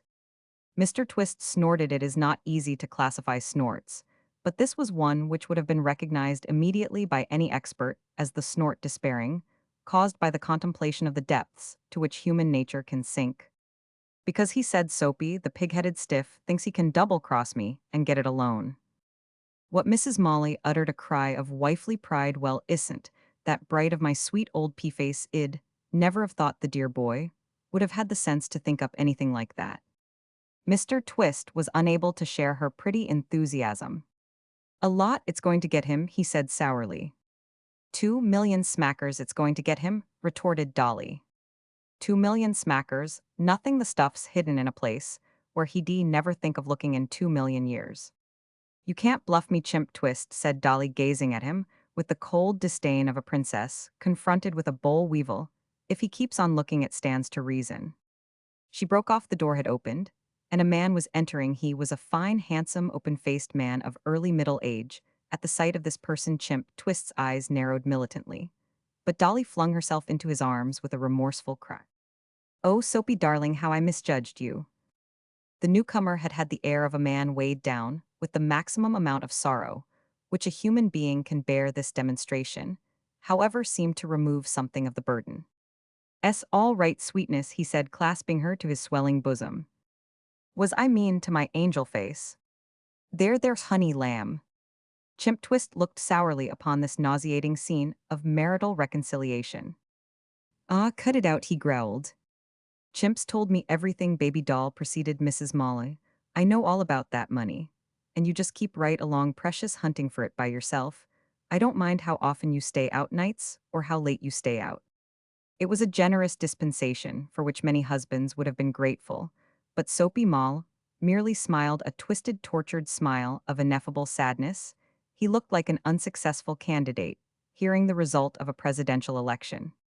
It's all off, honey bunch, he said, shaking his head. It's cold, petty. Well, have to let Chimp in on it. After all, sweetie pie, I came here to put my cards on the table and have a showdown. A quivering silence fell upon the room. Mrs. Moll was staring at her husband aghast. As for Chimp, he was completely bewildered. The theory that his old comrade had had a change of heart, that his conscience, putting in some rapid work, after getting off to a bad start, had caused him to regret his intention of double-crossing a friend, was too bizarre to be tenable. Soapy Malloy was not the sort of man to have changes of heart. Chimp, in his studies of the motion picture drama, had once seen a film where a tough egg had been converted by hearing a church organ, but he knew Mr. Malloy well enough to be aware that all the organs in all the churches in London might play in his ear simultaneously, without causing him to do anything more than grumble at the noise. "The house has been taken," said Soapy despondently. "Taken? What do you mean?" "Rented." "Rented when?"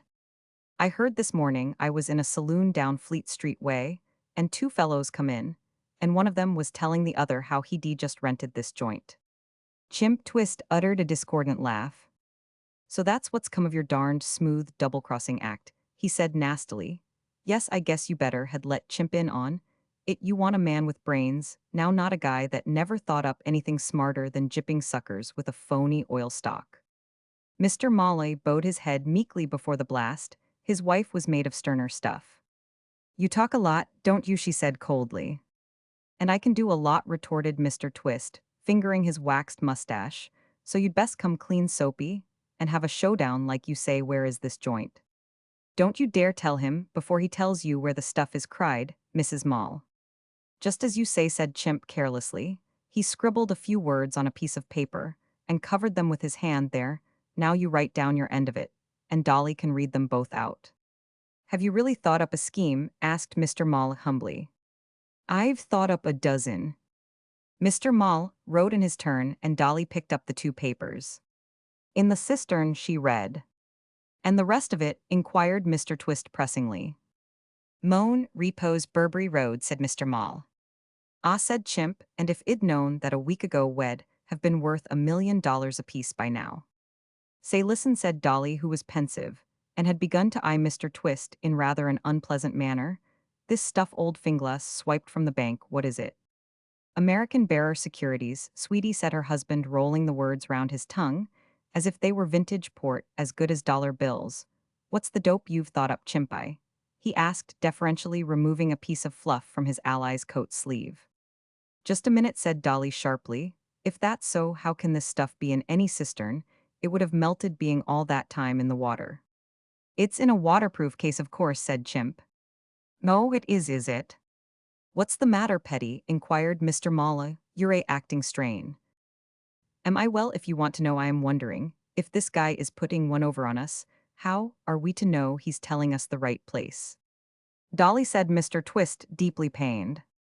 "Dolly," said Mr. Malla, not so much pained as apprehensive. He had a very modest opinion of his own chances of thinking of any way for coping with the situation which had arisen, and everything, it seemed to him, depended upon being polite to Chimp Twist, who was admittedly a man of infinite resource and sagacity. "If you think that of me," began Mr. Twist. "We don't, Chimpai, we don't," interrupted Mr. Molly hastily. "The madam is a little upset. Don't listen to her. What is this scheme of yours, Chimpai?" Perhaps Mrs. Molly's estimate of her husband 140 DS talents as a strategist resembled his own. At any rate, she choked down certain words that had presented themselves to her militant mind, and stood eyeing Chimp inquiringly. "Well, I'll tell you," said Chimp, "but first let's get the business end straight. How do we divvy?" "Why 50-50, Chimp," stammered Mr. Mall, stunned at the suggestion implied in his words that any other arrangement could be contemplated, me and the madam counting as one, of course. Chimp laughed sardonically. 50-50, nothing. I am the brains of this concern, and the brains of a concern always gets paid highest. Look at Henry Ford, look at the Archbishop of Canterbury." "Do you mean to say," demanded Dolly, "that if Soapy was sitting in with the Archbishop of Canterbury on a plan for skinning a sucker, the Archbishop wouldn't split even Stephen?" "It isn't like that at all," retorted Mr. Twist with spirit. "It's more as if Soapy went to the Archbishop of Canterbury and asked him to slip him a scheme for skinning the mug." "Well, in that case," said Mr. Mall, "I venture to assert that the Archbishop would simply say to me, 'Mala he say.'" Dolly wearied of a discussion which seemed to her too academic for the waste of valuable moments. 6-40, she said brusquely. 7-30, amended Chimp. 6-5, said Mr. Mall. "Right," said Chimp, "and now I'll tell you what to do. I'll give you 5 minutes first to see if you can think of it for yourself, And if you can't, I'll ask you not to start beefing, because it's so simple and not worth the money. 5 minutes concentrated meditation produced no brain wave in Mr. Molly, who outside his chosen profession of selling valueless oil stock to a trusting public, was not a very gifted man. Well then, said Chimp, here you are, you go to that fellow who's taken the joint and ask him to let you buy it off him. Well, of all the fool propositions, cried Dolly shrilly, and even Mr. Moll came near to sneering. Not so good, you don't think, continued Chimp, uncrushed. Well, then listen here to the rest of it. Dolly calls on this fellow. First, she acts surprised because her father hasn't arrived yet. Her what? Her father. Then she starts in vamping this guy all she can. If she hasn't lost her pep since she last tried that sort of thing, the guy ought to be in pretty good shape. For Act 2, by the time the curtain rings up, that's when you blow in Soapy. Am I her father? Asked Mr. Moll a little blankly. Sure you're her father, why not? Mr. Moll, who was a little sensitive about the difference in age between his bride and himself, considered that Chimp was not displaying his usual tact, but muttered something about graying himself up some at the temples. Then what? Asked Dolly. Then said Chimp, Soapy does a spiel. Mr. Moll brightened. He knew himself to be at his best when it came to a spiel. Soapy says he was born in this jointages and ages ago. What do you mean ages and ages ago? Said Mr. Moll, starting. Ages and ages ago, repeated Chimp firmly, before he had to emigrate to America and leave the dear old place to be sold. He has loving childhood recollections of the lawn, where he played as a kiddie and worships every brick in the place. All his favorite relations pegged out in the rooms upstairs. And all like that. Well, I'm here to say, concluded Chimp emphatically, that if that guy has any sentiment in him, and if Dolly has done the preliminary work properly, hell drop. There was a tense silence. It'll work, said Soapy. It might work, said Dolly more doubtfully. It will work, said Soapy. I shall be good. I will have that lobster weeping into his handkerchief inside 3 minutes. A lot depends on Dolly, Chimp reminded him. Don't you worry about that, said the lady stoutly. It'll be good too. But listen here, I've got to dress this act. This is where I have to have that hat with the bird of paradise feather that I see in Regent Street this morning. How much? Inquired the rest of the syndicate in a single breath. 18 guineas. 18 guineas, said Chimp. 18 guineas, said Soapy. They looked at each other wanly, while Dolly unheeded spoke of ships and hapworths of tar. And a new dress, she continued, warming to her work, and new shoes, and a new parasol, and new gloves, and new. Have a heart, Petty, pleaded Mr. Molly. Exercise a little discretion, sweetness. Dolly was firm. A girl, she said, can't do herself justice in a tacky Roman 549. You know that, and you know as well as I do that the first thing a gentleman does is to look at a dame's hoofs. And as for gloves, I simply beg you to cast an eye on these old things I've got on now and ask yourselves. Oh, all right, said Chimp. All right, echoed Mr. Moll. Their faces were set grimly. These men were brave, but they were suffering. Chapter 14. The cheer-up. Mr. Wren looked up from his plate with a sudden start, a wild and febrile glare of horror in his eyes. Old theatregoers, had any such been present, would have been irresistibly reminded by his demeanor of the late Sir Henry Irving in the Bells. It was breakfast time at San Rafael, and as always at this meal, the air was charged with an electric unrest. It is ever thus at breakfast in the suburbs. The specter of a fleeting train broods over the feast, turning normally placid men into temporary neuropaths. Meeting Mr. Wren in Fleet Street after lunch, you would have set him down as a very pleasant, quiet, elderly gentleman, rather on the mild side. At breakfast, Bengal tigers could have picked up hints from him. Zadwittle, he gasped, speaking in the early morning patois of suburbia, which is the English language filtered through toast and marmalade. Of course it wasn't a whistle, darling, said Kay soothingly. I keep telling you you've lots of time. Partially reassured, Mr. Wren went on with his meal. He finished his toast and reached for his cup. Was it? Only a quarter past. Sure you're washra. I put it right yesterday. At this moment there came faintly from afar a sweet musical chiming. There's the college clock striking the quarter, said Kay. Mr. Wren's fever subsided. If it was only a quarter past, he was on velvet. He could linger and chat for a while. He could absolutely dally. He pushed back his chair and lighted a cigarette with the air of a leisured man. Kay, my dear, he said, I've been thinking about this young fellow shotter. Kay jumped by an odd coincidence. She had herself been thinking of Sam at that moment. It annoyed her to think of Sam, but she constantly found herself doing it. I really think we ought to invite him to dinner one night. No, but he seems so anxious to be friendly only yesterday. He asked me if he could drop round sometime and borrow the garden roller. He said he understood that was always the first move in the suburbs toward establishing good neighborly relations. If you ask him to dinner, I shall go out. I can't understand why you dislike him so much. Well, I just do.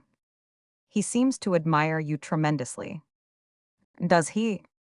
He keeps talking about you, asking what you were like as a child, and whether you ever did your hair differently, and things of that kind. No? I rather wish you didn't object to him. So much I should like to see something of him out of office hours. I find him a very pleasant fellow myself, and extremely useful. In the office he has taken that Aunt Ussable page off my hands. You remember how I used to hate having to write that. Is that all he does? Mr. Wren chuckled. By no means, he said amusedly. What are you laughing at? I was thinking, explained Mr. Wren, of something that happened yesterday. Cordelia Blair called to see me with one of her usual grievances. Oh no, said Kay sympathetically. Her uncle, she knew, was much persecuted by female contributors, who called with grievances at the offices of Pike's Home Companion. And of all these gifted creatures, Miss Cordelia Blair was the one he feared most. What was the trouble this time? Apparently, the artist who is illustrating Hearts Aflame had drawn Leslie Mordyke in a lounge suit instead of dress clothes. Why don't you bite these women's heads off when they come bothering you? You shouldn't be so nice to them. I can't, my dear, said Mr. Wren plaintively. I don't know why it is, but the mere sight of a woman novelist who is all upset seems to take all the heart out of me. I sometimes wish I could edit some paper like Tiny Tots or Our Feathered Chums. I don't suppose indignant children come charging in on Mason or outraged canaries on Mortimer. But I was telling Yowen I heard her voice in the outer office. I acquainted this young fellow Shotter briefly with the facts, and he most nobly volunteered to go out and soothe her. I can't imagine him soothing anyone. Well, he certainly had the most remarkable effect on Miss Blair. He came back 10 minutes later to say that all was well, and that she had gone away quite happy. Did he tell you how he had managed it? No, another chuckle escaped Mr. Wren. It isn't possible. I don't imagine, I don't suppose he could conceivably on such a very slight acquaintance have kissed her, do you? I should think it very probable. Well, I am bound to own. Don't laugh in that horrible ghoulish way, uncle. I can't help it. I could see nothing, you understand, as I was in the inner office, but there were most certainly sounds that suggested. Mr. Wren broke off again. That musical chiming had come faintly to his ears, but this time its effect was the reverse of soothing. He became a thing of furious activity. He ran to and fro, seizing his hat and dropping it, picking it up and dropping his briefcase, retrieving the briefcase, and dropping his stick. By the time he had finally shot out of the front door with his hat on his head, his briefcase in his hand, and his stick dangling from his arm, it was as if a tornado had passed through the interior of San Rafael, and Kay, having seen him off, went out into the garden to try to recover. It was a pleasant sunny morning, and she made for her favorite spot, the shade of the large tree that hung over the edge of the lawn, a noble tree as spreading as that which once sheltered the village blacksmith. Technically, this belonged to Moan, repose, its roots being in the latter's domain, but its branches had grown out over the fence, and San Rafael, with that injustice which is so marked a feature of human affairs, got all the benefit of its shade. Seated under this, with a gentle breeze ruffling her hair, Kay gave herself up to meditation. She felt worried and upset, and in the grip of one of her rare moods of despondency, she had schooled herself to pine as little as possible for the vanished luxury of midways.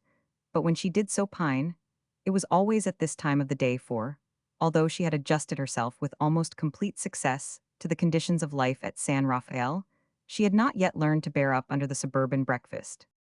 At Midways the meal had been so leisurely, so orderly, so spacious, so redolent of all that is most delightful in the country life of the wealthy, a meal of soft murmurs, and rustling papers of sunshine falling on silver in the summer, of crackling fires in winter, a take-your-time meal, a thing of dignity and comfort. Breakfast at San Rafael was a mere brutish bolting of food, and it jarred upon her afresh each morning. The breeze continued to play in her hair. Birds hopped upon the grass. Someone down the road was using a lawn mower. Gradually, the feeling of having been jolted and shaken by some rude force began to pass from Kay, and she was just reaching the stage where, reestablishing connection with her sense of humor, she would be able to look upon the amusing side of the recent scramble, when from somewhere between earth and heaven there spoke a voice. "Ooh," said the voice. Kay was puzzled. Though no ornithologist, she had become reasonably familiar with the distinctive notes of such of our feathered chums as haunted the garden of San Rafael, and this did not appear to be one of them. "I see you," proceeded the voice, lovingly. "How's your poor head, dearie?" The solution of the mystery presented itself at last. Kay raised her eyes and beheld, straddled along a branch almost immediately above her, a lean, stringy man of ruffianly aspect, his naturally unlovely face rendered additionally hideous by an arch and sentimental smile. For a long instant, this person goggled at her, and she stared back at him. Then, with a gasp that sounded confusedly apologetic, he scrambled back along the branch like an anthropoid ape, and dropping to earth beyond the fence, galloped blushingly up the garden. Kay sprang to her feet. She had been feeling soothed, but now a bubbling fury had her in its grip. It was bad enough that outcasts like Sam Shotter should come and camp themselves next door to her.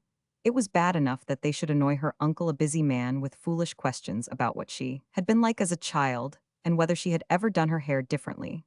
But when their vile retainers went to the length of climbing trees and chirruping at her out of them, the situation, it seemed to her, passed beyond the limit up to which a spirited girl may reasonably be expected to endure.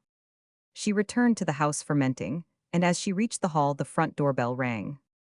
Technically, when the front doorbell of San Rafael rang, it was Claire Lippett's duty to answer it, but Claire was upstairs making beds. Kay stalked across the hall, and having turned the handle, found confronting her a young woman of spectacular appearance, clad in gorgeous raiment, and surmounted by a bird of paradise feathered hat so much too good for her that Kay's immediate reaction of beholding it was one of simple and ignoble jealousy. It was the sort of hat she would have liked to be able to afford herself, and its presence on the dyed hair of another cemented the prejudice which that other's face and eyes had aroused within her. "Does a guy named Shotter live here?" asked the visitor, then with the air of one remembering a part, and with almost excessive refinement. "Could I see Mr. Shotter, if you please?" "Mr. Shotter lives next door," said Kay frostily. "Oh, thank yaw so much." "Not at all," said Kay. She shut the door and went into the drawing room. The feeling of being in a world bounded north, east, south, and west by Sam Shotter had thoroughly poisoned her day. She took pen, ink, and paper and wrote viciously for a few moments. "Claire," she called. "Hello," replied a distant voice.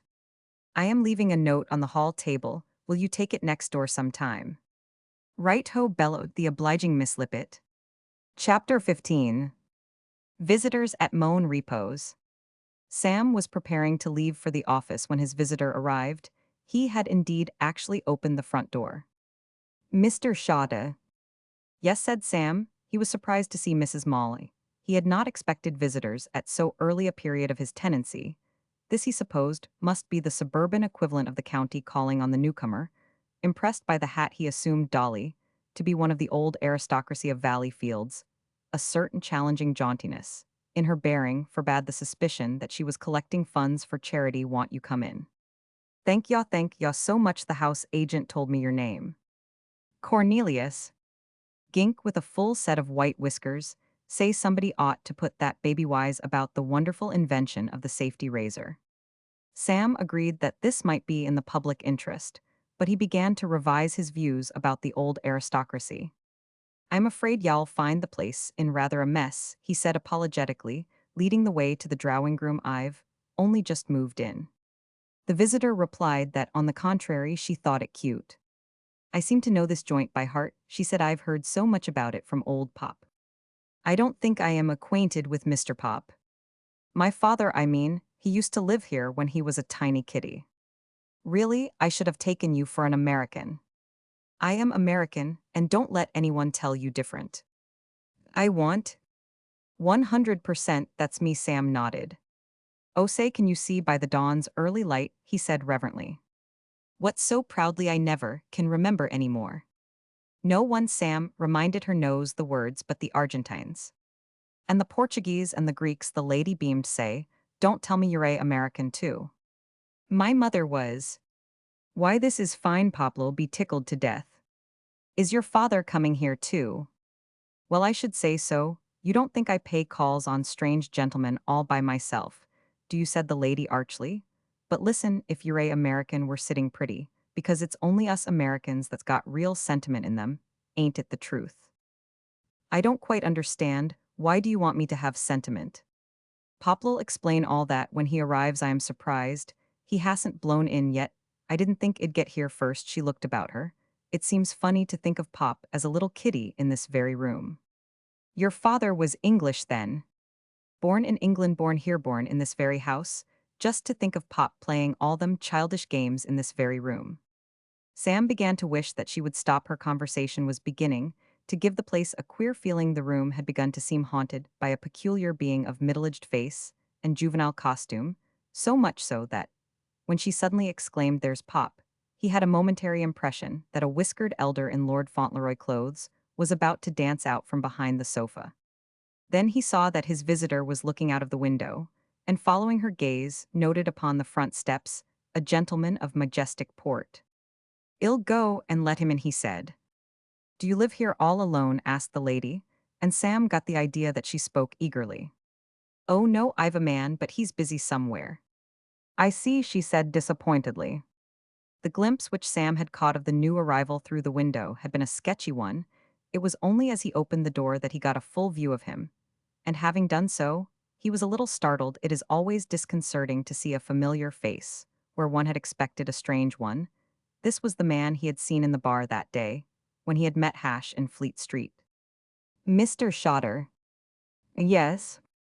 It seemed to Sam that the man had aged a good deal since he had seen him last. The fact was that Mr. Mala, in graying himself up at the temples, had rather overdone the treatment. Still, though stricken in years, he looked a genial, kindly, honest soul. "My name is Gunn, Mr. Shotter, Thomas G. Gunn."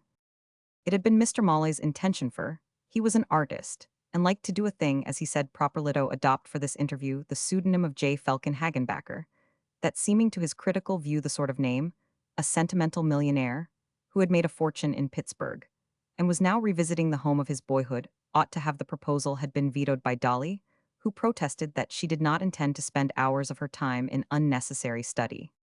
"Want you come in?" said Sam. He stood aside to let his visitor pass, wondering again where it was that he had originally seen the man he hated. To forget a face and personality, which should have been unforgettable, he ushered Mr. Gunn into the drawing room, still pondering. "So there you are, Pop," said the lady. "Say, Pop, isn't it dandy? Mr. Shotter's an American." Mr. Gunn's frank eyes lit up with gratification. "Ah, then you are a man of sentiment, Mr. Shotter. You will understand. You will not think it odd that a man should cherish all through his life a wistful yearning for the place where he was born." "Not at all," said Sam politely, and might have Ray 156 minded his visitor that the feeling, a highly creditable one, was shared by practically all America's most eminent songwriters. "Well, that is how I feel, Mr. Shotter," said the other bluffly, "and I am not ashamed to confess it. This house is very dear to me. I was born in it." "So Miss Gunn was telling me." "Ah, she has told you? Yes, Mr. Shotter. I am a man who has seen men and cities. I have lived in the hovels of the poor. I have risen, till, if I may say so, I am welcomed in the palaces of the rich. But never, rich or poor, have I forgotten this old place, and the childhood associations which hallow it." He paused. His voice had trembled and sunk to a whisper in those last words, and now he turned abruptly and looked out of a window. His shoulders heaved significantly for an instant, and something like a stifled sob broke the stillness of the room. But when a moment later he swung round, he was himself again, the tough, sturdy old J. Felkin Hagenbackerer, rather Thomas G. Gunn, who was so highly respected, and perhaps a little feared, at the Rotary Club in Pittsburgh. "Well, I must not bore you, Mr. Shotter. You are no doubt a busy man. Let me be brief, Mr. Shotter. I want this house." "You want what?" said Sam, bewildered. He had had no notion that he was going to be swept into the maelstrom of a business transaction. "Yes, sir, I want this house. And let me tell you that money is no object. I've lots of money." He dismissed money with a gesture. "I have my whims, and I can pay for them." "How much for the house, Mr. Shotter?" Sam felt that it behooved him to keep his head. He had not the remotest intention of selling for all the gold in Pittsburgh a house which in the first place did not belong to him, and secondly was next door to Kay Derrick. "I am very sorry," he began. Mr. Gunn checked him with an apologetic lift of the hand. "I was too abrupt," he said. "I rushed the thing, a bad habit of mine. When I was prospecting in Nevada, the boys used to call me Hair Trigger Gun. I ought to have stated my position more clearly." "Oh, I understand your position. You realize then that this isn't a house to me, it is a shrine." "Yes, yes, but it contains," said Mr. Gunn with perfect truth, "something very precious to me." "Yes, but it is my boyhood that is enshrined. Hear me, innocent, happy, halcyon boyhood. I have played games at my mother's knee. In this very room, I have read tales from the scriptures with her here. It was here that my mother, seated at the piano, used to sing. His voice died away again, he blew his nose, and turned once more to the window. But though he was under the impression that he had achieved a highly artistic aposiopesis, he could hardly have selected a more unfortunate word to stammer brokenly. Some 158 thing, resembling an electric thrill, ran through Sam's memory. Dormant had responded to the code word. Sing Sing. He knew now where he had seen this man before. It is the custom of the Welfare League of America's most famous penitentiary to alleviate the monotony of the convict's lot by giving periodical performances of plays produced and acted by the personnel of the prison when the enterprising burglar isn't burgling. In fact, he is probably memorizing the words of some popular lyric for rendition on the next big night. To one of these performances, some 18 months back, Sam had been taken by a newspaper friend. The hit of the evening had been this very Thomas G. Gunn, then a mere number in the role of a senator. Mr. Gunn had resumed his address. He was speaking once more of his mother, and speaking well, but he was not holding his audience. Sam cut in on his eloquence. "I am sorry," he said, "but I am afraid this house is not for sale." "But Mr. Shotter—" "No," said Sam, "I have a very special reason for wishing to stay here, and I intend to remain, and now I'm afraid I must ask you. Suppose I look in this evening, and take the matter up again," pleaded Mr. Gunn, finding with some surprise that he had been edged out onto the steps, and making a last stand there. "It's no use, besides I shan't be in this evening, I am dining out." "Will anybody be in?" asked Miss Gunn, suddenly breaking a long silence. "Why, yes," said Sam, somewhat surprised. "The man who works here." "Why?" "I was only thinking that if we called he might show us over the place." "Oh, I see. Well, goodbye." "But say now, listen." "Goodbye," said Sam. He closed the door and made his way to the kitchen. His chair, tilted back against the wall, was smoking a thoughtful pipe. "Who was it, Sam?" "Somebody wanting to buy the house." "There's something fishy going on." "There?" "Do you remember me pointing out a man to you in that bar in Fleet Street?" "Yes." "Well, it was the same fellow, and do you remember me saying that I was sure I had seen him before somewhere?" "Yes." "Well, I've remembered where it was. It was in Sing Sing, and he was serving a sentence there." Mr. Todhunter's feet came to the floor with a crash. "There's something darned peculiar about this house. I slept in it the night I landed, and there was a fellow creeping around with an electric torch, and now this man, whom I know to be a crook, puts up a fake story to make me let him have it. What do you think, "I'll tell you what I think," said Mr. Todhunter, alarmed. "I think I'm going straight out to buy a good watchdog." "It's a good idea. I don't like these bad characters hanging about. I had a cousin in the pawnbroking line. What was hit on the Eid by a burglar with an antique vase, that's what happened to him, all through hearing a noise in the night, and coming down to see what it was. But what's at the back of all this? What do you make of it?"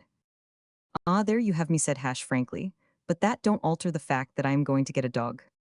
I should get something pretty fierce." "I'll get a dog," said solemnly, "that'll feed on nails and bite his own mother."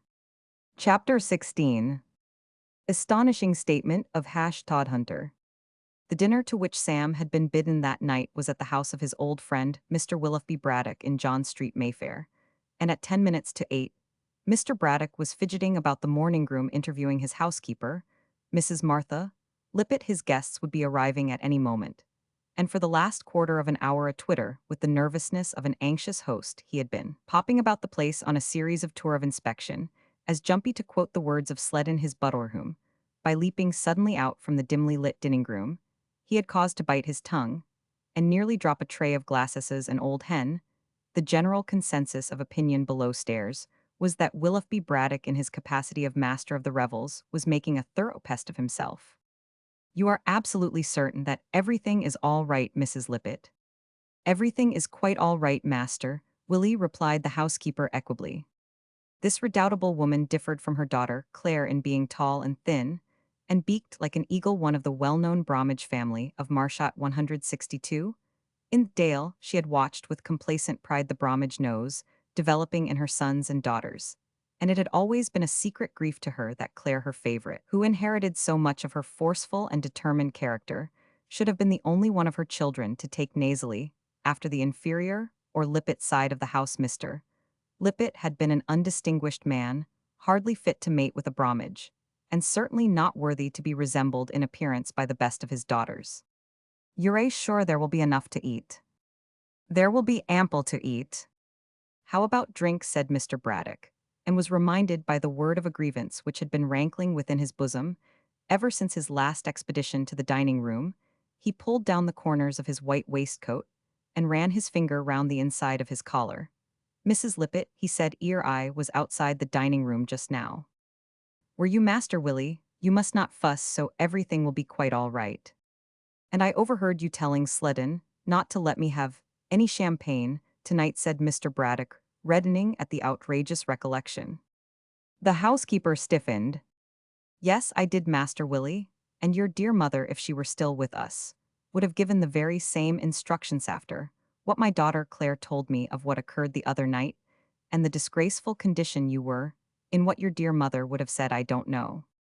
Mrs. Lippett's conversation during the last 20 years of Willoughby Braddock's life had dealt largely with speculations as to what his dear mother would have said of various ventures undertaken or contemplated by him. "You must fight against the craving, master. Willie, remember your Uncle George." Mr. Braddock groaned in spirit. "One of the things that make these old retainers so hard to bear is that they are so often walking editions of the chroniques scandaleuses of the family." It sometimes seemed to Mr. Braddock that he could not move a step in any direction without having the awful example of some erring ancestor flung up against him. "Well, look here," he said with weak defiance, "I want champagne tonight."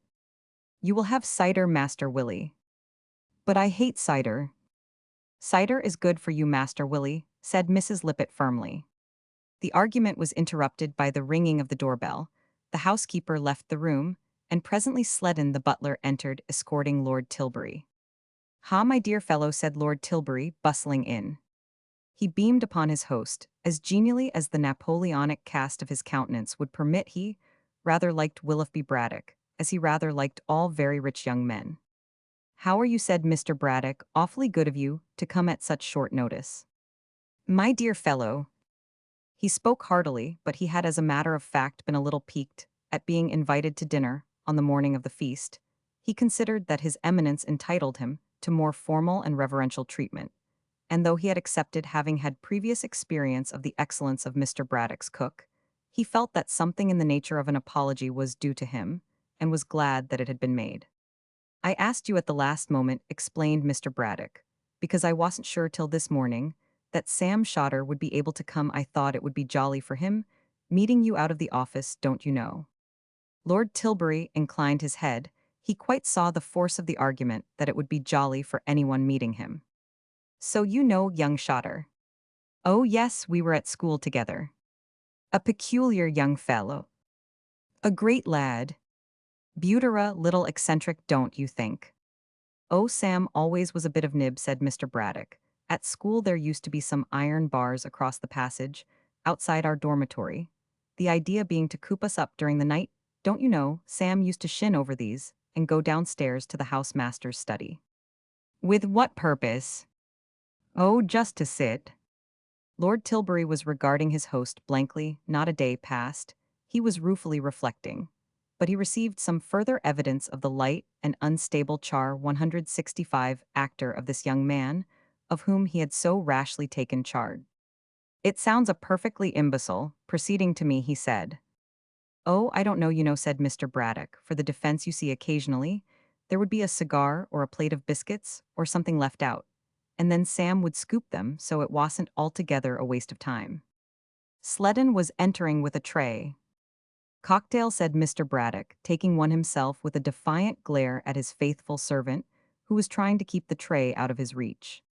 No, I thank you, said Lord Tilbury. My doctor has temporarily forbidden me the use of alcoholic beverages. I have been troubled of late with a suspicion of gout. Tough luck. No doubt I am better without them. I find cider an excellent substitute. Are you expecting many people here tonight? A fairish number. I don't think you know any of them except, of course, old Wren. Wren, you mean the editor of my home companion. Yes, he and his niece are coming. She lives with him, you know. Lord Tilbury started as if a bradawl had been thrust through the cushions of his chair, and for an instant so powerfully did these words affect him, he had half a mind to bound at the receding sledden, and regardless of medical warnings, snatch from him that rejected cocktail, a restorative of some kind, seemed to him imperative. The statement by Mr. Wren, delivered in his office on the morning of Sam's arrival, that he possessed no daughter had had the effect of relieving Lord Tilbury's mind completely. Francie, generally, so unerring in these matters. Had he decided wronged Sam in attributing his occupancy of Moan Repose to a desire to be next door to some designing girl? And now it appeared that she had been right all the time. He was still staring with dismay at his unconscious host when the rest of the dinner guests began to arrive. They made no impression on his dazed mind. Through a sort of mist, he was aware of a young man with a face like a rabbit, another young man with a face like another rabbit, two small shingled creatures, one blonde, the other dark, who seemed to be either wives or sisters of these young men, and an unattached female, whom Mr. Braddock addressed as Aunt Julia. His lordship remained aloof, buried in his thoughts, and fraternizing with none of them. Then Sam appeared, and a few moments later Sledden announced Mr. Wren and Miss Derrick, and Lord Tilbury, who had been examining a picture by the window, swung round with a jerk. In a less prejudiced frame of mind, he might have approved of Kay, for like so many other great men, he had a nice eye for feminine beauty, and she was looking particularly attractive in a gold dress, which had survived the wreck of Midways. But now that very beauty merely increased his disapproval and alarm. He looked at her with horror. He glared as the good old father in a film glares at the adventuress from whose clutches he is trying to save his only son. At this moment, however, something happened that sent hope and comfort stealing through his heart. Sam, who had been seized upon by Aunt Julia, and had been talking restively to her for some minutes now, contrived by an adroit piece of sidestepping to remove himself from her sphere of influence. He slid swiftly up to Kay, and Lord Tilbury, who was watching her closely, saw her face freeze. She said a perfunctory word or two, and then turning away began to talk with great animation to one of the rabbit-faced young men. And Sam, with rather the manner of one who has bumped into a brick wall in the dark, drifted off, and was immediately gathered in again by Aunt Julia. A delightful sensation of relief poured over Lord Tilbury in the days of his youth, when he had attended subscription dances at the Empress Rooms, West Kensington. He had sometimes seen that look on the faces of his partners when he had happened to tread on their dresses.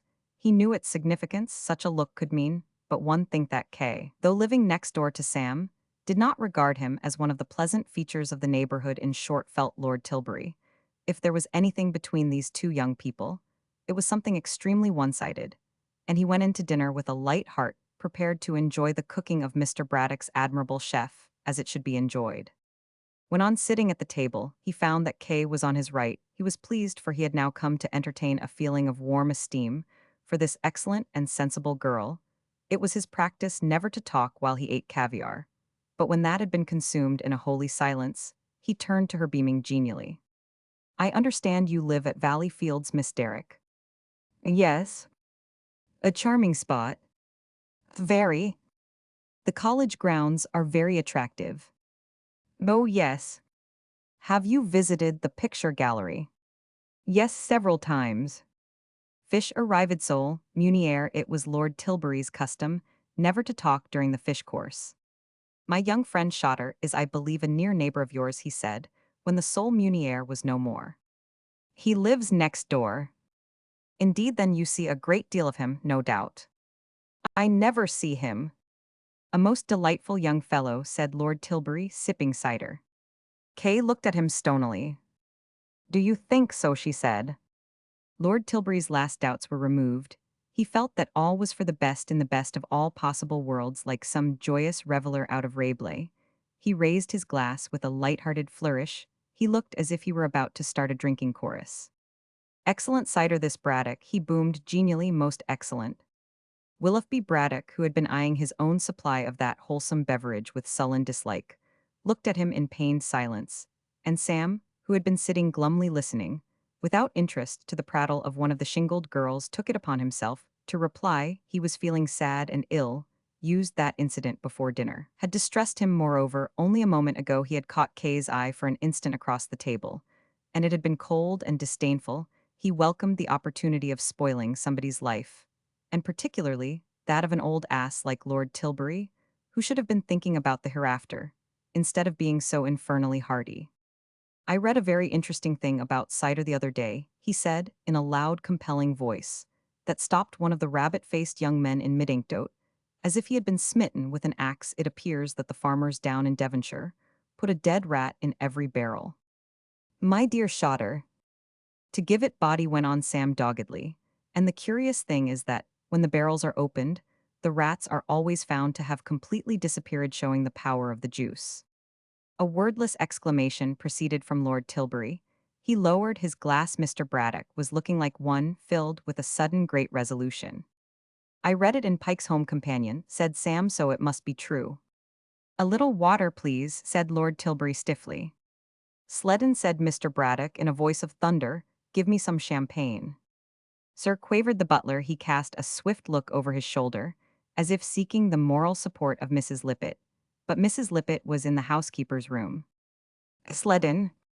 Yes, sir, said the butler meekly. Sam was feeling completely restored to his usual sunny self. Talking of Pike's Home Companion, he said, did you take my advice and read that serial of Cordelia Blair's Lord Tilbury? I did not, replied his lordship shortly. You should. Miss Blair is a very remarkable woman. Kay raised her eyes. A great friend of yours, isn't she? She said. I would hardly say that. I've only met her once. But you got on very well with her, I heard. I think I endeared myself to her pretty considerably. So I understood. I gave her a plot for a story, said Sam. One of the rabbit-faced young men said that he could never understand how fellow sir women, for that matter, thought up ideas for stories or plays, for the matter of theatre. As a matter of fact, any sort of ideas for that matter. This, Sam explained, was something that actually happened to a friend of mine. The other rabbit-faced young man said that something extremely rummy had once happened to a pal of his. He had forgotten what it was, but it had struck him at the time as distinctly rummy. This fellow, said Sam, was fishing up in Canada. He lived in a sort of shack. A what? Asked the blonde shingled girl.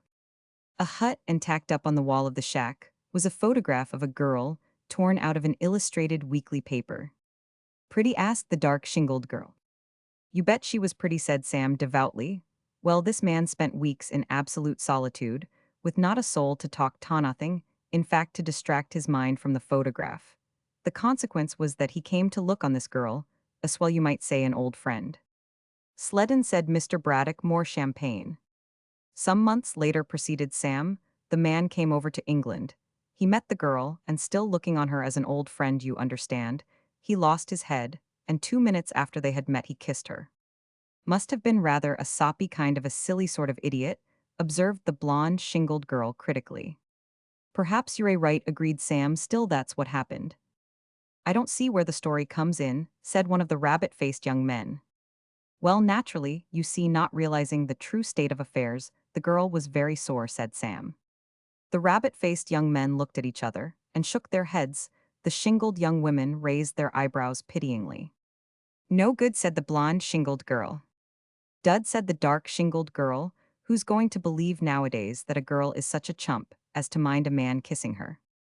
Everybody kisses, everybody nowadays, said one of the rabbit-faced young men profoundly.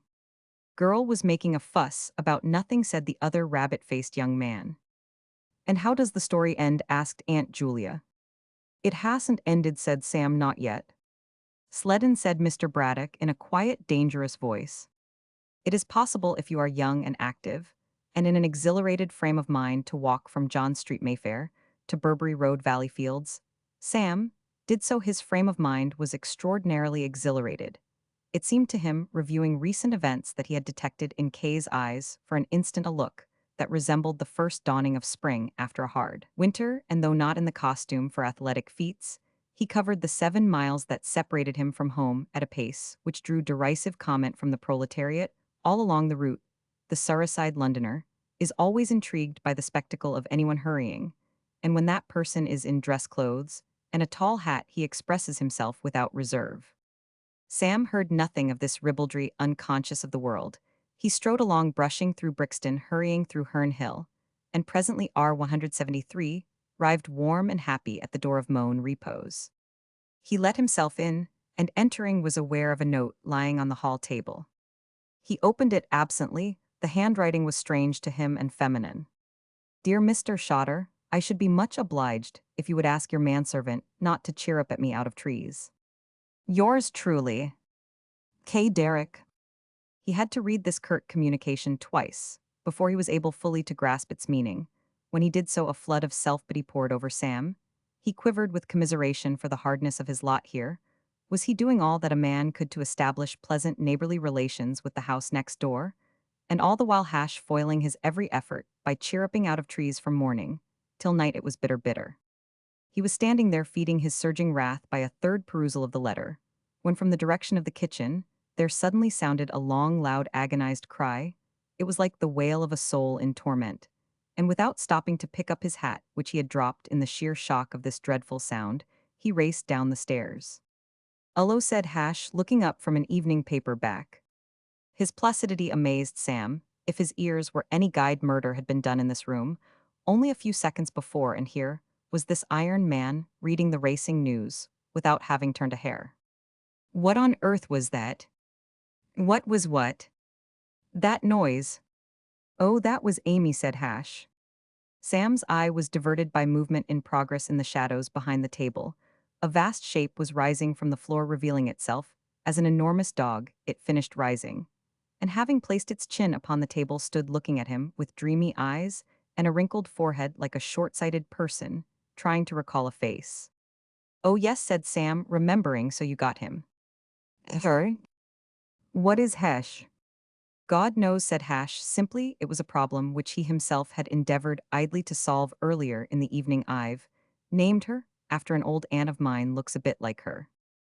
She must be an attractive woman. She's dead." "Perhaps it's all for the best," said Sam. He leaned forward and pulled the animal's ears in friendly fashion. Amy simpered in a ladylike way. "Well pleased, would you say she was a bloodhound?" Hash. "I wouldn't say she was anything not to swear to. A kind of canine cocktail," said Sam, "the sort of thing a Crufts show judge dreams about when he has a nightmare." He observed something lying on the floor and, stooping, found that his overtures to the animal had caused Kay's note to slip from his fingers. He picked it up and eyed Hash sternly. Amy, charmed by his recent attentions, snuffled like water going down the waste pipe of a bath. "Hash," said Sam. "Snilo." "What the devil?" demanded Sam forcefully. "Do you mean by chirruping at Miss Derrick out of trees?" "I only said ooh," Sam pleaded. Mr. Todhunter. "You said what?" "Ooh?" "What on earth did you want to say ooh for?" Much voyaging on the high seas had given Hash's cheeks the consistency of teak, but at this point, something resembling a blush played about them. "I thought it was the girl." "What girl?" "The maid Clara. Her name is." "Well, why should you say ooh at her?" Again that faint fleeting blush colored Hash's face. Before Sam's revolted eyes, he suddenly looked coy. "Well, it's like this, Sam. The old thing air is we're engaged." "What?" "Engaged to be married." "Engaged." "Ah," said Mr. Todhunter, and once more that repellent smirk rendered his features hideous beyond even nature's liberal specifications concerning them. Sam sat down. This extraordinary confession had shaken him deeply. "You're engaged?" "No." "But I thought you disliked women." "So I do, most of 'em." Another aspect of the matter struck Sam. His astonishment deepened. "But how did you manage it so soon?" "Soon?" "You can't have seen the girl more than about half a dozen times." Still another mysterious point about this romance presented itself to Sam. He regarded the great lover with frank curiosity. "And what was the attraction?" he asked. "That's what I can't understand." She's a nice girl, argued Hash. I don't mean in her, I mean in you. What is there about you that could make this misguided female commit such a rash act if I were a girl? And you begged me for one little rose from my hair, I wouldn't give it to you. But, no, said Sam firmly. It's no use arguing, I just wouldn't give it to you. What did she see in you? So well. It couldn't have been your looks, well, dismiss that right away, of course, it couldn't have been your conversation or your intellect, because you haven't any then, what was it?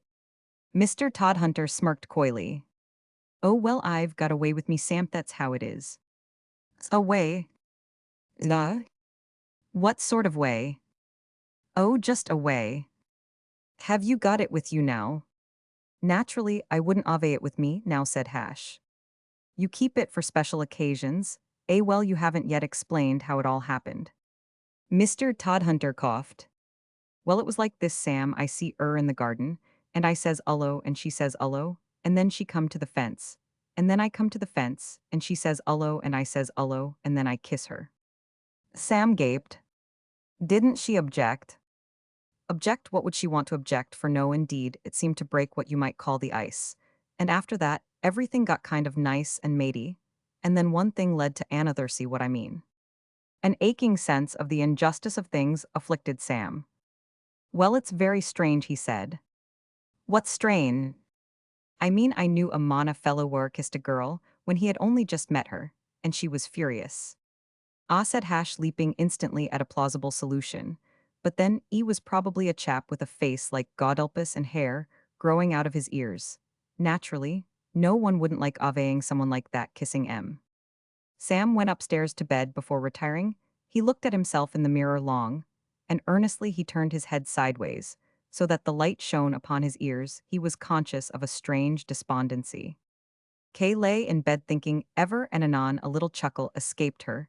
She was feeling curiously happy tonight. The world seemed to have become all of a sudden interesting, and amusing. An odd, uncontrollable impulse urged her to sing. She would not in any case have sung for long, for she was a considerate girl, and the recollection would soon have come to her that there were people hard by who were trying to get to sleep. But as a matter of fact, she sang only a mere bar or two, for even as she began there came a muffled banging on the wall, a petulant banging. Todhunter loved his Claire. But he was not prepared to put up with this sort of thing. 3 dowdy buffets, he dealt the wall with the heel of a number 11 shoe. Kay sang no more. She turned out the light and lay in the darkness, her face set. Silence fell upon San Rafael and Moan repose, and then from somewhere in the recesses of the latter, a strange banshee-like wailing began. Amy was homesick. Chapter 17. Activities of the dog Amy. The day that followed Mr. Braddock's dinner party dawned on a world, shrouded in wet white fog by 8 o'clock. However, this had thinned to a soft pearly veil that hung clingingly to the tree tops, and lingered about the grass of the lawn in little spiderwebs of moisture. And when Kay Derrick came out into the garden, a quarter of an hour later, the September sun was already beginning to pierce the mist with hints of a wonderful day to come. It was the sort of morning which should have bred happiness and quiet content, but Kay had waked in a mood of irritated hostility, which fine weather could not dispel. What had happened overnight had stung her to a militant resentment, and sleep had not removed this. Possibly this was because her sleep, like that of everyone else in the neighborhood, had been disturbed and intermittent from midnight until 2 in the morning. The dog Amy had given a spirited imitation of 10 dogs being torn asunder by red-hot pincers. At 2, Todhunter had risen reluctantly from his bed, and arming himself with the number 11 shoe mentioned in the previous chapter, had reasoned with her. This had produced a brief respite, but by a quar 180 tur of 3 large numbers of dogs were once more being massacred on the premises of Moan Repose, that ill-named house. At 3, Sam went down, and being a young man who liked dogs, and saw their point of view, tried diplomacy. This took the shape of the remains of a leg of mutton, and it worked like a charm. Amy finished the leg of mutton, and fell into a surfeited slumber, and peace descended on Burberry Road. Kay paced the gravel path with hard feelings which were not removed by the appearance a few moments later of Sam clad in flannels and a sweater. Sam, his back to her, and his face to the sun, began to fling himself about in a forceful and hygienic manner, and Kay, interested in spite of herself, came to the fence to watch him. She was angry with him, for no girl likes to have her singing criticized by bangs upon the wall, but nevertheless, she could not entirely check a faint feeling of approval, As she watched him, a countrybred girl, Kay liked men to be strong and of the open air. And Sam, whatever his moral defects, was a fine physical specimen. He looked fit and hard and sinewy. Presently, in the course of a complicated movement, which involved circular swinging from the waist, his eye fell upon her. He straightened himself and came over to the fence, flushed and tousled and healthy. "Good morning," he said. "Good morning," said Kay coldly. "I want to apologize, Mr. Shotter. I am afraid my singing disturbed you last night." "Good Lord," said Sam. "Was that you? I thought it was the dog." "I stopped directly you banged on the wall." "I didn't bang on any wall. It must have been Hash." "Hash?" "Hash Todhunter, the man who cooks for me. Oh yes, who chirrups at you out of trees. I got your note and spoke to him about it. He explained that he had mistaken you for your maid, Claire. It's rather a romantic story. He's engaged to her." "Engaged?" "That's just what I said when he told me, and in just that tone of voice. I was surprised. I gather, however, that Hash is what you would call a quick worker. He tells me he has a way with him. According to his story, he kissed her. And after that everything was nice and matey." Kay flushed faintly. "No," she said. "Yes," said Sam. There was a silence. The San Rafael kitten, which had been playing in the grass, approached and rubbed a wet head against Kay's ankle. "Well, I must be going in," said Kay. "Claire is in bed with one of her neuralgic headaches, and I have to cook my uncle's breakfast." "Oh no, really? Let me lend you Todd Hunter." "No thanks. Perhaps you're a wise apart from dry hash. He's a rotten cook." "So is Claire." "Really, what a battle of giants it will be when they start cooking for each other." "Yes." Kay stooped and tickled the kitten under the ear, then walked quickly toward the house. The kitten, having subjected Sam to a long and critical scrutiny, decided that he promised little entertainment to an active-minded cat, and galloped off in pursuit of a leaf. Sam sighed and went in to have a bath. Some little time later, the back door of Moan Repose opened from within, as if urged by some irresistible force, and the dog Amy came out to take the morning air. Dogs are creatures of swiftly changing moods. Only a few hours before, Amy, in the grip of a dreadful depression, caused by leaving the public house, where she had spent her girlhood for in case. The fact is of interest to anyone. Hash had bought her for 5 shillings from the proprietor of the Blue Anchor at Tulse Hill, had been making the night hideous with her lamentations. Like Rachel, she had mourned, and would not be comforted, but now, to judge from her manner and a certain jauntiness in her walk, she had completely resigned herself to the life of exile. She scratched the turf and sniffed the shrubs with the air of a lady of property, taking a stroll round her estates. And when Hash, who did not easily forgive, flung an egg at her out of the kitchen window, so that it burst before her on the gravel, she ate the remains light-heartedly, as one who feels that the day is beginning well. The only flaw in the scheme of things seemed to her to consist in a lack of society. By nature sociable, she yearned for company, and for some minutes roamed the garden in quest of it. She found a snail under a laurel bush, but snails are reserved creatures, self-centered and occupied with their own affairs. And this one cut Amy dead, retreating into its shell with a frigid aloofness, which made anything in the nature of camaraderie out of the question. She returned to the path and became interested in the wooden structure that ran along it, rearing herself up to a majestic height, and placing her paws on this, she looked over and immediately experienced all the emotions of stout Balboa, when with eagle eyes he stared at the Pacific. It is not indeed too much to say that Amy at that moment felt like some watcher of the skies when a new planet swims into his ken, for not only was there a complete new world on the other side of this wooden structure, but on the grass in the middle of it was a fascinating kitten running round in circles after its tail. Amy had seen enough. She would have preferred another dog to chat with, but failing that, a kitten made an admirable substitute. She adored kittens at the Blue Anchor. There had been 7 all intimate friends of hers who looked upon her body as a recreation ground, and her massive tail as a perpetual object of the chase. With a heave of her powerful hind legs, she hoisted herself over the fence, and descending on the other side like the delivery of half a ton of coal, bounded at the kitten full of good feeling, and the kitten, after one brief shocked stare, charged madly at the fence, and scrambled up it into the branches of the tree from which Hash Todhunter had done his recent chirruping. Amy came to the foot of the tree and looked up, perplexed. She could make nothing of this. It is not given to dogs, any more than to men, to see themselves as others see them, and it never occurred to her for an instant that there was in her appearance anything that might be alarming to a high-strung young cat, but a dog cannot have a bloodhound father and a Great Dane Labrador mother without acquiring a certain physique. The kitten peering down through the branches congratulated itself on a narrow escape from death and climbed higher. And at this point Kay came out into the garden. "Hello dog," said Kay, "what are you doing here?" Amy was glad to see Kay. She was a short-sighted dog, and took her for the daughter of the host of the Blue Boar who had been wont to give her meals. She left the tree and galloped toward her.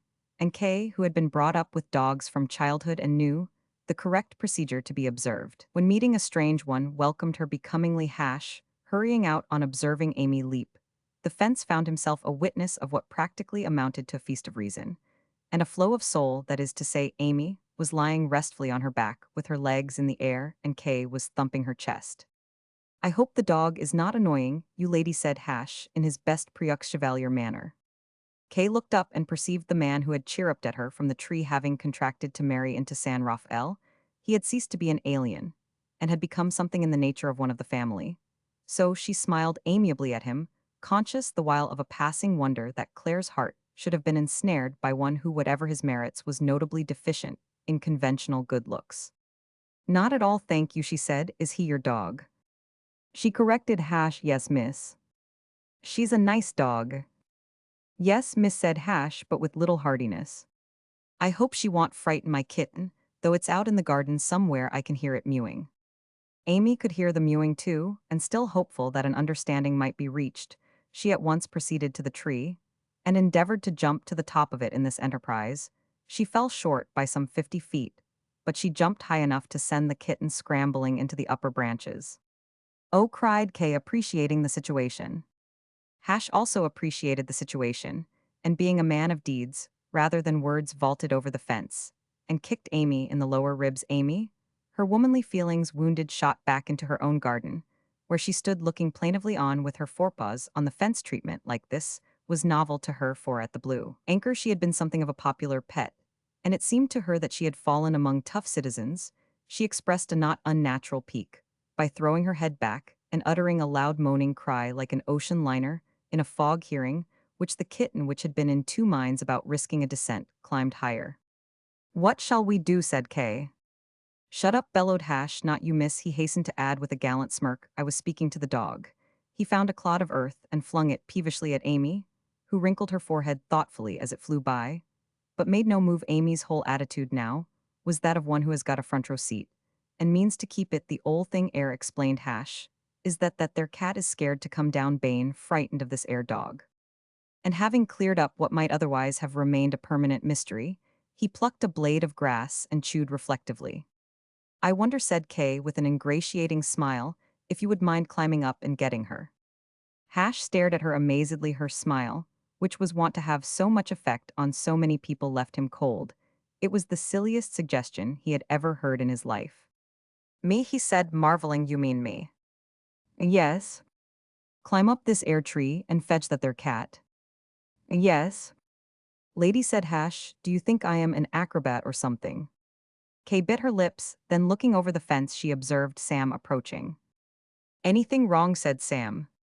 Kay regarded him with mixed feelings. She had an uneasy foreboding that it might be injudicious to put herself under an obligation to a young man so obviously belonging to the class of those who, given an inch, take an ell. On the other hand, the kitten, mewing piteously, had plainly got itself into a situation from which only skilled assistance could release it. She eyed Sam doubtfully. "Your dog has frightened my kitten up the tree," she said. A wave of emotion poured over Sam. Only yesterday, he had been correcting the proofs of a short story designed for a forthcoming issue of Pike's Home Companion. Celia's Airman by Louise G. Boffinand had curled his lip with superior masculine scorn at what had seemed to him the naive sentimentality of its central theme. Celia had quarreled with her lover, a young wing commander in the Air Force, and they had become reconciled owing to the latter saving her canary in a mad moment in which his critical faculties must have been completely blurred. Sam had thought the situation far-fetched, but now he offered up a silent apology to Miss Boffin, realizing that it was from the sheer stark facts of life that she had drawn her inspiration. "You want her brought down?" "Yes, I do." "Leave it to me," said Sam. "Leave it absolutely to me. Leave the whole thing entirely and completely to me." It's awfully good of you. Not at all, said Sam tenderly. There is nothing I wouldn't do for Yao nothing, I was saying to myself, only just now. I shouldn't said heavily only go break 180 aiding your neck. What we ought to do is to stand under the tree and cheer up. Sam frowned. You appear to me, he said with some severity, to think that your mission in life is to cheer up. If you devoted half the time to work that you do to practicing your chirruping moan repose, would be a better and a sweeter place. He hoisted himself into the tree and began to climb rapidly. So much progress did he make that, when a few moments later Kay called to him, he could not distinguish her words. He scrambled down again. What did you say? He asked. I only said take care, said Kay. Oh, said Sam. He resumed his climb. Followed him with a pessimistic eye. A cousin of mine broke 2 ribs playing this sort of silly game, he said moodily. Light-haired feller, named George Turner. Had a job pruning the elms on a gentleman's place down Chigwell. Way 2 ribs he broke besides a number of contusions. He was aggrieved to find that Kay was not giving that attention to the story, which its drama and human interest deserved. 2 ribs, he repeated in a louder voice. Also cuts, scratches, and contusions. Elms are treacherous things. You think the branches is all right, but lean your weight on 'em, and they snap. That's an elm he's climbing now. Oh, be quiet, said Kay nervously. She was following Sam's movements as tensely as ever. Celia Fall 189, load her airmans. It did look horribly dangerous what he was doing. The proper thing we ought to have done was to have took a blanket and a ladder and a pole, and to have held the blanket spread out and climbed the ladder, and prodded at that there cat with the pole, same as they do at fires, said casting an unwarrantable slur on the humane methods of the fire brigade. Oh, well done, cried Kay. Sam was now operating in the topmost branches, and the kitten, not being able to retreat farther, had just come within reach of his groping hand, having regarded him suspiciously for some moments, and registered a formal protest against the proceedings. By making a noise like an exploding soda-waiter bottle, it now allowed itself to be picked up and buttoned into his coat. Splendid, shouted Kay. What, bellowed Sam, peering down. I said splendid, roared Kay. The lady said splendid, yelled in a voice, strengthened by long practice in announcing dinner in the midst of hurricanes. He turned to Kay with a mournful shaking of the head, his bearing that of the man who has tried to put a brave face on the matter, but feels the uselessness of affecting further optimism. It's now that's the dangerous part, miss, he said. The coming down, what I mean, I don't say the climbing up of one of these air elms is safe, not what you would call safe. But it's when you're coming down that the nasty accidents occur. My cousin was coming down when he broke his 2 ribs and got all them contusions. George Turner, his name, was a light-haired feller, and he broke 2 ribs and had to have 7 stitches sewed in him. Oh, cried Kay. No, said He spoke with something of the smug self-satisfaction of the prophet, whose predicted disasters come off, as per schedule, halfway down the tree. Sam, like Mr. Turner, had found proof of the treachery of elms. He had rested his weight on a branch which looked solid, felt solid, and should have been solid, and it had snapped under him for one breathless moment. He seemed to be about to shoot down like Lucifer. Then he snatched at another bough and checked his fall. This time the bough held. It was as if the elm, having played its practical joke and failed, had become discouraged. With something of the feelings of a spectator in the gallery at a melodrama, who sees the big scene fall flat, watched his friend and employer reach the lowest branch and drop safely to the ground. The record of George Turner still remained a mark for other climbers to shoot at. Kay was not a girl who wept easily, but she felt strangely close to tears. She removed the agitated kitten from Sam's coat and put it on the grass, where it immediately made another spirited attempt to climb the tree. Foiled in this, it raced for the coal cellar and disappeared from the social life of San Rafael until late in the afternoon. Your poor hands, said Kay.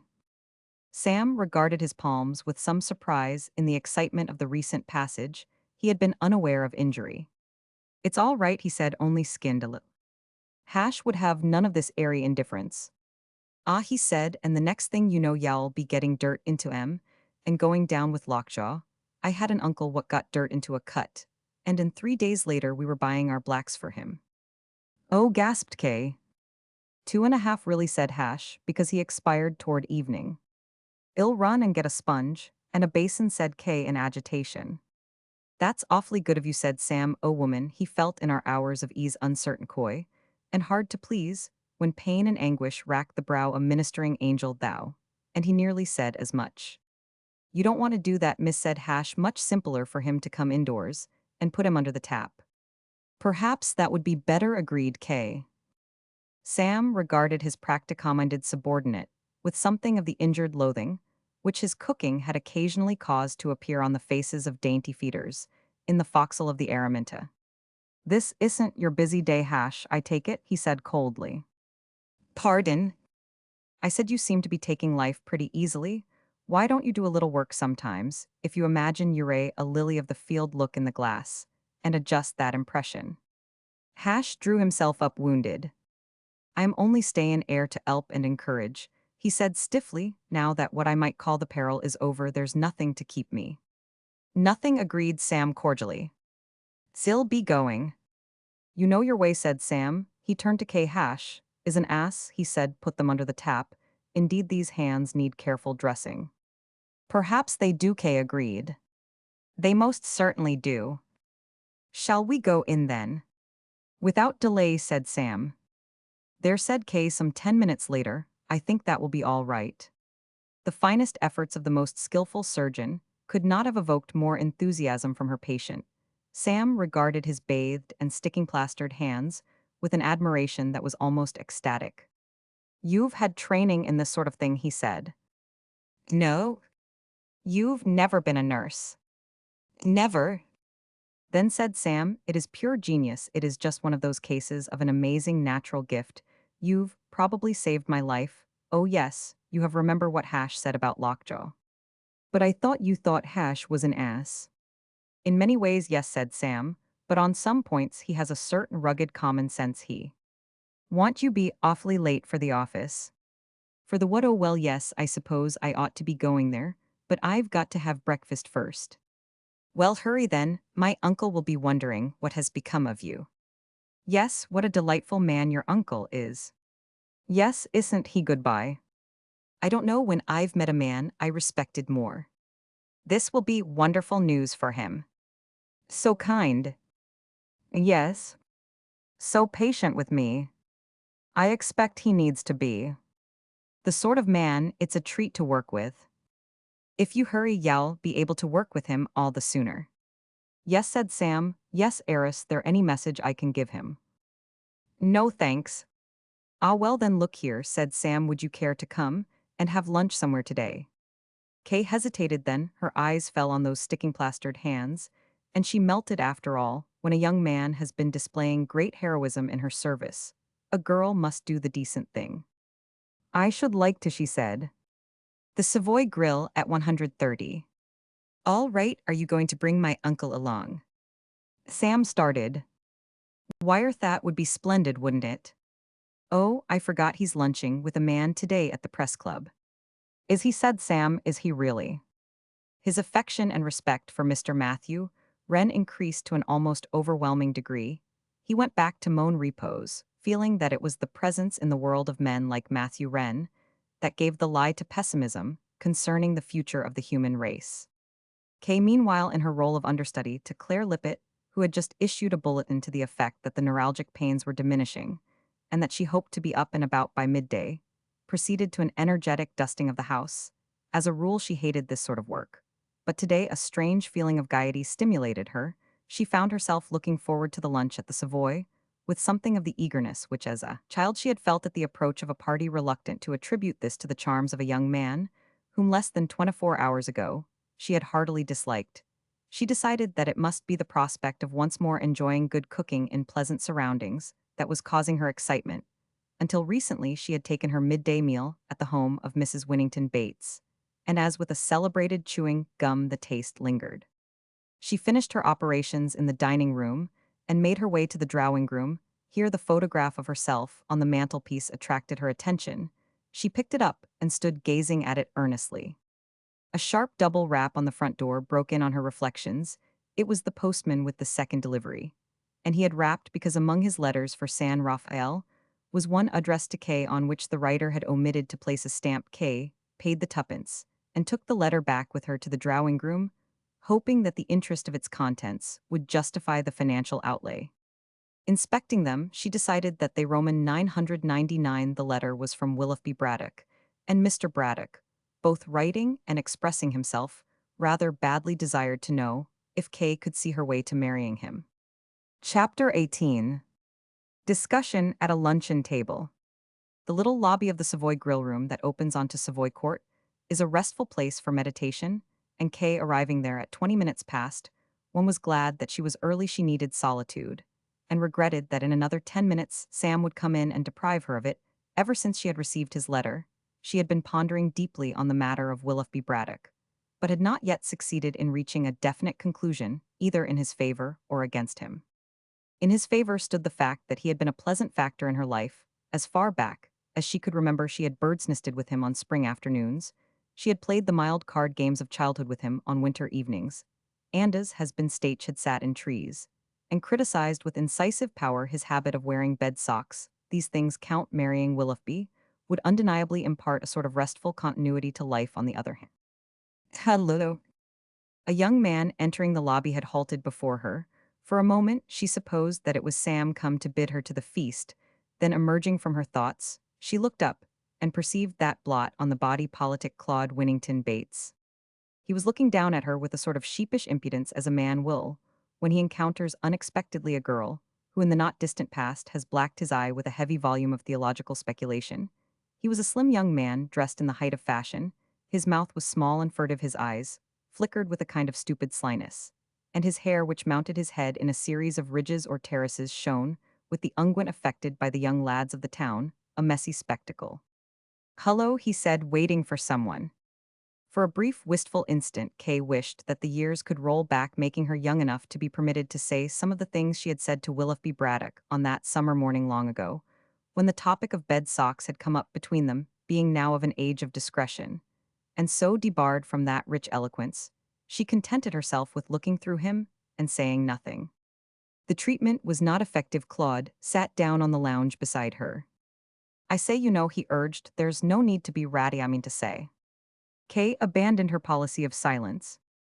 "Mr. Bates," she said, "do you remember a boy who was at school with you named Shotter?" "Sam Shotter," said Claude, delighted at her chattiness. "Oh yes. Rather, I remember Sam Shotter, rather a bad show that I saw him the other night, and he was absolutely. He's coming here in a minute or two, and if he finds you sitting on this lounge, and I explain to him that you have been annoying me, he will probably tear you into little bits. I should go if I were you." Claude Bates went, indeed the verb, but feebly expresses the celerity of his movement. One moment he was lolling on the lounge, the next he had ceased to be, and the lobby was absolutely free from him. Kay, looking over her shoulder into the grill room, observed him drop into a chair and mop his forehead with a handkerchief. She returned to her thoughts. The advent of Claude had given them a new turn, or rather it had brought prominently before her mind what until then had only lurked at the back of it, the matter of Willoughby Braddock's financial status. Willoughby Braddock was a very rich man. The girl who became Mrs. Willoughby Braddock would be a very rich woman. She would, that is to say, step automatically into a position in life where the prowling Claude Bateses of the world would cease to be an annoyance, and this was beyond a doubt another point in Mr. Braddock's favor. Willoughby, moreover, was rich in the right way, in the midways fashion, with the richness that went with old Greystone houses and old green parks, and all the comfortable joy of the English country. He could give her the kind of life she had grown up in and loved, but on the other hand. Kay stared thoughtfully before her, and staring was aware of Sam hurrying through the swing door. "I am not late, am I?" said Sam anxiously. "No, I don't think so." "Then come along, golly, what a corking day." He shepherded her solicitously into the grill room, and made for a table by the large window that looks out onto the court. A cloakroom waiter, who had padded silently upon their trail, collected his hat and stick and withdrew with the air of a leopard that has made a good kill. "Nice-looking chap," said Sam, following him with an appreciative eye. "You seem to be approving of everything and everybody this morning." "I am. This is the maddest, merriest day of all the glad new year, and you can quote me as saying so now. Then what is it to be?" Having finished his ordering a task which he approached on a lavish scale, Sam leaned forward and gazed fondly at his guest. "Gosh," he said rapturously, "I never thought when I was sitting in that fishing hut, staring at your photograph, that only a month or two later I'd be having lunch with you at the Savoy." Kay was a little startled. Her brief acquaintance with him had taught her that Sam was a man of what might be called direct methods, but she had never expected that he would be quite so direct as this in his lexicon. There appeared to be no such words as reticence and finesse. What fishing hut was that, she asked, feeling rather like a fireman, turning a leaky hose on a briskly burning warehouse full of explosives. You wouldn't know it, it's the third on the left as you enter Canada. Are you fond of fishing? Yes, but we won't talk about that. If you don't mind, let's stick to the photograph. You keep talking about a photograph, and I don't in the least know what you mean.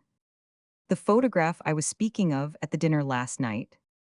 Oh, the one your friend found off some girl. It wasn't a friend, it was me, and it wasn't some girl, it was you. Here the waiter intruded, bearing hors d'oeuvres. Kay lingered over her selection, but the passage of time had not the effect of diverting her host from his chosen topic. Kay began to feel that nothing short of an earthquake would do that, and probably not even an earthquake, unless it completely wrecked the grill room. I remember the first time I saw that photograph. I wonder which it was, said Kay casually. It was. So long as it wasn't the one of me sitting in a seashell at the age of 2, I don't mind. It was. They told me that if I was very good and sat very still, I should see a bird come out of the camera. I don't believe it ever. Roman 999. And why they let me appear in a costume like that, even at the age of 2, I can't imagine. It was the one of you, in a riding habit, standing by your horse. Oh, that one. I think I will take eggs after all. Eggs? What eggs? I don't know, ufs a law something, weren't they? Wait, said Sam. He spoke as one groping his way through a maze. Somehow or other we seem to have got onto the subject of eggs. I don't want to talk about eggs.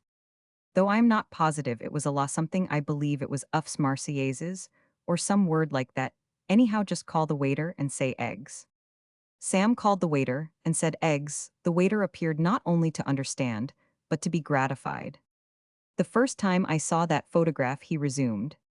I wonder why they call those eggs ufs Marseillaises, said Kay pensively. Do you think it's a special sort of egg they have in Marseille? I couldn't say, said Sam. I am not really frightfully interested in eggs. Have you ever been in Marseille? Yes, I went there once with the Araminta. Who is Araminta?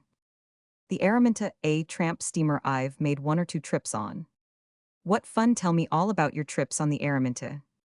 There's nothing to tell. Was that where you met the man you call Hash? Yes, he was the cook. Weren't you surprised, said Sam, beginning to see his way, when you heard that he was engaged to Claire? Yes, said Kay, regretting that she had shown interest in tramp steamers. It just shows. I suppose the drawback to going about on small boats like that is the food. It's difficult to get fresh vegetables, I should think, and eggs. Life isn't all eggs, said Sam desperately. The head waiter, a paternal man, halted at the table and inquired if everything was to the satisfaction of the lady and gentleman. The lady replied brightly that everything was perfect. The gentleman grunted. They're a very nice here, said Kay. They make you feel as if they were fond of you. If they weren't nice to you, said Sam vehemently, they ought to be shot, and I'd like to see the fellow who wouldn't be fond of you. Kay began to have a sense of defeat, not unlike that which comes to a scientific boxer who has held off a rushing opponent for several rounds and feels himself weakening. The first time I saw that photograph, said Sam, was one night when I had come in tired out after a day's fishing. Talking about fish. It was pretty dark in the hut with only an oil lamp on the table, and I didn't notice it at first. Then, when I was having a smoke after dinner, my eye caught something tacked up on the wall. I went across to have a look, and by Jove, I nearly dropped the lamp. Why? Why? Because it was such a shock. So hideous. So lovely, so radiant, so beautiful, so marvelous. I see. So heavenly, so. Yes, there's Claude Bates over at that table. The effect of these words on her companion was so electrical that it seemed to Kay that she had at last discovered a theme which would take his mind off other and disconcerting topics. Sam turned a dull crimson, his eyes hardened, his jaw protruded, he struggled for speech. The tick, the blister, the blighter, the worm, the pest, the hound, the bounder, he cried, where is he? He twisted round in his chair, and having located the companion of his boyhood, gazed at the back of his ridged and shining head with a malevolent scowl, then taking up a hard and knobby roll, he poised it lovingly. You mustn't. Just this one. No? Very well. Sam threw down the roll with a gesture of resignation. Kay looked at him in alarm. I had no idea you disliked him so much as that. He ought to have his neck broken. Haven't you forgiven him yet for stealing jam sandwiches at school? It has nothing whatever to do with jam sandwiches, if you really want to know why I loathe and detest the little beast it is. Because he had the nerveth odicitith insolenseth immortal rind totter chokto. Kiss you blast him, said Sam, wholly forgetting the dictates of all good Eddie 204 Quet books, respecting the kind of language suitable in the presence of the other sex. Kay gasped. It is embarrassing for a girl to find what she had supposed to be her most intimate private affairs suddenly become, to all appearance, public property. How do you know that? She exclaimed. Your uncle told me this morning. He had no business to. Well, he Roman 999, and what it all boils down to, said Sam, is this: will you marry me? Will e what? Marry me. For a moment Kay stared speechlessly, then throwing her head back, she gave out a short, sharp scream of laughter, which made a luncher at the next table stab himself in the cheek with an oyster fork. The luncher looked at her reproachfully, so did Sam. You seem amused, he said coldly. Of course I am amused, said Kay. Her eyes were sparkling, and that little dimple on her chin which had so excited Sam's admiration, when seen in photographic reproduction, had become a large dimple. Sam tickled her sense of humor. He appealed to her in precisely the same way as the dog Amy had appealed to her in the garden that morning. I don't see why, said Sam. There's nothing funny about it. It's monstrous that you should be going about at the mercy of every bounder who takes it into his head to insult you. The idea of a fellow with marcelled hair having the crust too. He paused. He simply could not mention that awful word again. Kiss me, said Kay. Well, you Roman 999. That, said Sam with dignity, was different. That Waserwell, in short, different. The fact remains that you need somebody to look after you, to protect you. And you chivalrously offer to do it. I call that awfully nice of you, but well, don't you think it's rather absurd? I see nothing absurd in it at all. How many times have you seen me in your life? Thousands. What? Oh, I was forgetting the photograph, but do photographs really count? Yes. Mine can't have counted much if the first thing you did was to tell your friend Cordelia Blair about it, and say she might use it as a story. I only said that at dinner. Toto introduced the subject as if I would have dreamed of talking about you to anybody, and she isn't a friend of mine. But you kissed her. I did not kiss her. My uncle insists that you Roman 999, he says he heard horrible sounds of bohemian revelry going on in the outer office. And then you came in and said the lady was soothed. Your uncle talks too much, said Sam severely. Just what I was thinking a little while ago, but still, if he tells you my secrets, it's only fair that he should tell me yours. Sam swallowed somewhat convulsively. If you really want to know what happened, I'll tell you. I did not kiss that ghastly Blair pipsqueak. She kissed me. What? She kissed me, repeated Sam doggedly. I had been laying it on pretty thick about how much I admired her work. And suddenly she said, "Oh, you dear boy," and flung her loathsome arms round my neck. What could I do? I might have uppercut her as she bored in, but short of that, there wasn't any way of stopping her. A look of shocked sympathy came into Kay's face. It's monstrous, she said, that you should be going about at the mercy of every female novelist who takes it into her head to insult you. You need somebody to look after you, to protect you. Sam's dignity, never a very durable article, collapsed. You're quite right, he said. Well then. Kay shook her head. No, I'm not going to volunteer whatever your friend Cordelia Blair may say in her stories. Girls don't marry men they've only seen twice in their lives. This is the fourth time you've seen me. Or even 4 times. I knew a man in America who met a girl at a party one night and married her next morning. And they were divorced the week after. I should think. No, Mr. Shotter. You may call me Sam. I suppose I ought to after this. No, Sam, I will not marry you. Thanks ever so much for asking me, of course. Not at all. I don't know you well enough. I feel as if I had known you all my life. Do you? I feel as if we had been destined for each other from the beginning of time. Perhaps you were a king in Babylon, and I was a Christian slave. I shouldn't wonder, and what is more, ill tell you something when I was in America, before I had ever dreamed of coming over to England. A palmist told me that I was shortly about to take a long journey at the end of which I should meet a fair girl. You can't believe what those palmists say. Ah, but everything else that this one told me was absolutely true. Yes. Yes, she said I had a rare spiritual nature and a sterling character, and was beloved by all, but that people meeting me for the first time sometimes failed to appreciate me. I certainly Roman 999. Because I had such hidden depths. Oh, was that the reason? Well, that shows you. Did she tell you anything else? Something about bewaring of a dark man, but nothing of importance still. I don't call it a bad 50 cents worth. Did she say that you were going to marry this girl? She died explicitly. Then the idea, as I understand it, is that you want me to marry you so that you won't feel you wasted your 50 cents, is that it? Not precisely. You are overlooking the fact that I love you. He looked at her reproachfully. Don't laugh. Was I laughing? You were. I am sorry, I ought to mock a strong man's love, ought I? You ought to mock anybody's love. Love's a very wonderful thing. It even made Hash look almost beautiful for a moment. And that's going some. When is it going to make you look beautiful? Hasn't it?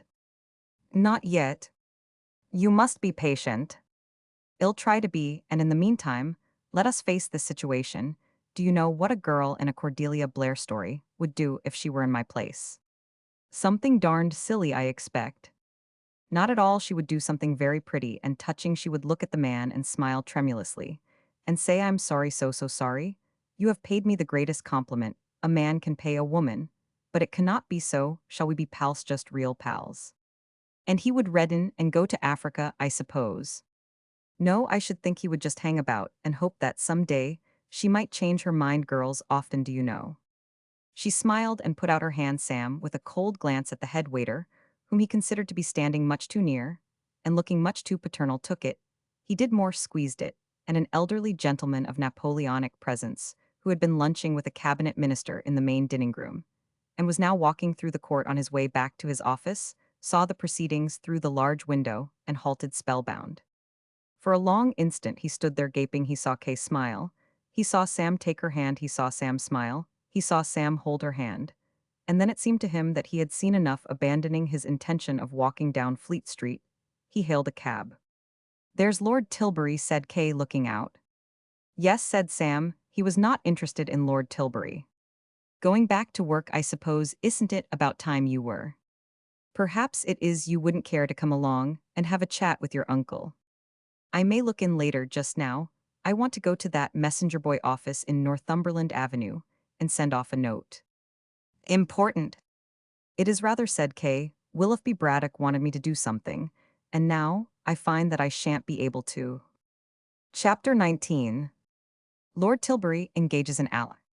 Although Lord Tilbury had not seen much of what had passed between Kay and Sam at the luncheon table, he had seen quite enough, and as he drove back to Tilbury House in his cab, he was thinking hard and bitter thoughts of the duplicity of the modern girl. Here, he reflected, was one who encountered at dinner on a given night had as good as stated in set terms that she thoroughly disliked Sam Shotter, and on the very next afternoon there, she was lunching with this same Sam Shotter, smiling at the same Sam Shotter, and allowing the same Shotter to press her hand. It all looked very black to Lord Tilbury, and the only solution that presented itself to him was that the girl's apparent dislike of Sam on the previous night had been caused by a lover's quarrel. He knew all about lovers' quarrels, for his papers were full of stories both short and in serial form that dealt with nothing else. Oh, woman about summed up Lord Tilbury's view of the affair. He perceived, in an extraordinarily difficult position, as he had explained to his sister Frances, on the occasion of Sam's first visit to the Mammoth Publishing Company. A certain tactfulness and diplomacy, in the handling of that disturbing young man, were essential. He had not been able during his visit to America to ascertain exactly how Sam stood in the estimation of his uncle. The impression Lord Tilbury had got was that Mr. Pynsent was fond of him, if therefore any unpleasantness should occur which might lead to a breach between Sam and the Mammoth Publishing Company, Mr. Pinsent might be expected to take his nephew's side, and this would be disastrous. Any steps accordingly, which were to be taken in connection with foiling the young man's love affair, must be taken subtly and with stealth. That such steps were necessary, it never occurred to Lord Tilbury for an instant to doubt his only standard, when it came to judging his fellow creatures, was the money standard, and it would have seemed ridiculous to him to suppose that any charm or moral worth that Kay might possess could neutralize the fact that she had not a penny in the world. He took it for granted that Mr. Pinsent would see eye to eye with him in this matter. In these circumstances, the helplessness of his position tormented him. He paced the room in an agony of spirit. The very first move in his campaign must obviously be to keep a watchful eye on Sam, and note what progress this deplorable affair of his was having. But Sam was in Valley Fields, and he was in London. What he required, felt Lord Tilbury, as he ploughed to and fro over the carpet, his thumbs tucked into the armholes of his waistcoat. His habit, when in thought, was an ally. But what ally? A Secret Service man. But what Secret Service man? A properly accredited spy, who, introduced by some means into the young man's house, could look, listen, and make daily reports on his behavior. But what spy? And then suddenly, as he continued to perambulate, inspiration came to Lord Tilbury. It seemed to him that the job in hand might have been created to order for young Pilbeam. Among the numerous publications which had their being in Tilbury House was that popular weekly society Spice, a paper devoted to the exploitation of the shadier side of London life, and edited by one whom the proprietor of the Mammoth had long looked on as the brightest and most promising of his young men, Percy Pilbeam, to wit, as enterprising a human ferret as ever wrote a things we want to know, don't you know paragraph. Young Pilbeam would handle this business as it should be handled. It was the sort of commission which he had undertaken before, and carried through with complete success, reflected Lord Tilbury, recalling how only a few months back Percy Pilbeam, in order to obtain material for his paper, had gone for 3 weeks as valet to one of the smart set. Happy conclusion of the venture being that admirable country house cesspools series, which had done so much for the rural circulation of society Spice. His hand was on the buzzer to summon this eager young spirit when a disturbing thought occurred to him, and instead of sending for Pilbeam, he sent for Sam Shotter. "Ah, Shotter, do you happen to know young Pilbeam?" said his lordship. "The editor of Society Spice?" "Exactly. I know him by sight." "You know him by sight, eh? Ah, you know him, eh? Exactly, quite. So I was only wondering, a charming young fellow. You should cultivate his acquaintance, that is all." Shotter. Sam, with a passing suspicion that the strain of conducting a great business had been too much for his employer, returned to his work, and Lord Tilbury, walking with bent brows to the window, stood looking out once more, deep in thought. The fact that Sam was acquainted with Pilbeam was just one of those little accidents which so often upset the brilliantly conceived plans of great generals, and it left his lordship at something of a loss. Pilbeam was a man he could have trusted in a delicate affair like this, and now that he was ruled out, where else was an adequate agent to be found? It was at this point in his meditations that his eyes, roving restlessly, were suddenly attracted by a sign on a window immediately opposite. "The Tilbury Detective Agency Limited. J. Sheringham Adair, MGR. Large and efficient staff." Such was the sign, and Lord Tilbury read, and reread it with bulging eyes. It thrilled him like a direct answer to prayer. A moment later he had seized his hat, and without pausing to wait for the lift was leaping down the stairs like some chamois of the Alps that bounds from crag to crag. He reached the lobby, and at a rate of speed, almost dangerous in a man of his build and sedentary habits, whizzed across the street. Although, with the single exception of a woman who had lost her Pekingese dog, there had never yet been a client on the premises of the Tilbury Detective Agency, it was Chimp Twist's practice to repair daily to his office and remain there for an hour or two every afternoon. If questioned, he would have replied that he might just as well be there as anywhere, and he felt, moreover, that it looked well for him to be seen going in and out, a theory which was supported by the fact that only a couple of days back the policeman on the beat had touched his helmet to him. To have policemen touching themselves on the helmet instead of him on the shoulder was a novel and agreeable experience to Chimp.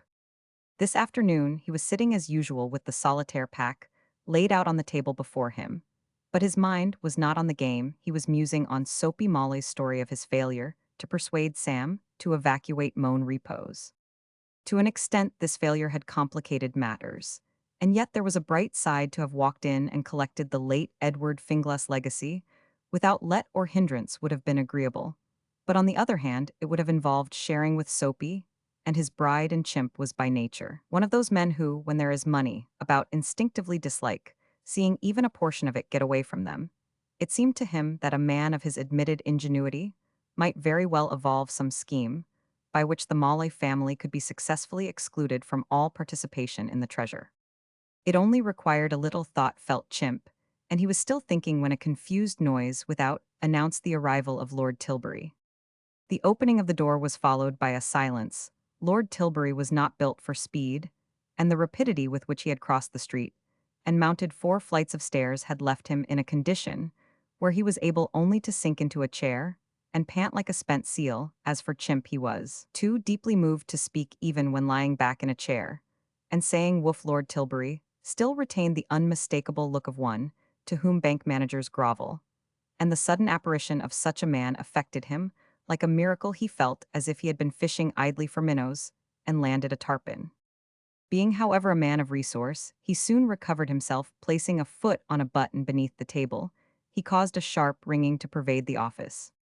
"Excuse me," he said politely, but with a busy man's curtness as he took up the telephone. "Yes, yes, yes, this is the Tilbury Detective Agency, Scotland Yard. Right, ill hold the wire." He placed a hand over the transmitter and turned to Lord Tilbury with a little rueful grimace. "Always bothering me," he said. "Woof," said Lord Tilbury. Mr. Twist renewed his attention to the telephone. "Hello, Sir John, good afternoon. Yes, yes, we are doing our best, Sir John. We are always anxious to oblige headquarters. Yes, yes, very well, Sir John, goodbye." He replaced the receiver and was at Lord Tilbury's disposal. If the Yard would get rid of their antiquated system and give more scope to men of brains, he said not bitterly, but with a touch of annoyance, they would not always have to be appealing to us to help them out. Did you know that a man cannot be a detective at Scotland Yard unless he is over a certain height? "You surprise me," said Lord Tilbury, who was now feeling better. 5'9", I believe it is. Could there be an absurder regulation? It sounds ridiculous. And is said Chimp severely, "I am 5'7" myself. Wilbraham and Donahue, the best men on my staff, are an inch and half an inch shorter. You cannot gauge brains by height." "No, indeed," said Lord Tilbury, who was 5'6". "Look at Napoleon and Nelson." "Exactly," said Chimp, battling Nelson, a very good case in point, and Tom Sharkey was a short man too. "Well, what was it you wished to consult me about, Mr. I have not your name?" Lord Tilbury hesitated. "I take it that I may rely on your complete discretion, Mr. Adair." "Nothing that you tell me in this room will go any farther," said Chimp with dignity. "I am Lord Tilbury," said his lordship, looking like a man unveiling a statue of himself. "The proprietor of the joint across the way." "Exactly," said Lord Tilbury, a little shortly. He had expected his name to cause more emotion, and he did not like hearing the Mammoth Publishing Company described as the joint across the way. He would have been gratified had he known that his companion had experienced considerable emotion, and that it was only by a strong effort that he had contrived to conceal it. He might have been less pleased if he had been aware that Chimp was confidently expecting him to reveal some disgraceful secret which would act as the foundation for future blackmail, for although in establishing his detective agency Chimp Twist had been animated chiefly by the desire to conceal his more important movements, he had never lost sight of the fact that there are possibilities in such an institution. "And what can I do for you, Lord Tilbury?" he asked, putting his finger-tips together. His lordship bent closer. "I want a man watched." Once again his companion was barely able to conceal his elation. This sounded exceptionally promising, though only an imitation private detective. Chimp Twist had a genuine private detective's soul. He could imagine but one reason why men should want men watched. "A boy on the staff of Tilbury House." "Ah," said Chimp, more convinced than ever. "Good-looking fellow, I suppose?" Lord Tilbury considered. He had never had occasion to form an opinion of Sam's looks. "Yes," he said. "One of these lounge lizards, one of these parlor tarantulas. I know the sort, know 'em well. One of these slithery young fillermelads with educated feet and shiny hair. And when did the dirty work start?" "I beg your pardon." When did you first suspect this young man of alienating Lady Tilbury's affections? Lady Tilbury, I don't understand you, I am a widower. Then what's this fellow done, said Chimp, feeling at sea again. Lord Tilbury coughed. I had better tell you the whole position. This boy is the nephew of a business acquaintance of mine in America, with whom I am in the process of conducting some very delicate negotiations. The boy, is over here at the moment working on my staff, and I am, you will understand, practically responsible to his uncle for his behavior. That is to say, should he do anything of which his uncle might disapprove, the blame will fall on me, and these very delicate negotiations will, undoubtedly, be broken off. My American acquaintance is a peculiar man, you understand. Well, I have just discovered that the boy is conducting a clandestine love affair with a girl of humble circumstances who resides in the suburb. A tooting tutti-frutti, translated Chimp, nodding. I see. A what, asked Lord Tilbury, a little blankly. A belle of Balham, Bertha from Brixton. She lives at Valley Fields, and this boy Shotter has taken the house next door to her. I beg your pardon. Nothing, said Chimp in a thick voice. I thought you spoke. No, Chimp swallowed feverishly. Did you say Shotter? Shotter? Taken a house in Valley Fields. Yes, in Burberry Road, Mon Repose is the name. Ah, said Chimp, expelling a deep breath. You see the position. All that can be done at present is to institute a close watch on the boy. It may be that I have allowed myself to become unduly alarmed, possibly. He does not contemplate so serious a step as marriage with this young woman. Nevertheless, I should be decidedly relieved if I felt that there was someone in his house watching his movements and making daily reports to me. I'll take this case, said Chimp. Good, you will put a competent man on it. I wouldn't trust it to one of my staff, not even Wilbraham or Donahue. I'll take it on myself. That is very good of you, Mr. Adair. A pleasure, said Chimp. And now arises a difficult point. How do you propose to make your entry into young Shotter's household? Easy as pie, Ajab man. Ajab man. They always want Ajab men down in the suburbs. Fellows hall do the dirty work, that the help kick it. Listen, here you tell this young man that I am a fellow that once worked for you, and ask him to engage me as a personal favor. That'll cinch it. He won't like to refuse the boss. What I mean. True, said Lord Tilbury, true, but it will necessitate something in the nature of a change of costumes. He went on, looking at the other's shining tweeds. Don't you fret, ill dress the part. And what name would you suggest taking? Not your own, of course. I've always called myself Twist before. Twist, excellent. Then suppose you come to my office in half an hour's time. Sure. I am much obliged, Mr. Adair. Not at all, said Chimp, handsomely. Not at all, don't mention it, only too pleased. Sam, when the summons came for him to go to his employer's office, was reading with no small complacency a little thing of his own, in the issue of Pike's Home Companion, which would be on the bookstalls next morning. It was signed Aunt Usable, and it gave some most admirable counsel to worried Upper Sydenham, who had noticed of late a growing coldness toward her on the part of her betrothed.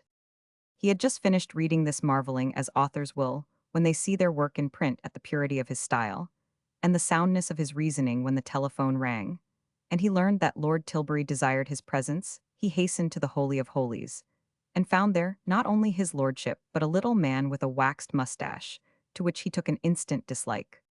Ah, Shotter, said Lord Tilbury. There was a pause. Lord Tilbury, one hand resting on the back of his chair, the fingers of the other in the fold of his waistcoat, stood looking like a Victorian uncle being photographed. The little man fingered the waxed mustache, and Sam glanced from Lord Tilbury to the mustache inquiringly, and with distaste. He had never seen a mustache he disliked more. Ah, Shotter, said Lord Tilbury, this is a man named Twist, who was at one time in my employment. Ajab man, interpolated the waxed moustached one. As Ajab man, said Lord Tilbury. Ah, said Sam. He is now out of work. Sam, looking at Mr. Twist, considered that this spoke well for the rugged good sense of the employers of London. I have nothing to offer him myself, continued Lord Tilbury, so it occurred to me that you might possibly have room for him in your new house. Me, said Sam. I should take it as a personal favor to myself if you would engage Twist. I naturally disliked the idea of an old and faithful employee of mine being out of work. Mr. Twist's foresight was justified put in this way. The request was one that Sam found it difficult to refuse. Oh, well, in that case. Excellent, no doubt you will find plenty of little things for him to do about your house and garden. He can wash the dog, said Sam. Inspired, the question of the bathing of Amy was rapidly thrusting itself into the forefront of the domestic politics of Moan Repose. Exactly, and chop wood and run errands and what not. There's just one thing, said Sam, who had been eyeing his new assistant with growing aversion. That mustache must come off. What? Cried Chimp, stricken to the core. Right off at the roots, said Sam sternly. I will not have a thing like that about the place attracting the moths. Lord Tilbury sighed. He found this young man's eccentricities increasingly hard to bear, with that sad wistfulness which the Greeks called pathos and the Romans desiderium. He thought of the happy days only a few weeks back, when he had been a peaceful, carefree man, ignorant of Sam's very existence. He had had his troubles, then no doubt, but how small and trivial they seemed now. I suppose Twist will shave off his mustache, if you wish it, he said wearily. Chancing to catch that eminent private investigator's eye, he was surprised to note its glazed and despairing expression. The man had the air of one who has received a death sentence. Shave it, quavered Chimp, fondling the growth. Tenderly shave my mustache. Shave it, said Sam firmly. Hew it down, raise it to the soil, and sow salt upon the foundations. Very good, sir, said Chimp lugubriously.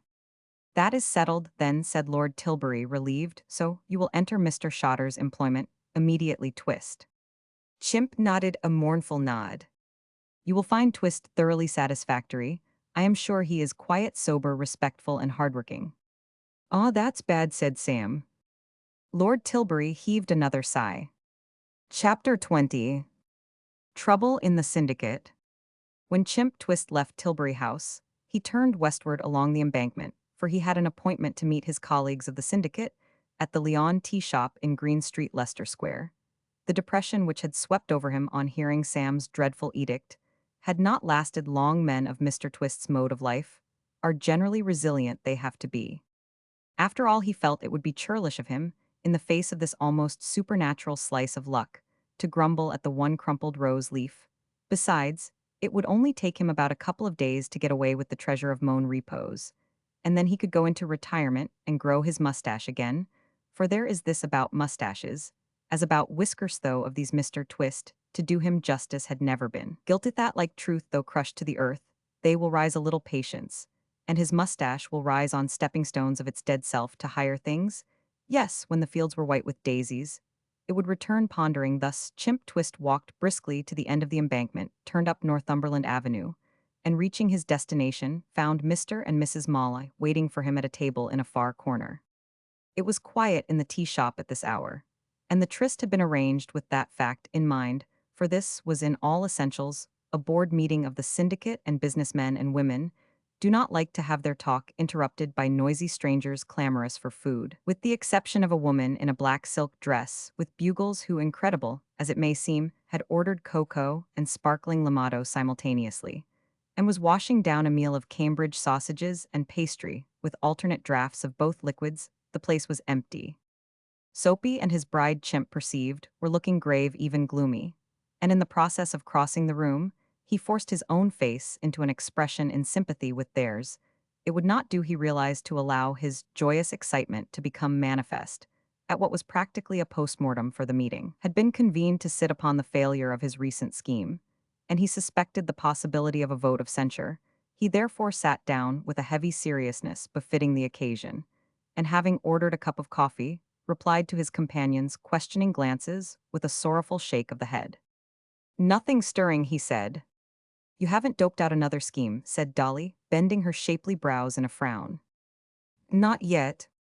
Then demanded the lady heatedly, where does this 6 to 5 stuff come in? That's what I'd like to know.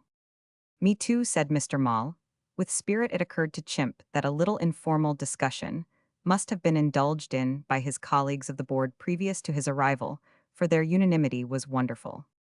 You threw a lot of bull about being the brains of the concern, said Dolly accusingly, and said that being the brains of the concern you had ought to be paid highest, and now you blow in and admit that you haven't any more ideas than a rabbit. Not so many, said Mr. Mall, who liked rabbits and had kept them as a child. Chimp stirred his coffee thoughtfully. He was meditating on what a difference a very brief time can make in the fortunes of man. But for that amazing incursion of Lord Tilbury, he would have been approaching this interview in an extremely less happy frame of mind, for it was plain that the temper of the shareholders was stormy. "You're quite right, Dolly," he said humbly, "quite right. I'm not so good as I thought I was." This handsome admission should have had the effect proverbially attributed to soft words, but it served only to fan the flame. "Then, where do you get off with this 6 to 5 a third of 5? "I don't," said Chimp. "I don't, Dolly." The man's humility was touching. "That's all cold. We split 50-50, that's what we do." Soft words may fail, but figures never. Dolly uttered a cry that caused the woman in the bugles to spill her cocoa, and Mr. Mall shook as with a palsy. "Now you're talking," said Dolly. "Now," said Mr. Molly, "you are talking." "Well, that's that," said Chimp. "Now let's get down to it and see what we can do."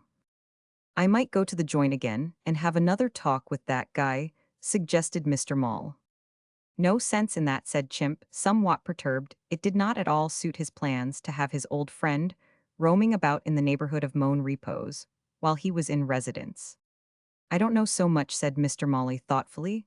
"I didn't seem to get going quite good that last time. The fellow had me out on the sidewalk before I could pull a real spiel if I tried again." "It wouldn't be any use," said Chimp. "This guy Shotter told you himself he had a special reason for staying on." "You don't think he's wise to the stuff being there?" said Dolly, alarmed. "No, no," said Chimp, "nothing like that. There's a dame next door he's kind of stuck on."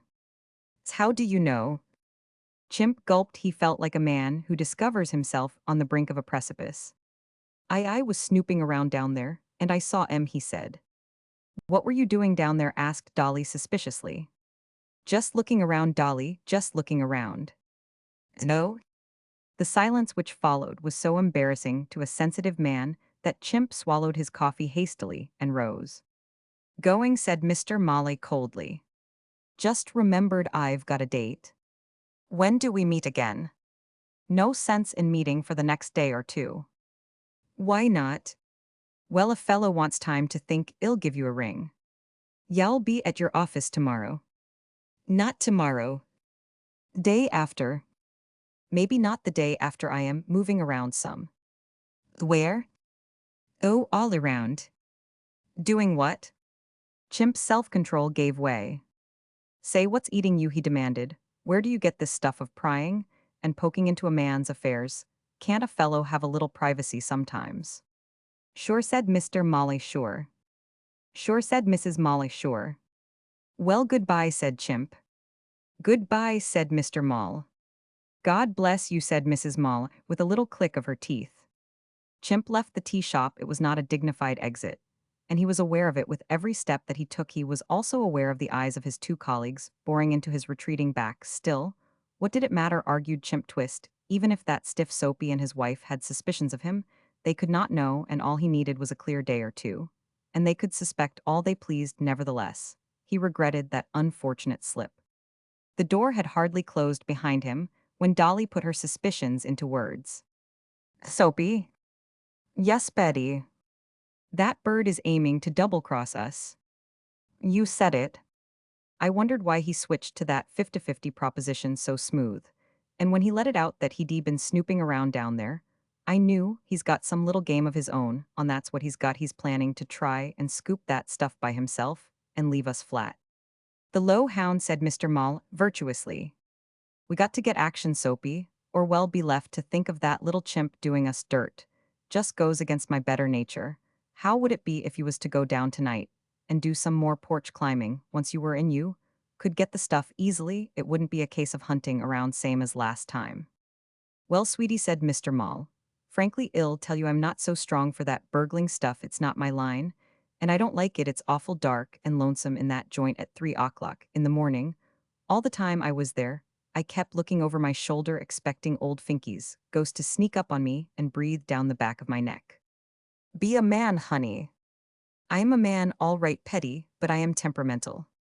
"Well then," said Dolly, and breaking off, abruptly plunged into thought. Mr. Malloy watched her fondly, and hopefully, he had a great respect for her woman's resourcefulness.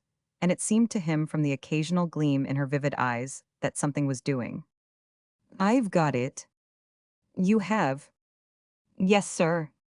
"There is none like her, none." Mr. Mall is glistening. "I seem to say, give us an earful, baby," he begged emotionally. Dolly bent closer and lowered her voice to a whisper. The woman in the bugles, torpid with much limato, was out of earshot, but a waitress was hovering not far away. "Listen, we got to wait till the guy shotter is out of the house." "But he's got a man, you told me that yourself." "Sure he's got a man, but if y'all only listen, I'll tell you we wait till this fellow shotter is out." "How do we know he's out?" "We ask at the front door, of course. Say, 'Listen, Soapy, for the love of Pete, don't keep interrupting.' We go to the house, you go round to the back door." "Why?" "I'll soak you one in a minute," exclaimed Dolly despairingly. "All right, sweetness, sorry, didn't mean to butt in, keep talking, you have the floor." "You go round to the back door and wait, keeping your eye on the front steps where I'll be. I ring the bell, and the hired man comes. I say, 'Is Mr. Shotter at home?' If he says yes, I'll go in and make some sort of spiel about something. But if he's not, I'll give you the high sign and you slip in at the back door. And then when the man comes down into the kitchen again, you're waiting, and you bean him one with a sandbag. Then you tie him up and come along to the front door and let me in, and we go up and grab that stuff. How about it?" "I bean him one," said Mr. Malik doubtfully. "Certainly, you bean him one." "I couldn't do it, Petty," said Mr. Malik. "I've never beaned anyone in my life." Dolly exhibited the impatience which all wives from Lady Macbeth downward, through the ages, have felt when their schemes appear in danger of being thwarted by the pusillanimity of a husband. The words, infirm of purpose, "Give me the sandbag," seemed to be trembling on her lips. "You poor cake eater," she cried with justifiable vigor, "you talk as if it needed a college education to lean a stuffed eelskin on a guy's head. Of course you can do it. You're behind the kitchen door, seeand he comes in, seeand you simly bust him one, see a feller with one arm and no legs could do it, and say, if you want something to brace you up, think of all that money lying in the cistern, just waiting for us to come and dip for it." "Ah," said Mr. Mall, brightening. Chapter 21. Aunt Usuble points the way. Claire Lippett sat in the kitchen of San Rafael reading Pike's Home Companion. It was Mr. Wren's kindly custom to bring back a copy for her each week on the day of publication, thus saving her an outlay of tuppence. She was alone in the house, for Kay was up in London, doing some shopping, and Mr. Wren, having come in and handed over the current number, had gone off for a game of chess with his friend Cornelius. She was not expecting to be alone. Long muffins lay on the table, all ready to be toasted. A cake, which she had made herself, stood beside them. And there was also a new tin of anchovy pastille, of which dainties were designed for the delectation of Todhunter, her fiancé, who would shortly be coming to tea. As a rule, Pike's Home Companion absorbed Claire's undivided attention, for she was one of its most devoted supporters. But this evening, she found her mind wandering, for there was that upon it which not even Cordelia Blair's heart's aflame could conjure away.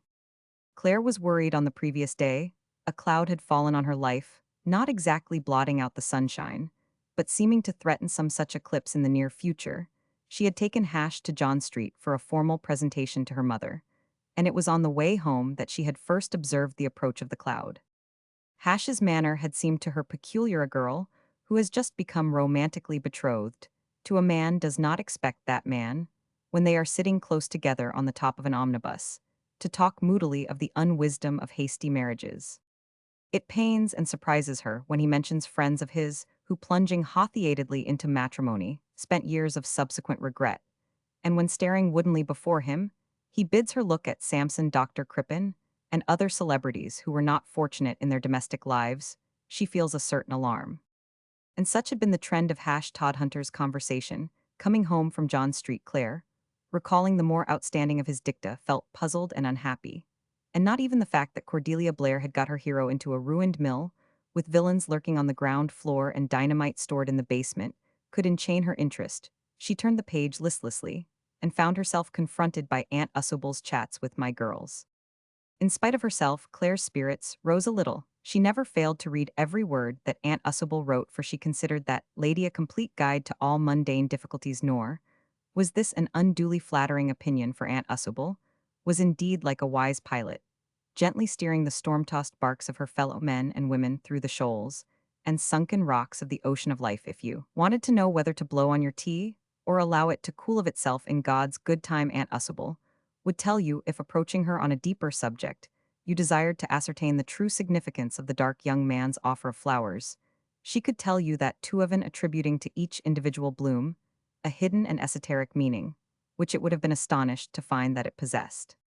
Should a lady shake hands or bow on parting with a gentleman, whom she has met only once, could a gentleman present a lady with a pound of chocolates, without committing himself to anything unduly definite? Must mother always come along? Did you say Miss Jones, Mr. Smith? Or Mr. Smith, Miss Jones, when introducing friends? And arising from this question, did Mr. Smith, on such an occasion, say pleased to meet you or happy I am sure? Aunt Usable was right there, every time with the correct answer, and everything she wrote had a universal message. It was so today. Scarcely had Claire begun to read, when her eye was caught by a paragraph headed Worried Upper Sydenham. "Coo," said Claire. The passage ran as follows. Worried Upper Sydenham, you tell me, dear, that the man to whom you are betrothed seems to you to be growing cold, and you ask me what you had 235 better do. Well, dear, there is only one thing you can do, and I give this advice to all my girl friends who come to me with this trouble. You must test this man. You see, he may not really be growing cold, he may merely have some private business worry on his mind, which causes him to seem to stray. If you test him, you will soon learn the truth. What I suggest may seem to you at first a wee bit unladylike, but try it all the same. Pretend to show a liking for some other gentleman friend of yours, even flirt with him, a teeny-weeny bit. You will soon discover then if this young man really cares for you still. If he does, he will exhibit agitation. He may even go to the length of becoming violent. In the olden days, you know, knights used to joust for the love of their lady. Try Herbert, or George, or whatever his name is, out for a week, and see if you can work him up to the jousting stage. Claire laid down the paper with trembling hands. The thing might have been written for her personal benefit. There was no getting away from Aunt Usable. She touched the spot every time. Of course, there were difficulties. It was all very well for Aunt Usable to recommend flirting with some other male member of your circle. But suppose your circle was so restricted that there were no available victims from the standpoint of dashing male society. Burberry Road was at the moment passing through rather a lean time. The postman was an elderly man who, if he stopped to exchange a word, talked only of his son in Canada. The baker's repret 236 sensitive, on the other hand, was a mere boy, and so was the butcher's. Besides, she might smile upon these by the hour, and Hash would never see her. It was all very complex, and she was still pondering upon the problem when a whistle from without announced the arrival of her guest. The chill of yesterday still hung over Mr. Todhunter's demeanor. He was not precisely cold, but he was most certainly not warm. He managed somehow to achieve a kind of intermediate temperature. He was rather like a broiled fish that has been lying too long on a plate. He kissed Claire, that is to say, technically, the thing was a kiss, but it was not the kiss of other days. "What's up?" asked Claire, hurt. "Nothing's up." "Yes, there is something up." "No, there ain't anything up." "Yes, there is." "No, there ain't." "Well then," said Claire, "what's up?" These intellectual exchanges seemed to have the effect of cementing Mr. Todhunter's gloom. He relapsed into a dark silence, and Claire, her chin dangerously elevated, prepared tea. Tea did not thaw the guest. He ate a muffin, sampled the cake, and drank deeply. But he still remained that strange, moody figure, who rather reminded Claire of the old Earl in Hearts Aflame. But then the old Earl had had good reason for looking like a man who has drained the wine of life, and is now unwillingly facing the lees because he had driven his only daughter from his door, and though mistaken in this view, supposed that she had died of consumption in Australia. It was really another girl. But why Hash should look like one who has drained the four ale of life and found a dead mouse at the bottom of the pewter, Claire did not know, and she quivered with a sense of injury. However, she was a hostess, dears, must never permit her private feelings to get the better of her Aunt Usable. "Would you like a nice fresh lettuce?" she asked. It might be she felt that this would just make the difference. "Ah," said Hash, he had a weakness for lettuces. "I'll go down the garden and cut you one." He did not offer to accompany her, and that in itself was significant. It was with a heart bowed down that Claire took her knife and made her way along the gravel path. So preoccupied was she that she did not cast even a glance over the fence till she was aware suddenly of a strange moaning sound, proceeding from the domain of moan repose. This excited her curiosity. She stopped, listened, and finally looked. The garden of Moan Repose presented an animated spectacle. Sam was watering a flower bed, and not far away the dog Amy, knee-deep in a tub, was being bathed by a small, clean-shaven man who was a stranger to Claire. Both of them seemed to be having a rough passage. Amy, as is the habit of her species on these occasions, was conveying the impression of being at death's door, and far from resigned, her mournful eyes stared hopelessly at the sky. Her brow was wrinkled with a perplexed sorrow, and at intervals she uttered a stricken wail. On these occasions, she in addition shook herself petulantly, and chimped twistfur, as Miss Blair would have said it was he was always well within rein. Claire stopped transfixed. She had had no notion that the staff of Moan Repose had been augmented, and it seemed to her that Chimp had been sent from heaven here, right on the spot, in daily association with Hash. Was the desired male. She smiled dazzlingly upon Chimp. "Hullo," she said. "Hullo," said Chimp. He spoke moodily, for he was feeling moody. There might be golden rewards at the end of this venture of his, but he perceived already that they would have to be earned. Last night, Hash Todhunter had won 6 shillings from him at stud poker, and Chimp was a thrifty man. Moreover, Hash slept in the top back room, and when not in it, locked the door.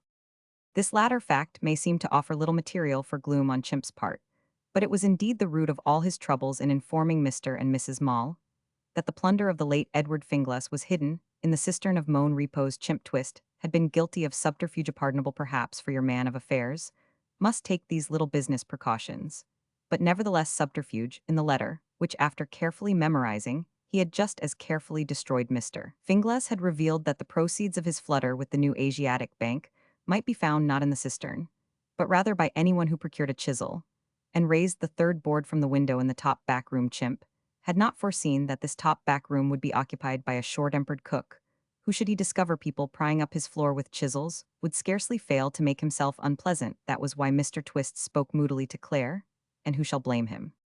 Claire was not discouraged. She had cast Chimp for the role of stalking horse, and he was going to be it. "Is the doggy having his bath?" she asked archly.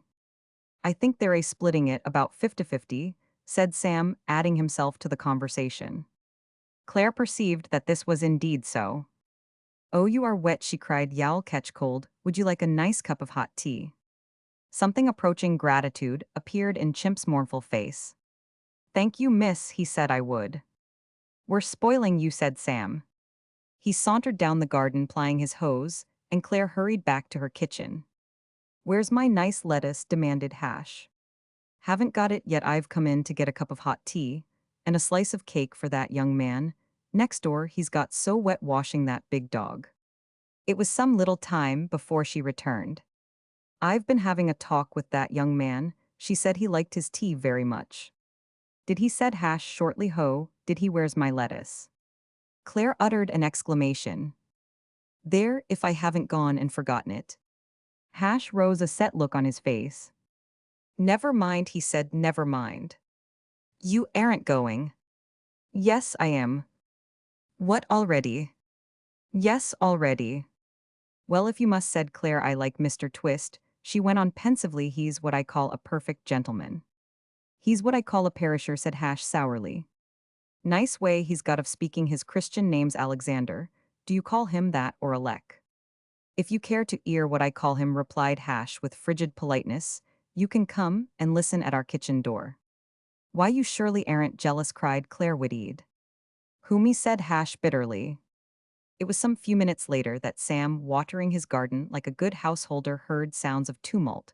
From within, turning off his hose, he hastened toward the house, and reached it in time to observe the back door open with some violence, and his new ojob man emerge at a high rate of speed. A crockery implement of the kind used in kitchens followed the ojob man, bursting like a shell against the brick wall, which bounded the estate of Moan Repose. The ojob man himself, heading for the street, disappeared, and Sam, going into the kitchen, found Mr. Todhunter fuming. "Little Tiff?" inquired Sam. Hash gave vent to a few sailorly oaths. "He's been flirting with my girl, and I've been telling him off." Sam clicked his tongue.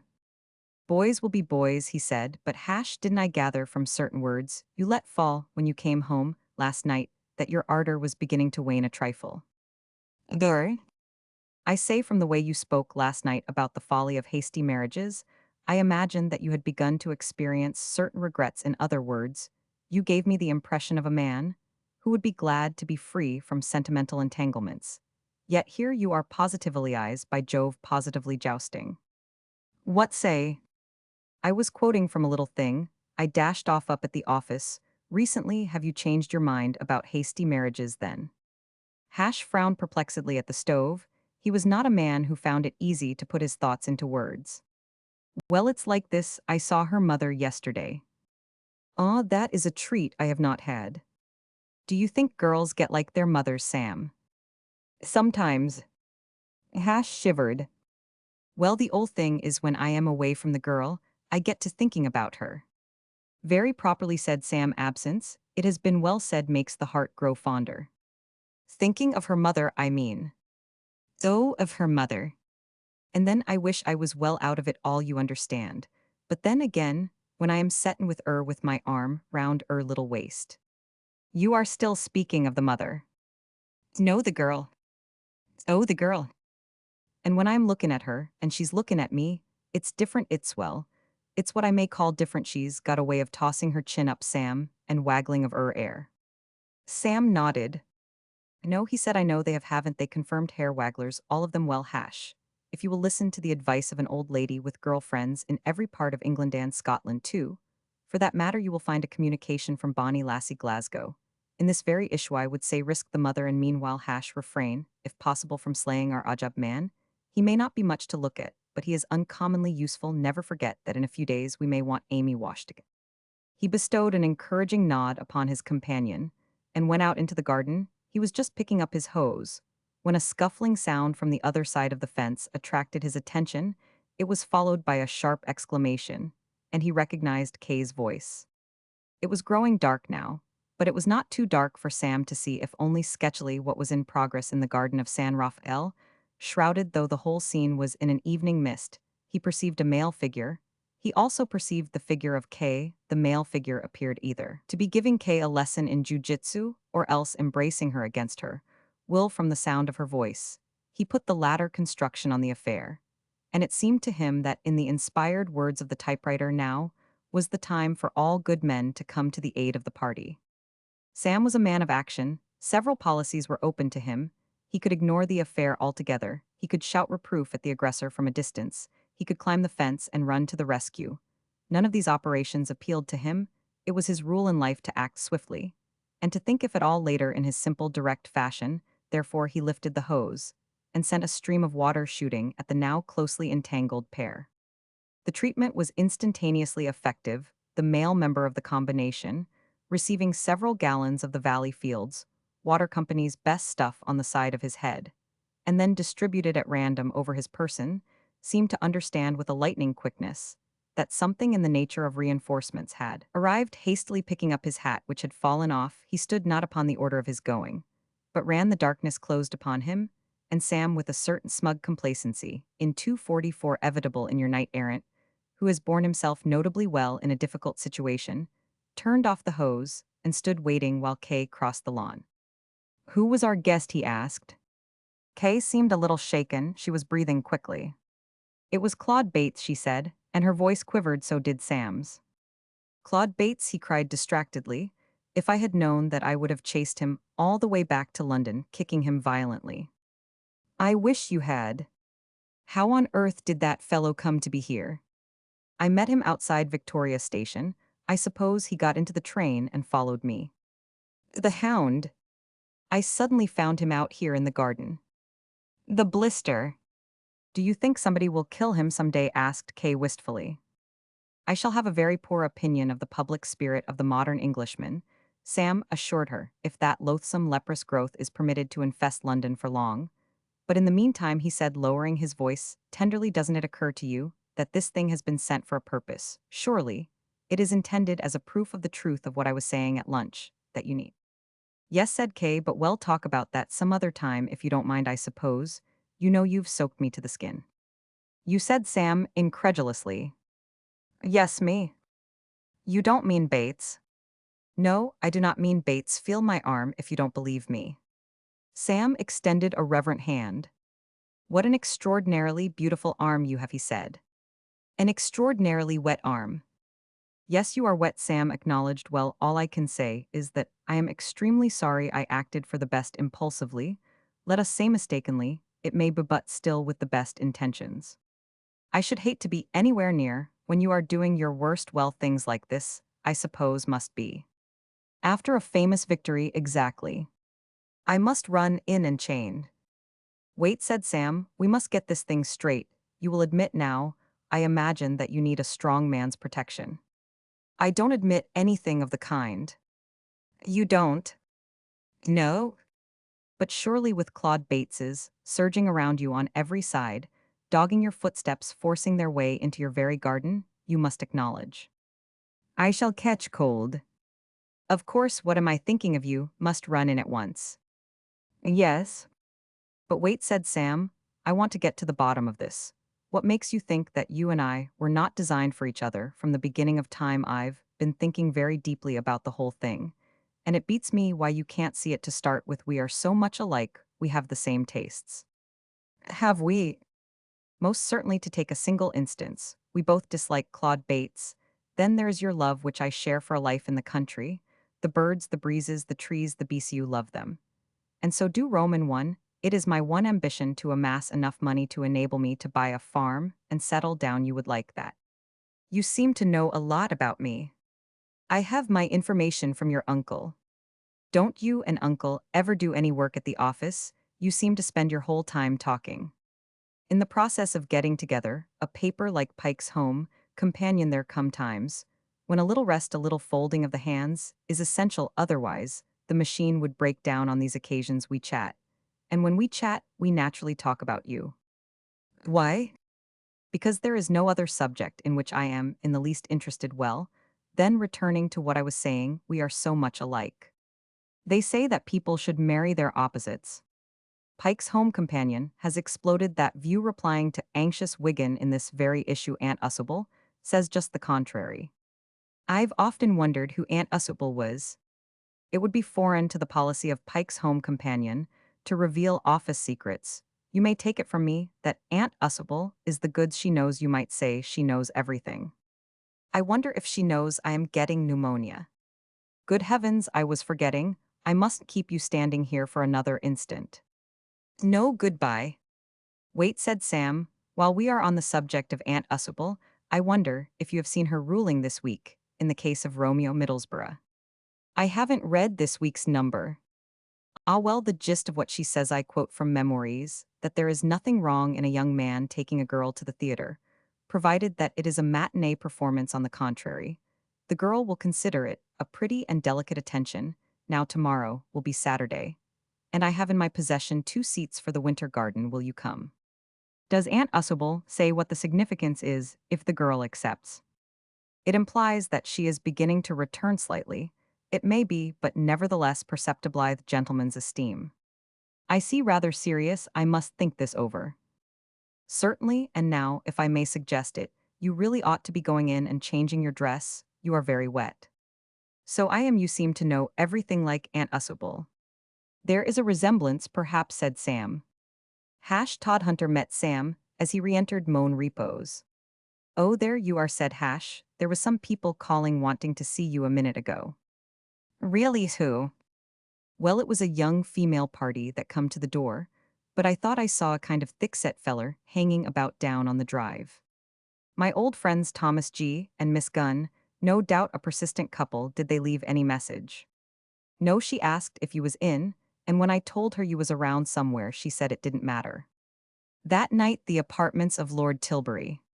Yes, yes, this is Lord Tilbury speaking. Ah, is that you, Twist? Have you anything to report? The young woman's cook has just been round with a message. The young woman is going with Mr. Shotter to the theater tomorrow afternoon. Core, said Lord Tilbury. He replaced the receiver. He remained for a moment in the deepest thought, then swiftly reaching a decision, he went to the desk and took out a cable form. The wording of the cable gave him some little trouble. The first version was so condensed that he could not understand it himself. He destroyed the form and decided that this was no time for that economy, which is instinctive even to the richest men when writing cables. Taking another form and recklessly dashing the expense, he informed Mr. Pinsent that in spite of the writer's almost fatherly, Care his nephew Samuel had most unfortunately sneaked off surreptitiously and become entangled with a young woman residing in the suburbs, he desired Mr. Pinsent to instruct him in this matter. The composition satisfied him. It was a good piece of work. He rang for an underling and sent him with it to the cable office. Chapter 22. Stormy Times at Moan Repos. There are few pleasanter things in life than to sit under one's own roof tree and smoke the first pipe of the morning, which so sets the seal on the charms of breakfast. Sam, as he watched Hash clearing away the remains of as goodly a dish of bacon and eggs, and as fragrant a pot of coffee as ever man had consumed, felt an uplifted thrill of well-being. It was Saturday morning, and a darned good Saturday morning at that, mild enough to permit of an open window, yet crisp enough to justify a glowing fire. Hash, said Sam, have you ever felt an almost overwhelming desire to break into song? No, said Hash, after consideration. You have never found yourself irresistibly compelled to render some old provincial chansonette breathing of love and youth and romance? No, I ain't. Perhaps it's as well you wouldn't be good at it, and one must consider the neighbors, but I may tell you that I am feeling the urge today. What's that thing of Browning's that you're always quoting? Ah, yes. The mornings at 7. The hillsides duperled. God's in his heaven. All's right with the world. That is how I feel. How'd you like this bacon? Inquired Hash, picking up a derelict slice and holding it against the light as if it were some rare object d'art. Sam perceived that his audience was not attuned to the lyrical note. I am too spiritual to be much of a judge of these things, he said, but as far as I could gather it seemed all right. Halfpenny a pound cheaper than the last, said Hash with sober triumph. Indeed, well, as I was saying, life seems decidedly tolerable today. I am taking Miss Derrick to the theater this afternoon, so I shall not be back until latish. Before I go, therefore, I have something to say to you, Hash. I noticed a disposition on your part yesterday to try to disintegrate our Ajab man. This must not be allowed to grow upon you. When I return this evening, I shall expect to find him all in one piece. That's all right, Sam, replied Mr. Todhunter cordially. All that append there was that I let myself get what I might call rather a sty. I've been thinking it over, and I've got nothing against the feller. This was true. Sleep, which knits up the ravelled sleeve of care, had done much to soothe the troubled spirit of Hash Todhunter. The healing effect of a night's slumber had been to convince him that he had wronged Claire. He proceeded to get Sam's expert views on this. Suppose it was this way, Sam. Suppose a feller's young lady went and give another feller a cup of hot tea and cut him a slice of cake. That wouldn't ave to mean that she was flirting with I am, would it? Not at all, said Sam, warmly. Far from it. I would call it evidence of the kind heart, rather than the frivolous mind. La? I may be dangerously modern, said Sam, but my view, and I give it fearlessly, is that a girl may cut many a slice of cake and still remain a good, sweet, womanly woman. You see, argued Hash, he was wet. Who was wet? This feller twist along of washing the dog and Claire she took and give him a nice cup of hot tea and a slice of cake upset me at the time, ill own, but I see where maybe I done an injustice. You certainly did, Hash. That girl is always doing that sort of thing out of pure nobility of nature. Why, the first morning I was here, she gave me a complete breakfast: eggs, bacon, toast, coffee, marmalade, and everything. No, did she? You bet she. Roman 999, she's a jewel, and you're lucky to get her. Ah, said Hash with fervor.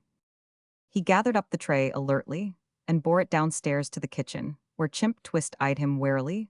Although on his return to the house on the previous night, Chimp had suffered no injury at Hash's hands, he attributed this solely to the intervention of Sam, who had insisted on a formal reconciliation, and he had just heard the front door bang behind Sam, a nervous man who shrank from personal violence particularly, when it promised to be so one-sided, as in his present society. Chimp felt apprehensive. He was reassured by the geniality of his companion's manner. Nice day, said Hash. Lovely, said Chimp, relieved. As that dog 'ad her breakfast? She was eating a shoe when I saw her last. Ah, well, maybe that'll do her till dinner time. Nice dog. Yes, yes. Nice weather. Yes, yes. If the rain holds off, it'll be a regular nice day. It certainly will. And if it rains, continued Hash, sunnily optimistic, I see by the paper that the farmers need it. It was a scene which would have rejoiced the heart of Henry Ford or any other confirmed peacemaker, and Chimp swift in his canny fashion, to take advantage of his companion's miraculous cordiality, put a tentative question. Sleep well last night? Like a top. So did Roman 1 say, said Chimp enthusiastically. That's a swell bed I've got. La? Yes, sir, that's one swell bed, and a dandy room too, and I've been thinking it over, and it don't seem right that I should have that dandy room, and that swell bed seeing that I came here, after you, so what say we exchange? Change rooms. Yes, sir, you have my swell big front room, and I have your poky little back room. The one fault which undoes diplomatists more than any other is the temptation to be too elaborate. If it had been merely a case of exchanging rooms, as two medieval monarchs celebrating a truce, might have exchanged chargers and suits of armor, Hash would probably have consented. He would have thought it silly. But he would have done it by way of a gesture, indicating his opinion of the world's excellence this morning, and of his desire to show Mr. Twist that he had forgiven him and wished him well. But the way the other put it made it impossible for any man feeling as generous and amiable as he did to become a party to a scheme for turning this charming fellow out of a swell front room and putting him in a poky back one. Couldn't do it, he said. I certainly wish you would. No, said Hash, no, couldn't do it. Chimp sighed and returned to his solitaire. Hash, full of the milk of human kindness, went out into the garden. It had occurred to him that at about this time of day Claire generally took a breather in the open. After the rough work of making the beds, she was strolling up and down the gravel path. Hullo, she said. Hullo, said Hash, nice day. A considerable proportion of the pathos of life comes from the misunderstandings that arise between male and female through the inability of a man, with an untrained voice, to convey the emotions underlying his words. Hash supposed that he had spoken in a way that would show Claire that he considered her an angel of light and a credit to her sex. If he was slightly more formal than usual, that was because he was feeling embarrassed at the thought of the injustice he had done her at their last meeting. Claire, however, noting the formalitifer, it was customary with him to couch his morning's greeting in some such phrase as "Hullo, ugly," or what cheer, Face attributed it to that growing coldness of which she had recently become aware. Her heart sank. She became provocative. How's Mr. Twist this morning? Oh, he's fine. Not been quarreling with him, have you? Who, me, cried Hash, shocked. Why, him and me is the best of friends. No? We just been having a chat. About me. No, about the weather and the dog, and how well we slept last night. Claire scraped at the gravel with the toe of her shoe. Oh, well, I've got to go and wash the dishes, she said. Goo mornin'.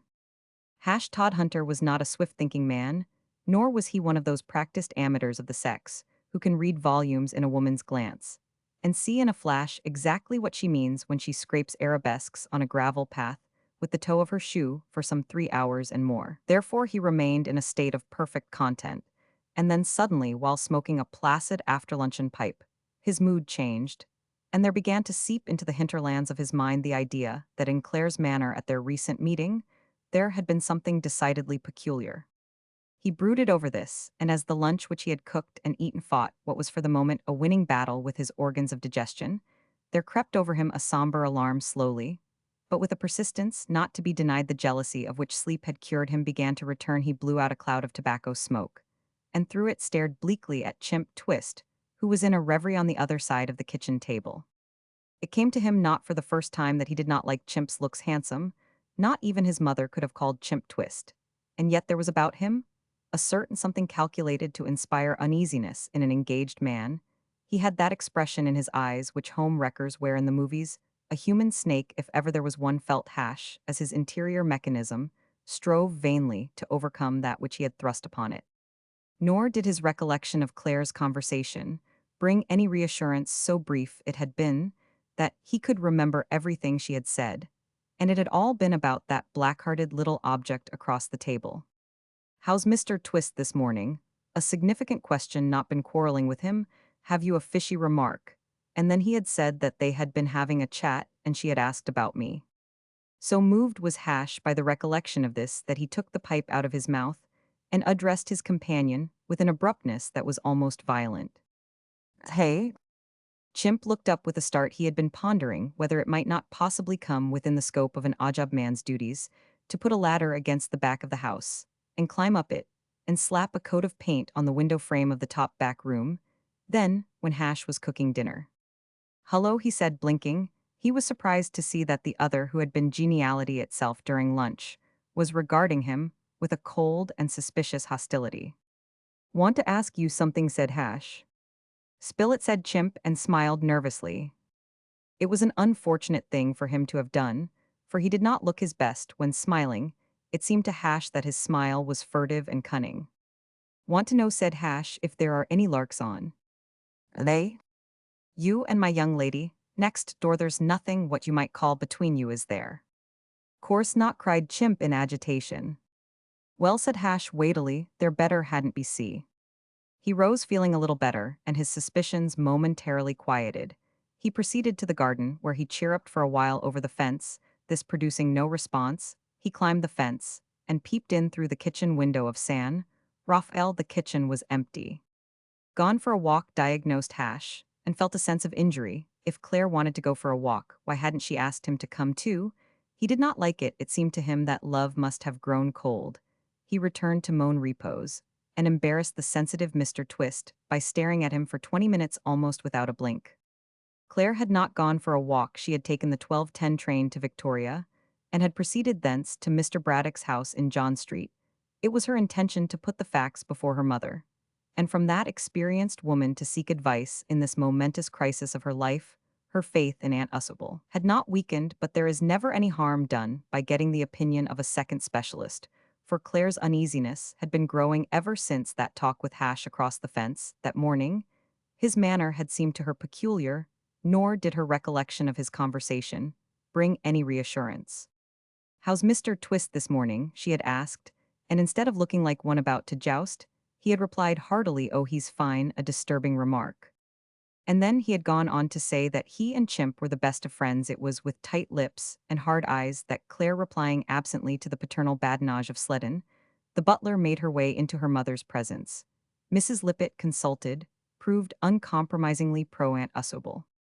"That's what I call a sensible woman, Clara." Claire corrected her daughter mechanically. "She knows." "That's what I think." "Ah, she's suffered, that woman has," said Mrs. Lippett. "You can see that stands to reason. She couldn't know so much about life if she hadn't suffered." "Then you'd go on testing him," said Claire anxiously. "Test him more and more," said Mrs. Lippett. "There's no other way. You've got to remember, dearie, that your Clarence is a sailor. And sailors has to be handled firm. They say sailors don't care, I say. They must be made to care, that's what I say." Claire made the return journey on an omnibus. For purposes of thought, there is nothing like a ride on the top of an omnibus, by 4 o'clock. When the vehicle put her down at the corner of Burberry Road, her resolution was as chilled steel, and she had got her next move all planned out. She went into the kitchen for a few moments, and coming out into the garden perceived Hash, roaming the lawn of mown repose. "Hi," she called, and into her voice managed to project a note of carefree liveliness. "Where you been?" inquired Hash.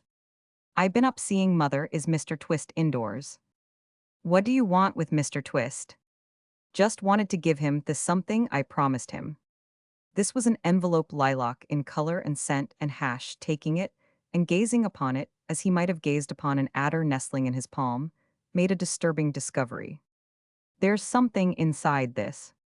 "Of course there is. If there wasn't, what 'ud I be giving it him for?" Hash's fingers kneaded the envelope restlessly. "What you writing to him about?" "Never mind. There's something else inside this air envelope. Besides a letter, there's something that sort of crinkles when you squeeze it. Just a little present I promised to give him." A monstrous suspicion flamed in Hash Todhunter's mind.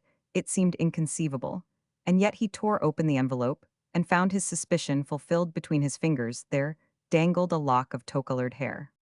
"When you've finished opening other people's letters," said Claire. She looked at him hopefully at first, and then with a growing despair, for Hash's face was wooden and expressionless. "I'm glad," said Hash huskily at length. "I've been worried. But now I'm not worried. I've been worried because I've been worrying about you and me, not being suited to one another, and Aveying acted a sty. But now I'm not worried because I see there's another feller you're a fond of, so the worry about what was to be done, and everything don't worry me no more." "He's in the kitchen," said Hash in a gentle rumble. "I'll give him this, and explain 'ow it come to be opened in." Nothing could have exceeded the dignity of his manner, but there are moments when women chafe at masculine dignity. "Aren't you going to knock his head off?" demanded Claire distractedly. Me said Hash, looking as nearly as he could like the picture of Saint Sebastian in the Louvre.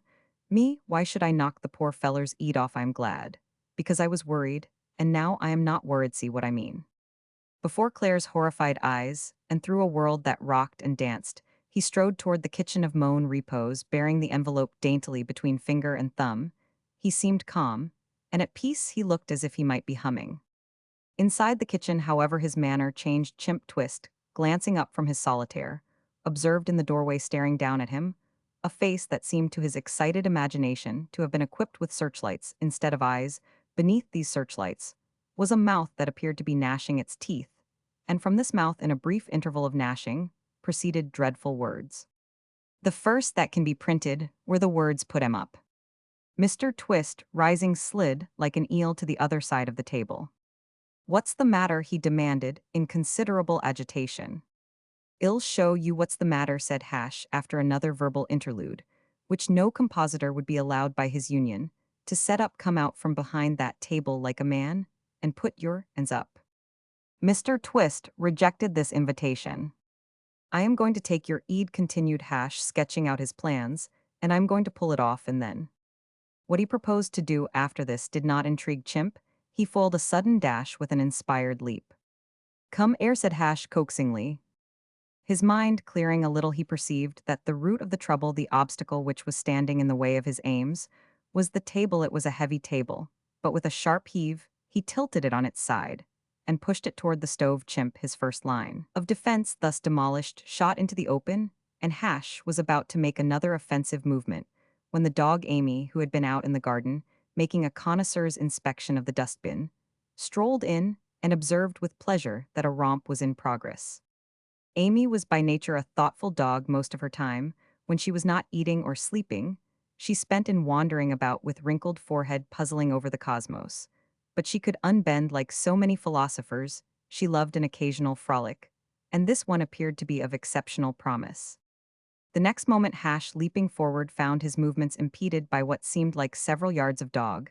It was hard for him to tell, without sorting the tangle out, whether she was between his legs or leaning on his shoulder. Certainly, she was licking his face.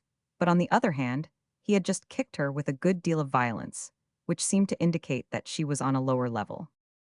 "Get out!" cried Hash. The remark was addressed to Amy, but the advice it contained was so admirable that Chimp Twist acted on it without hesitation. In the swirl of events, he had found himself with a clear path to the door, and along this path he shot without delay, and not until he had put the entire length of Burberry Road between him and his apparently insane aggressor did he pause. Then he mopped his forehead and said, "Gee." It seemed to Chimp Twist that a long walk was indicated, a walk so long that by the time he reached Moan Repose again, Sam, his preserver, would have returned and would be on the spot to protect him. Hash meanwhile raged, baffled. He had extricated himself from Amy and had rushed out into the road, but long ere that his victim had disappeared. He went back to try to find Amy and rebuke her, but Amy had disappeared too. In spite of her general dreaminess, there was sterling common sense in Amy. She knew when and when not to be among those present. Hash returned to his kitchen and remained there seething. He had been seething for perhaps a quarter of an hour when the front doorbell rang. He climbed the stairs gloomily, and such was his disturbed frame of mind that not even the undeniable good looks of the visitor who had rung could soothe him. "Mr. Shotter in." He recognized her now. It was the young party that had called on the previous evening, asking for Sam, and, as on that occasion, he seemed to see through the growing darkness the same sturdy male person hovering about in the shadows. "No, miss, he ain't. Expecting him back soon." "No, miss, I ain't. He's gone to the theater, to a matinee." "Ah," said the lady, "is that so?" And she made a sudden curious gesture with her parasol. "Sorry," said Hash, melting a little, for her eyes were very bright. "Can't be helped. You all alone here then?" "Yes." "Tough luck." "Oh, I don't mind, miss," said Hash, pleased by her sympathy. "Well, I won't keep you divening." "Evening, miss." Hash closed the door, whistling a little, for his visitor had lightened somehow the depression which was gnawing at him. He descended the stairs and entered the kitchen. something which appeared at first acquaintance to be the ceiling, the upper part of the house, and a ton of bricks thrown in for good measure hit Hash on the head, and he subsided gently on the floor. Soapy Mal came to the front door and opened it. He was a little pale, and he breathed heavily. "All right," said his wife eagerly. "All right." Tied him up. With a clothesline. "How about if he hollers?" "I've put a duster in his mouth." "Attaboy," said Mrs. Moll, "then let's get action." They climbed the stairs to where the cistern stood, and Mr. Molly, removing his coat, rolled up his sleeves. Some minutes passed, and then Mr. Molly, red in the face and wet in the arm, made a remark. "But it must be there," cried his wife. "It isn't." "You haven't looked." "I've looked everywhere. There couldn't be a toothpick in that thing without id. Have found it." He expelled a long breath, and his face grew bleak. "Know what I think?" "What?" "That little oil-can chimp has slipped one over on us, told us the wrong place." The plausibility of this theory was so obvious that Mrs. Molly made no attempt to refute it. She bit her lip in silence. "Then let's you and me get busy and find the right place," she said at length with the splendid fortitude of a great woman.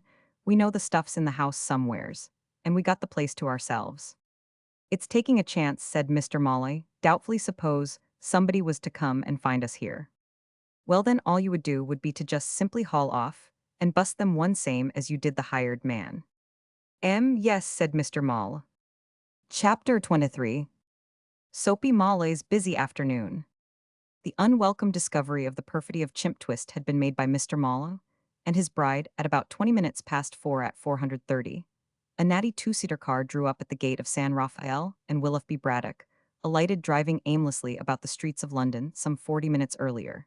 And feeling rather at a loose end, it had occurred to him that a pleasant way of passing the evening would be to go down to Valley Fields and get Kay to give him a cup of tea. Mr. Braddock was in a mood of the serenest happiness, and if this seems strange, seeing that only recently he had had a proposal of marriage rejected, it should be explained that he had regretted that hasty proposal within 2 seconds of dropping the letter in the letter box, and he had come to the conclusion that, much as he liked Kay, what had induced him to offer her his hand and heart had been the fact that he had had a good deal of champagne at dinner, and that its after effects had consisted of a sort of wistful melancholy, which had removed for the time his fundamental distaste for matrimony. He did not want Matt 268 Rimini, he wanted adventure. He had not yet entirely abandoned hope that some miracle might occur to remove Mrs. Lippett from the scheme of things, and when that happened, he wished to be free.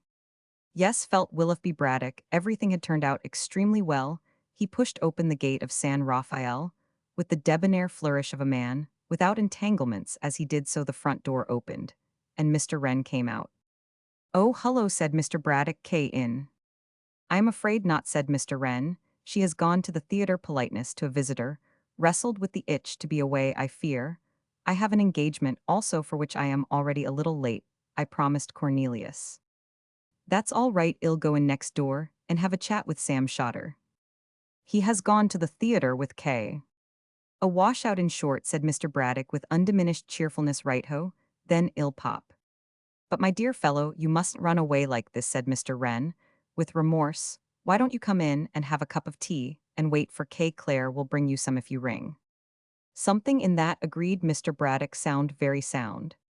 He spoke a few genial words of farewell and proceeded to the drawing room, where he rang the bell. Nothing ensuing, he went to the top of the kitchen stairs and called down.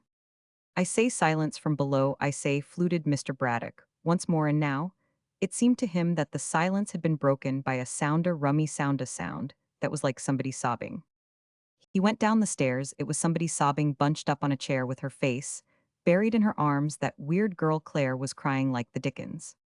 "I say," said Mr. Braddock, "there is this peculiar quality about tears that they can wash away in a moment the animosity of a lifetime." For years, Willoughby Braddock had been on terms of distant hostility with this girl.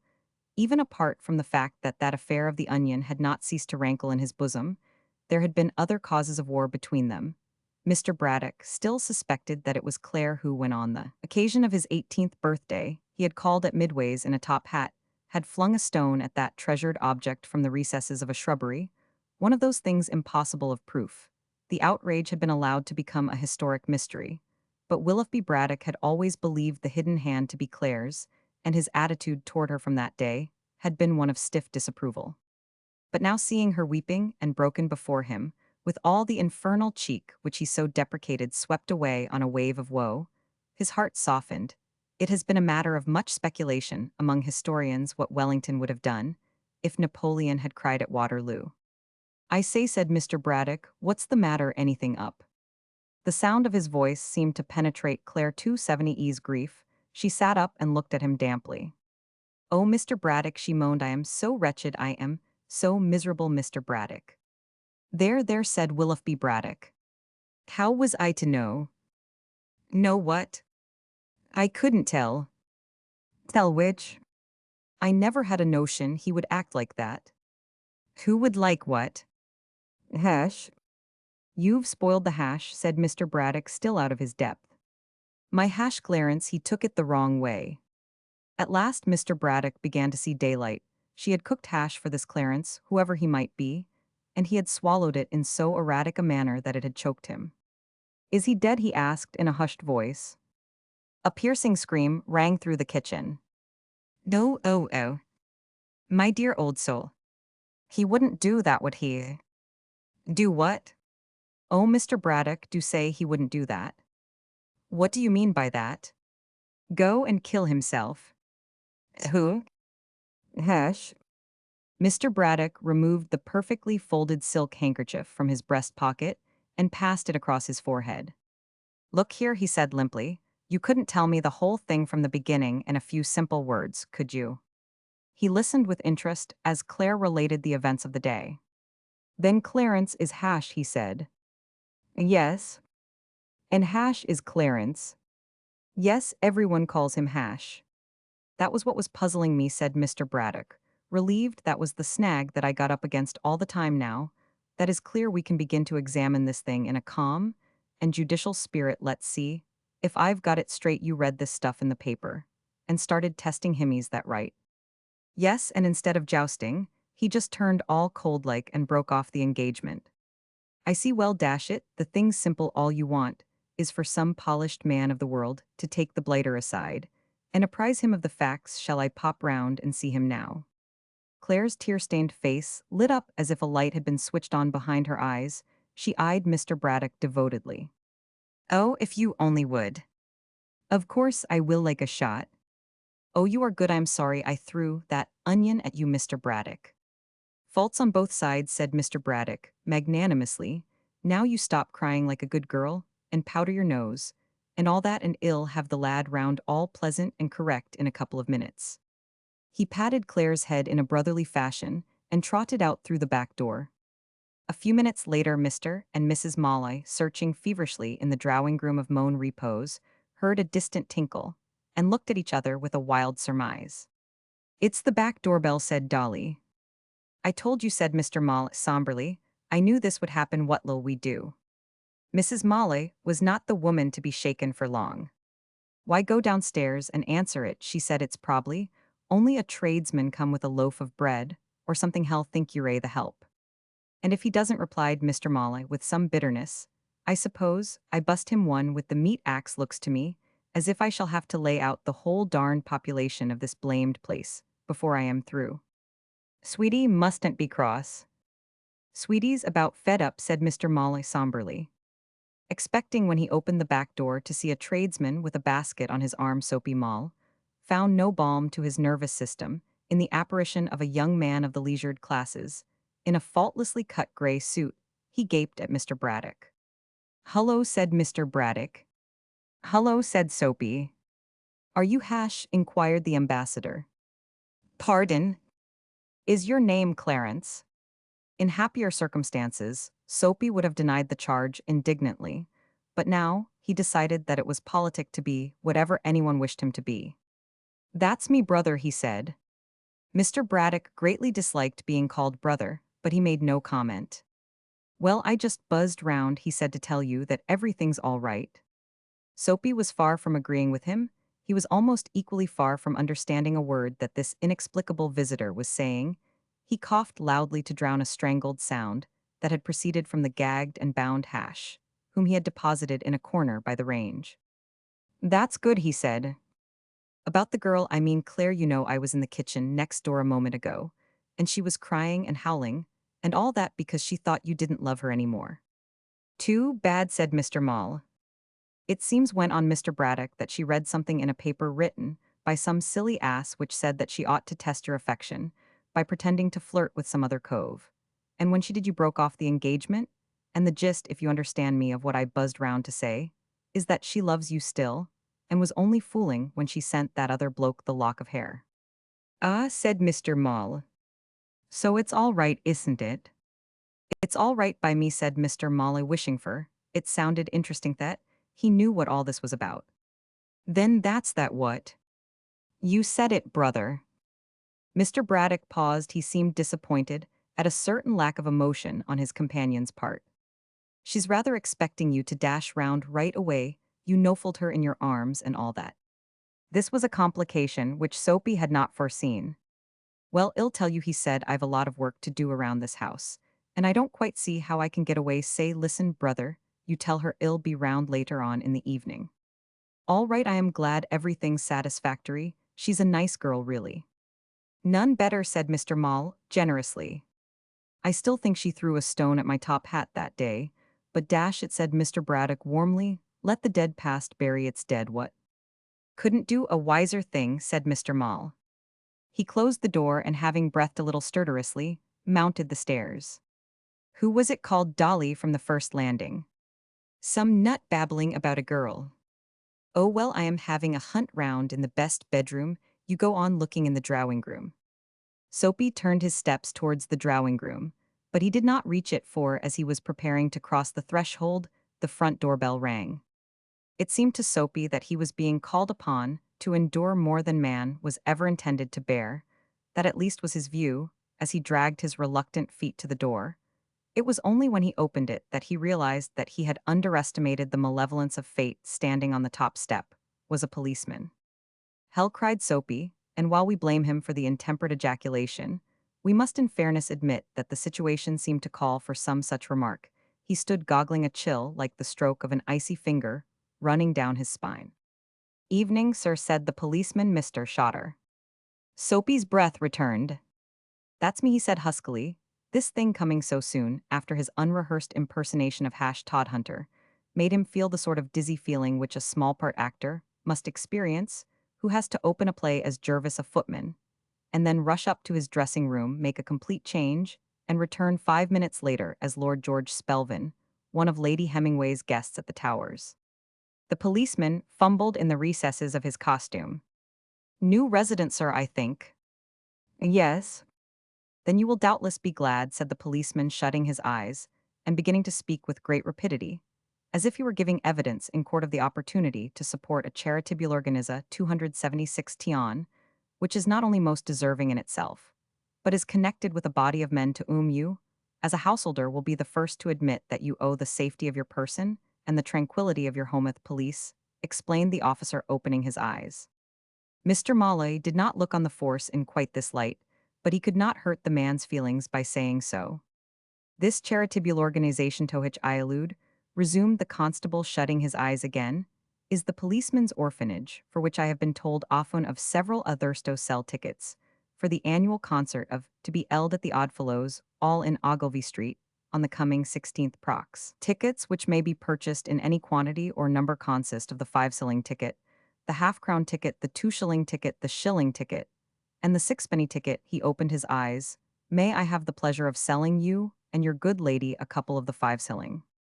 If I may add such weight as I possess to the request, I should certainly advocate the purchase, Mr. Shotter. It is a most excellent and deserving charity. The speaker was a gentleman in clerical dress who had appeared from nowhere, and was standing at the constable's side.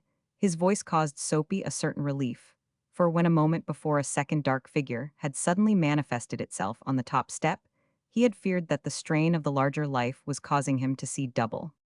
I take it that I am addressing Mr. Shotter, continued the newcomer. He was a hatchet-faced man with penetrating eyes, and for one awful moment he had looked to Soapy exactly like Sherlock Holmes. I have just taken up my duties as vicar of this parish, and I am making a little preliminary round of visits, so that I may become acquainted with my parishioners. Mr. Cornelius, The house agent very kindly gave me a list of names. May I introduce myself? Rev Aubrey Jerningham. It has been well said that the world knows little of its greatest men. This name, which would have thrilled K. Derrick, made no impression upon Soapy Mall. He was not a great reader. And when he did read, it was something a little lighter and more on the zippy side than is there a hell. How do, he said gruffly. And how many of the fives hilling may I sell you, and your good lady? Inquired the constable. His respect for the cloth had kept him silent through the recent conversation. But now, he seemed to imply that business is business. It is a most excellent charity, said the Rev Aubrey edging past Soapy, in spite of that sufferer's feeble effort to block the way. And I understand that several highly competent performers will appear on the platform. I am right, am I not, officer? Yes, sir, you are quite right in the first part of the program. Constable Purvis will render the Ali Satino. I am a liar asleep on the deep. Constable Jukes will render imitations of well-known footlight celebrities who are familiar to, while Inspector Oakshott will render conjuring tricks. Constable. An excellent evening's entertainment, in fact, said the Rev Aubrey. I am taking the chair, I may mention. And the vicar is taking the chair, said the policeman, swift to seize upon this added attraction. So how many of the five selling may I sell you, and your good lady, sir? Soapy like Chimp was a thrifty man, and apart from the expense, his whole soul shrank from doing anything even remotely calculated to encourage the force. Nevertheless, he perceived that there was no escape, and decided that it remained only to save as much as possible from the wreck. Gimme one, he said, and the words seemed to be torn from him. One only, said the constable disappointedly. Ow, about your good lady. I am not married. Ow, about your sister. I haven't a sister. Then ow, about if you a pen to meet one of your gentlemen friends at the club, and he expresses a wish to come along. Gimme one, said Soapy. The policeman gave him one, received the money, returned a few genial words of thanks, and withdrew. Soapy, going back into the house, was acutely disturbed to find that the vicar had come too. A most deserving charity, said the vicar. Soapy eyed him bleakly. How did one get rid of vicars, short of employing his bride's universal panacea, and hauling off and busting him? One Soapy could not imagine. Have you been a resident of Valley Fields long, Mr. Shotter? No. I hope we shall see much of each other. Do you, said Soapy wanly. The first duty of a clergyman, in my opinion. Mr. Molly had no notion of what constituted the first duty of a clergyman, and he was destined never to find out, for at this moment there came from the regions above the clear musical voice of a woman. Sweetie. Mr. Molly started violently, so did the Rev Aubrey Jerningham. I am in the bedroom, honey bunch, come right on up. A dull flush reddened the Rev Aubrey's ascetic face. I understood you to say that you were not married, Mr. Shotter, he said in a metallic voice. No. He caught the Rev Aubrey's eye. He was looking as Sherlock Holmes might have looked had he discovered Dr. Watson stealing his watch. No, era. It is not given to every man always to do the right thing in trying circumstances. Mr. Mall may be said at this point definitely to have committed a social blunder. Winking a hideous distorted wink, he raised the forefinger of his right hand, and with a gruesome archness drove it smartly in between his visitor's third and fourth ribs. Oh well, you know how it is, he said thickly. The Rev Aubrey Jerningham quivered from head to heel. He drew himself up and looked at Soapy. The finger had given him considerable physical pain, but it was the spiritual anguish that hurt the more. I do indeed know how it is, he said. Man of the world, said Soapy, relieved. I will wish you good evening, Mr. Shotter, said the Rev Aubrey. The front door banged. Dolly appeared on the landing. Why don't you come up, she said. Because I'm going to lie down, said Soapy, breathing heavily. What do you mean? I want a rest, I need a rest, and I am going to have it. Dolly descended to the hall. Why, you're looking all in precious. All in is right. If I don't ease off for a couple of minutes, y'all have to send for an ambulance. Well, I don't know as I want take a spell myself. It's kinda dusty work hunting around ill. Go take a breath of air outside at the back. Was that somebody else calling just now? Yes, it was. Gee, these people round these parts don't seem to have any homes of their own, do they? Well, I'll be back in a moment. Honey, there's a sort of greenhouse place by the back door. Quite likely old Finglas may have buried the stuff there. The Rev Aubrey Jerningham crossed the little strip of gravel that served both Mon Repos and San Rafael as a drive, and mounted the steps to Mr. Wren's front door. He was still quivering. Mr. Wren, he asked of the well-dressed young man who answered the ring. Mr. Braddock shook his head. This was the second time in the last 5 minutes that he had been taken for the owner of San Rafael, for while the vicar had worked down Burberry Road from the top, the policeman had started at the bottom and worked up. Sorry, he said, Mr. Wren's out. I will come in and wait, said the Rev Aubrey. Absolutely, said Mr. Braddock. He led the way to the drawing room, feeling something of the embarrassment, though in a slighter degree, which this holy man had inspired in Soapy Mall. He did not know much about vicars, and rather wondered how he was to keep the conversation going. Offer you a cup of tea? No, thank you. I am afraid, said Mr. Braddock apologetically, I don't know where they keep the whiskey. I never touch spirits. Conversation languished. Willoughby Braddock began to find his companion a little damping. Not Matey seemed to be brooding on something, or Mr. Braddock was very much mistaken. You're a clergyman, aren't you? And all that he said after a pause of some moments. I am. My name is the Rev Aubrey Jerningham. I have just taken up my duties as vicar of this parish. Ah, jolly spot. Where every prospect pleases, said the Rev Aubrey, and only man is vile. Silence fell once more. Mr. Braddock searched in his mind for genial chatter, and found that he was rather short on clerical small talk. He thought for a moment of asking his visitor why it was that bishops wore those rummy, bootlace-looking things on their hats, a problem that had always perplexed him, but decided that the other might take offense at being urged to give away professional secrets. How's the choir coming along? He asked. The choir is quite satisfactory. That's good organ, all right. Quite, thank you. Fine, said Mr. Braddock, feeling that things were beginning to move. Down where I live in Wiltshire, the local padres always seem to have the deuce of a lot of trouble with their organs, their church organs. I mean, of course, I am always getting touched for contributions to organ funds. Why is that, I've often wondered. The Rev Aubrey Jerningham forbore to follow him into this field of speculation. Then you do not live here, Mr. Braddock's my name, Willoughby Braddock. Oh no, I don't live here, just calling friend of the family. Ah, then you are not acquainted with the gentleman who lives next door, Mr. Shotter. Oh yes, I am Sam Shotter. He's one of my best pals, known him for years and years and years. Indeed, I cannot compliment you upon your choice of associates. Why, what's wrong with Sam? Only this, Mr. Braddock, said the Rev Aubrey, his suppressed wrath boiling over like a kettle. He is living a life of open sin. Open which? Open sin in the heart of my parish. I don't get this. How do you mean open sin? I have it from this man Shotter's own lips that he is a bachelor. Yes, that's right. And yet a few minutes ago I called at his house and found that there was a woman residing there. A woman? A woman? But there can't be. Sam's not that sort of chap. Did you see her? I did not wait to see her, I heard her voice. I've got it, said Mr. Braddock acutely. She must have been a caller, some casual popperin.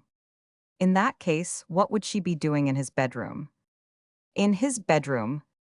In his bedroom. I came here to warn Mr. Wren, who I understand from Mr. Cornelius, has a young niece, to be most careful to allow nothing in the shape of neighborly relations between the two houses.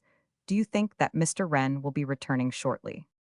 I couldn't say, but look here, said Mr. Braddock, troubled. There must be some mistake.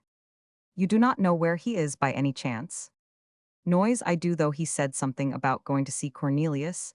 I think they play chess together, or something, a game, said Mr. Braddock, which I have never been able to get the hang of, but then I am not awfully good at those brainy games.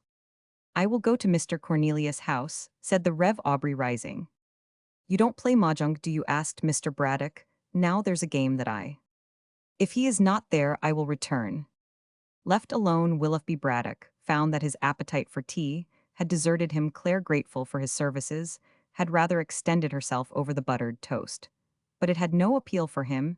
He lighted a cigarette and went out to fiddle with the machinery of his two-seater, always an assistance to thought. But even the carburetor, which had one of those fascinating ailments to which carburetors are subject, yielded him no balm. He was thoroughly upset and worried. He climbed into the car and gave himself up to gloomy meditation, and presently voices down the road announced the return of Kay and Sam. They were chatting away in the friendliest possible fashion from, where he sat. Willoughby Braddock could hear Kay's clear laugh ringing out happily, and it seemed to Mr. Braddock, though he was no austerer moralist than the rest of his generation, that things were in a position only to be described as a bit thick. He climbed down and waited on the pavement. "Why, hullo," Willoughby said. "Kay, this is fine. Have you just arrived? Come in and have some tea." "I've had tea, thanks. That girl Claire gave me some, thanks. I say, Sam, could I have a word with you?" "Say on," said Sam. "In private, I mean, you don't mind, Kay?" "Not a bit. I'll go in and order tea." Kay disappeared into the house, and Sam, looking at Mr. Braddock, observed with some surprise that his face had turned a vivid red, and that his eyes were fastened upon him in a reproachful stare. "What's up?" he asked, concerned. Willoughby Braddock cleared his throat. "You know, Sam." "But I don't," said Sam as he paused. "You know, Sam, I am not anybody would call me a dash it now I've forgotten the word." "Beauty," hazarded Sam. "It's on the tip of my tongue. Puritan, that's the word I want. I am not a Puritan, not straight-laced, you know. But really, honestly, Sam, old man, I mean dash it all." Sam stroked his chin thoughtfully. "I still don't quite get it, Bratter," he said. "What exactly is the trouble?" "Well, I mean on the premises, old boy, absolutely on the premises. It playing the game, I mean, next door to people who are pals of mine. And taking Kay to the theater, and generally going on as if nothing was wrong." "Well, what is wrong?" asked Sam patiently. "Well, when it comes to the vicar beetling in and complaining about women in your bedroom." "What?" "He said he heard her." "Heard a woman in my bedroom?" "Yes." "He must be crazy when." "Just now." "This beats me." "Well, that was what he said anyway. Dashed unpleasant. He was about it too. Oh, and there's another thing, Sam. I wish you'd ask that man of yours not to call me brother. He." "Great Caesar," said Sam. He took Willoughby Braddock by the arm and urged him toward the steps. His face wore a purposeful look. "You go in like a good chap and talk to Kay," he said. "Tell her I'll be in a minute. There's something I've got to look into." "Yes, but listen." "Run along." "But I don't understand." "Push off." Yielding to superior force, Willoughby Braddock entered San Rafael, walking pensively, and Sam, stepping off the gravel onto the grass, moved with a stealthy tread toward his home. Vague, but lively suspicions were filling his mind. He had reached the foot of the steps and paused to listen, when the evening air was suddenly split by a sharp feminine scream. This was followed by a joyous barking, and this in its turn was followed by the abrupt appearance of a flying figure, racing toward the gate. It was moving swiftly, and the light was dim, but Sam had no difficulty in recognizing his old acquaintance, Miss Gunn of Pittsburgh. She fled rapidly through the gate and out into Burberry Road, while Amy, looking in the dusk like a small elephant, gamboled about her, uttering strange canine noises. Dolly slammed the gate, but gates meant nothing to Amy. She poured herself over it, and the two passed into the darkness. Sam's jaw set grimly. He moved with noiseless steps to the door of Moan Repose and took out his key. Chapter 24. Mainly about trousers. The meeting between Amy and Mrs. Molly had taken place owing to the resolve of the latter to search the small conservatory which stood outside the back door. She had told Soapy that she thought the missing bonds might be hidden there. They were not, but Amy was. The conservatory was a favorite sleeping porch of Amy's, and thither she had repaired on discovering that her frolicsome overtures to hash had been taken in the wrong spirit. Mrs. Molly's feelings on groping about in the dark, and suddenly poking her hand into the cavernous mouth of the largest dog she had ever encountered, have perhaps been sufficiently indicated by the description of her subsequent movements. Iron-nerved woman, though this was too much for her. The single scream which she emitted previous to saving her breath for the race for life penetrated only faintly to where Mr. Molly sat taking a rest on the sofa in the drawing room. He heard it, but it had no message for him. He was feeling a little better now, and his ganglions, though not having ceased to vibrate with uncomfortable rapidity, were beginning to simmer down. He decided that he would give himself another couple of minutes of repose. It was toward the middle of the second minute that the door opened quietly, and Sam came in. He stood looking at the recumbent Mr. Moll for a moment. "Comfortable," he said. Soapy shot off the sofa with a sort of gurgling whoop of all the disturbing events of that afternoon. This one had got more surely in amongst his nerve centers than any other. He had not heard the door open, and Sam's voice had been the first intimation that he was no longer alone. "I am afraid I startled you," said Sam. The exigencies of a difficult profession had made Soapy Molly a quick thinker. Frequently, in the course of a busy life, he had found himself in positions where a split second was all that was allowed him for forming a complete plan of action. His trained mind answered to the present emergency like a machine. "You certainly did startle me," he said bluffly, in his best Thomas G. Gunn manner. "You startled the daylights out of me, so here you are at last, Mr. Shotter." "Yes, here I am. I have been waiting quite some little time. I am afraid you caught me on the point of going to sleep." He chuckled as a man will when the laugh is on him. "I should imagine," said Sam, "that it would take a smart man to catch you asleep." Mr. Molly chuckled again. "Just what the boys used to say of me in Denver City." He paused and looked at Sam, a little angst 290 iously. "Say you do remember me, Mr. Shotter." "I certainly do. You remember my calling here the other day to see my old home. I remember you before that when you were in Sing Sing." He turned away to light the gas, and Mr. Molly was glad of the interval for thought afforded by this action. "A Sing Sing? Yes. You were never there. I went there to see a show in which you took an important part. I forget what your number was." "And what of it?" "They?" Mr. Molly drew himself up with considerable dignity. "What of it?" he repeated. "What if I was for a brief period owing to a prejudiced judge and a packed jury in the place you mention? I decline to have the fact taken as a slur on my character. You are an American, Mr. Shotter, and you know that there is unfortunately a dark side to American politics. My fearless efforts on behalf of the Party of Reform and Progress brought me into open hostility with a gang of unscrupulous men who did not hesitate to have me arrested on a trumped-up charge. All this," said Sam, "would go a lot stronger with me if I hadn't found you burgling my house." It would have been difficult to say whether the X-291 impression that swept over Mr. Molly's fine face was more largely indignation or amazement. "Burgling your house? Are you insane?" "I called here in the hope of seeing you, was informed that you were not at home, and was invited by your manservant, a most civil fellow, to await your return." "Burgling your house? Indeed, if I were, would you have found me lying on the sofa?" "Hash let you in." Such was the magnetic quality of the personality of one who had often sold large blocks of shares in non-existent oil wells to Scotchmen that Sam was beginning in spite of himself to be doubtful. "If Hash is the name of your manservant, most certainly. He let me in. He admitted me by the front door in the perfectly normal and conventional manner customary when gentlemen pay calls." "Where is Hash?" "Why ask me?" Sam went to the door. The generous indignation of his visitor had caused him to waver, but it had not altogether convinced him. "Hash," he called. "He appears to be out." "Hash? Gone for a walk, no doubt." "Hash," shouted Sam. From the regions below there came an answering cry. "Tide help." It had been a long and arduous task for Hash Todhunter to expel from his mouth the duster which Soapy Molly had rammed into it with such earnest care. But he had accomplished it at last, and his voice sounded to Mr. Molly like a knell. "He appears to be in, after all," he said feebly. Sam had turned and was regarding him fixedly, and Soapy noted with a sinking heart the athletic set of his shoulders and the large muscularity of his hands. "Haul off." And bust him one. His wife's gentle voice seemed to whisper in his ear. But eyeing Sam, he knew that any such project was but a utopian dream. Sam had the unmistakable look of one who, if busted, would infallibly bust in return, and bust disintegratingly. "You tied him up, I suppose," said Sam with a menacing calm. Soapy said nothing. There is a time for words, and a time for silence. Sam looked at him in some perplexity. He had begun to see that he was faced with the rather delicate problem of how to be in two places at the same time. He must, of course, at once go down to the kitchen and release Hash. But if he did, that would not this marauder immediately escape by the front door.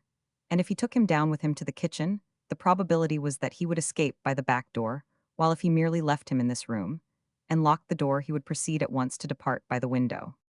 It was a nice problem, but all problems are capable of solution. Sam solved this one. In a spasm of pure inspiration, he pointed a menacing finger at Soapy. "Take off those trousers," he said. Soapy gaped. The intellectual pressure of the conversation had become too much for him. Trousers, he faltered. Trousers, you know perfectly well what trousers are, said Sam, and it's no good pretending you don't take them off. Take off my trousers. Good Lord, said Sam with sudden petulance, what's the matter with the man? You do it every night, don't you? You do it when you take a Turkish bath, don't you? Where's the difficulty? Peel them off and don't waste time. But, listen, said Sam, if those trousers are not delivered to me, FOB, in 30 seconds I'll bust you one. He had them in 18. Now, said Sam, I think y'all find it a little difficult to get away. He gathered up the garments, draped them over his arm, and went down to the kitchen. Love is the master passion, it had come to Todd Hunter late, but like measles the more violent for the delay, a natural inclination to go upstairs, and rend his recent aggressor limb from limb, faded before the more imperious urge to dash across to San Rafael and see Claire. It was the first thing of which he spoke when Sam, with the aid of a carving knife, had cut his bonds. I got to see her. Are you hurt, No, only at me on the eed. I got to see her, Sam. Claire? Ah, the poor little angel crying, ruddy eyes, out the gentleman was saying all about it. What gentleman? A gentleman come to the back door and told that perisher all about how the poor little thing was howling and weeping, and all thinking was me. Have you had a quarrel with Claire? We add words. I got to see her. You shall. Can you walk? Of course I can walk. Why shouldn't I walk? Come along then. In spite of his assurance, however, found his cramped limbs hard to steer. Sam had to lend an arm, and their progress was slow. Sam, said after a pause which had been intended primarily for massage, but which had plainly been accompanied by thought, do you know anything about getting married? Only that it is an excellent thing to do. I mean, how quick can a feller get married? Like a flash, I believe, at any rate if he goes to a registrar's. I am going to a registrar's, then I've had enough of these what I might call misunderstandings. Brave words. How are the legs? The legs are all right. It's her mother I am thinking of. You always seem to be thinking of her mother. Are you quite sure you've picked the right one of the family? Had halted again, and his face was that of a man whose soul was a battlefield. Sam, mother wants to come and live with us when we're married. Well, why not? Ah, you ain't seen her, Sam. She's got a hooked nose and an eye like one of these animal trainers still. The battle appeared to be resumed once more. Oh well, said he mused for a while, you've got to look at it all round, you know. Exactly. And there's this to think of, she says she'll buy a pub for us. Pubs are pubs, agreed Sam. I've always wanted to have a pub of my own. Then I shouldn't hesitate. Suddenly saw the poetic side of the vision. Want my little Clara look a treat standing behind a bar, serving the drinks, and singing out time gentlemen please, can't you see her scraping the froth off the mugs?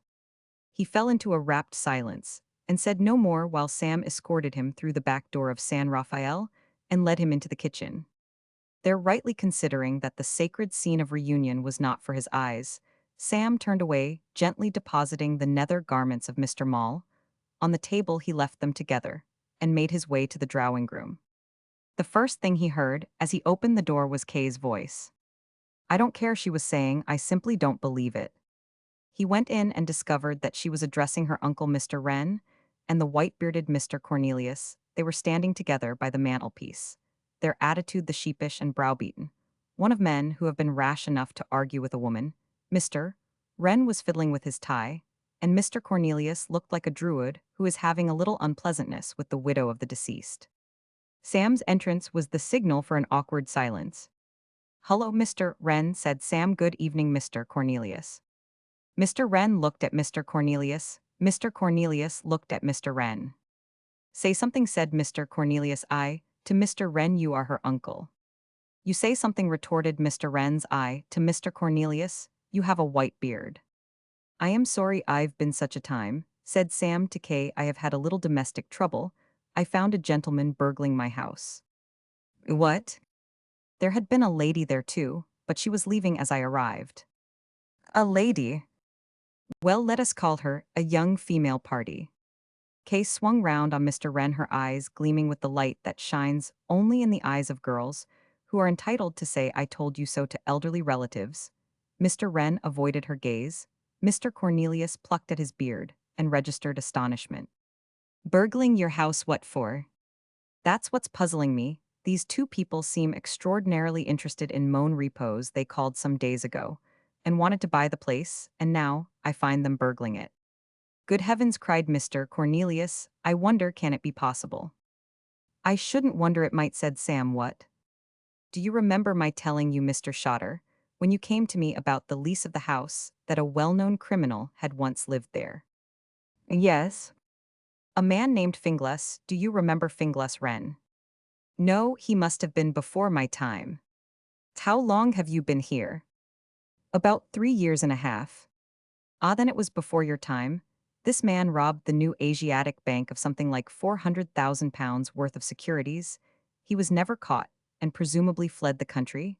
You will find the whole story in my History of Valley Fields. Can it be possible that Finglas hid the bonds in Moan Repos, and was unable to get back there and remove them?" "You said it," cried Sam enthusiastically. "It would account for the anxiety of these people to obtain access to the house." "Why, of course," said Kay.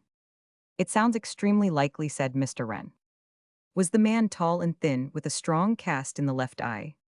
"No, a square-faced sort of fellow." "Then it would not be Finglas himself, no doubt some other criminal, some associate of his, who had learned from him that the bonds were hidden in the house. I wish I had my history here," said Mr. Cornelius. "Several pages of it are devoted to Finglas." "I'll tell you what," said Sam. "Go and get it." "Shall I?" "Yes, do." "Very well, will you come with me, Wren?" "Certainly he will," said Sam warmly. Mr. Wren would like a breath of fresh air. With considerable satisfaction, he heard the front door close on the non-essential members of the party. "What an extraordinary thing," said Kay. "Yes," said Sam, drawing his chair closer, "the aspect of the affair that strikes me." "What became of the man?" "He's all right. I left him in the drawing room." "But he'll escape." "Oh no." "Why not?" "Well, he won't. But all he's got to do is walk out of the door." "Yes, but he won't do it." Sam drew his chair still closer. "I was saying that the aspect of the affair that strikes me most forcibly is that now I shall be in a position to marry, and do it properly." "Are you thinking of marrying someone?" "I think of nothing else. Well, now, to look into this, the bank will probably give a 10% reward for the return of the stuff. Even 5% would be a nice little sum that fixes the financial end of the thing. So now, you seem very certain that you will find this money." "Oh, I shall find it. Have no fear if it's there." "Yes, but perhaps it isn't." "I feel sure that it is. So now let's make our plans. We will buy a farm somewhere, don't you think?" "I have no objection to your buying a farm." "I said we will buy a farm and there settle down, and live to a ripe old age on milk, honey, and the produce of the soil. You will wear a gingham gown. I shall grow a beard. We will keep dogs, pigeons, cats, sheep, fowls, horses, cows, and a tortoise to keep in the garden. Good for the snails," explained Sam. "Bad for them, I should think. Are you fond of tortoises?" "Aren't you?" "Not very." "Then," said Sam magnanimously, "we will wave the tortoise." "It sounds like a forgotten sport of the past, waving the tortoise." "To resume, we decide on the farm right now. Where is it to be? You are a Wiltshire girl, so no doubt will prefer that county. I can't afford to buy back midways for you, I'm afraid, unless on second thoughts I decide to stick to the entire proceeds, instead of handing them back to the bank. We shall have to talk that over latter. But isn't there some old greystone honeysuckle-covered place in the famous Braddock estates?" "Good heavens! What's the matter? You said you had left that man in your drawing room." "Well, I've suddenly remembered that I sent Willoughby over to Moan Repos 10 minutes ago to find out why you were so long. He's probably being murdered." "Oh, I shouldn't think so." To go back to what I was saying, you must go and see at once." "Do you really think it's necessary?" "Of course it is." "Oh, very well." Sam rose reluctantly. Life, he felt with considerable peevishness, was one long round of interruptions. He went round to the door of Moan Repos and let himself in with his key. A rumble of voices proceeding from the drawing room greeted him as he entered. He banged the door, and a moment later Mr. Braddock came out looking a little flustered. "Oh, there you are, Sam. I was just coming round to fetch you." "Anything wrong?" "It depends on what you call wrong, Mr. Brad 301. Doc closed the drawing room door carefully. You know Lord Tilbury." "Of course, I know Lord Tilbury." "Well, he's in there," said Willoughby Braddock, jerking an odd thumb toward the drawing room, "and he hasn't got any trousers on." Chapter 25. Sam hears bad news. Sam uttered a cry of exceeding bitterness. Nothing is more galling to your strategist than to find that some small, unforeseen accident has occurred, and undone all his schemes. The one thing for which he had omitted to allow was the possibility of some trousered caller wandering in during his absence and supplying Mr. Molly with the means of escape. "So he's gone, I suppose," he said morosely. "No, he's still here," said Mr. Braddock in the drawing room. "The man, I mean." "What man?" "The other man."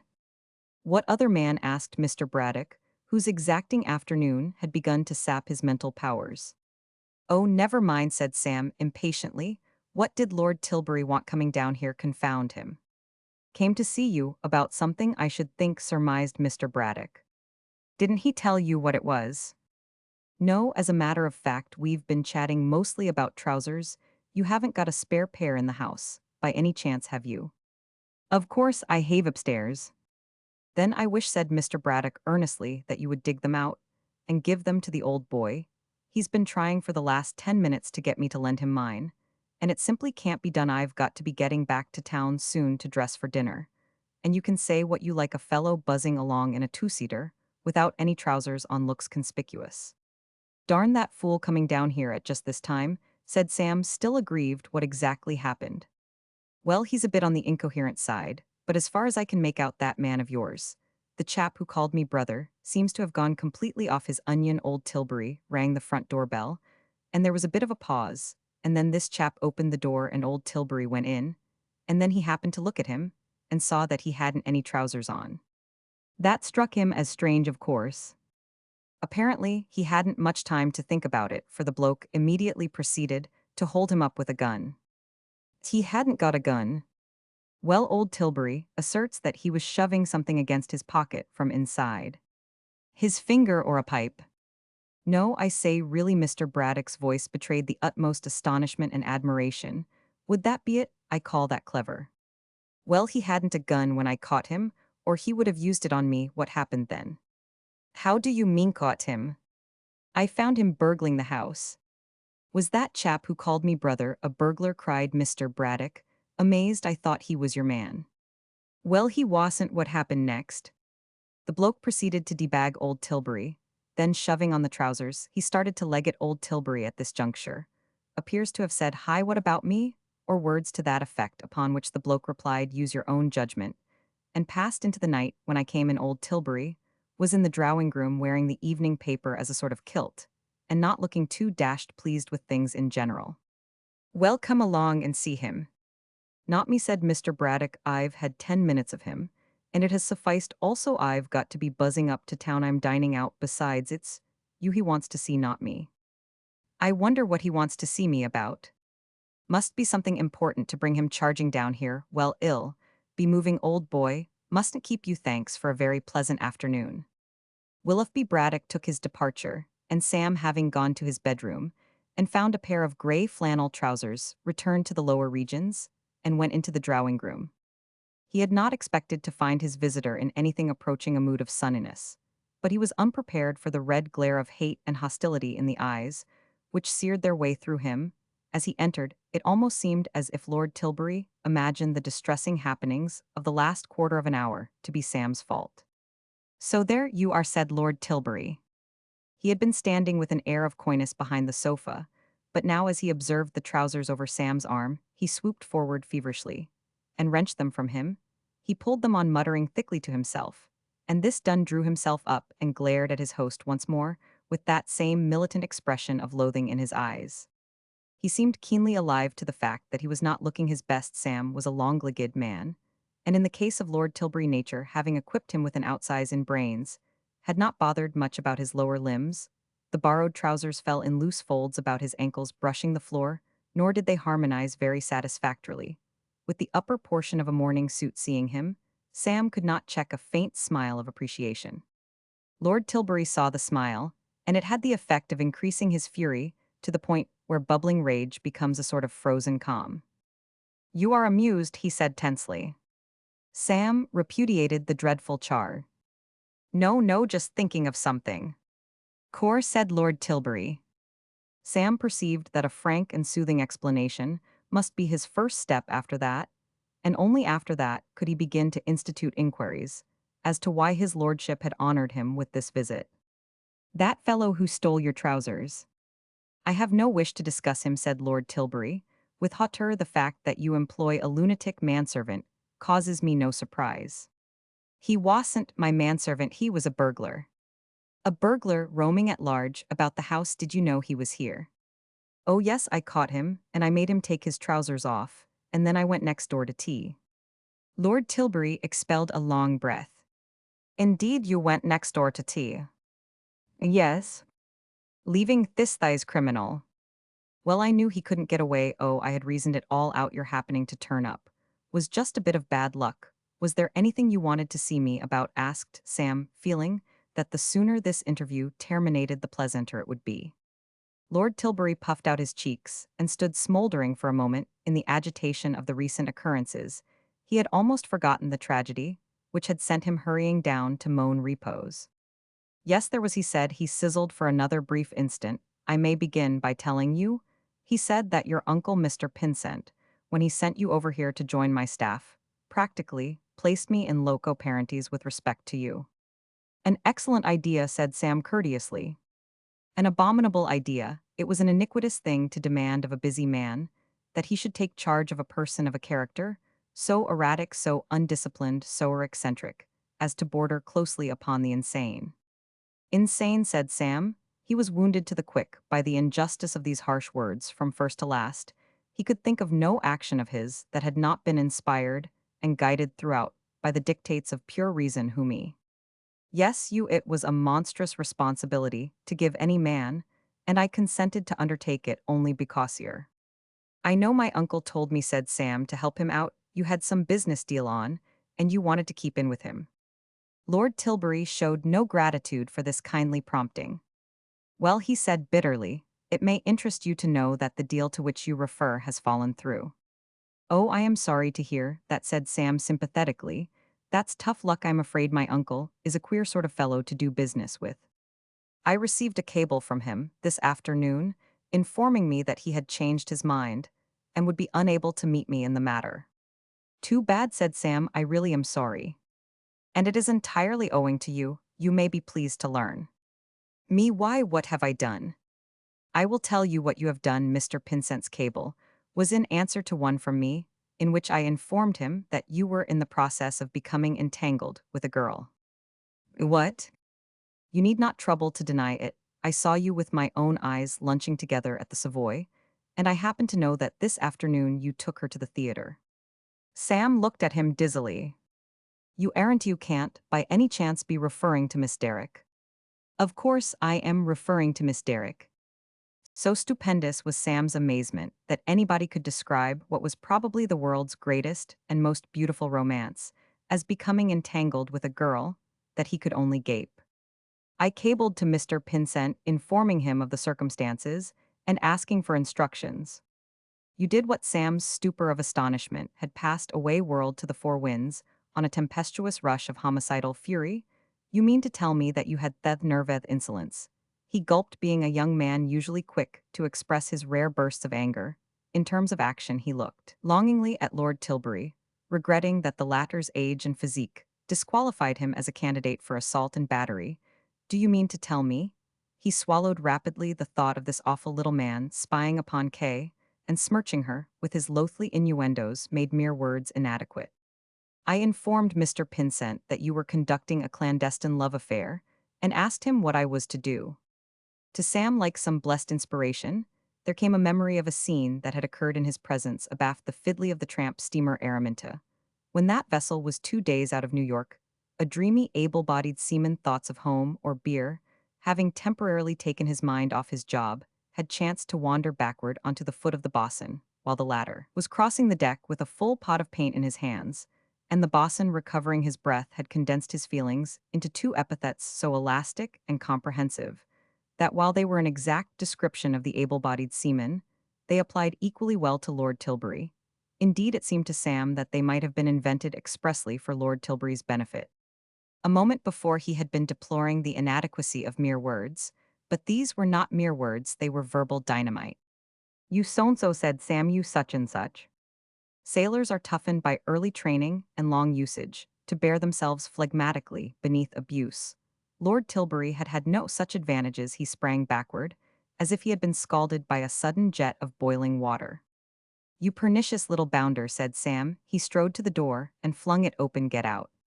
If ever there was an occasion on which a man might excusably have said "sir," this was it, and no doubt, had he been able to speak, this was the word which Lord Tilbury would have used. Nearly a quarter of a century had passed since he had been addressed in this fashion to his face, and the thing staggered him.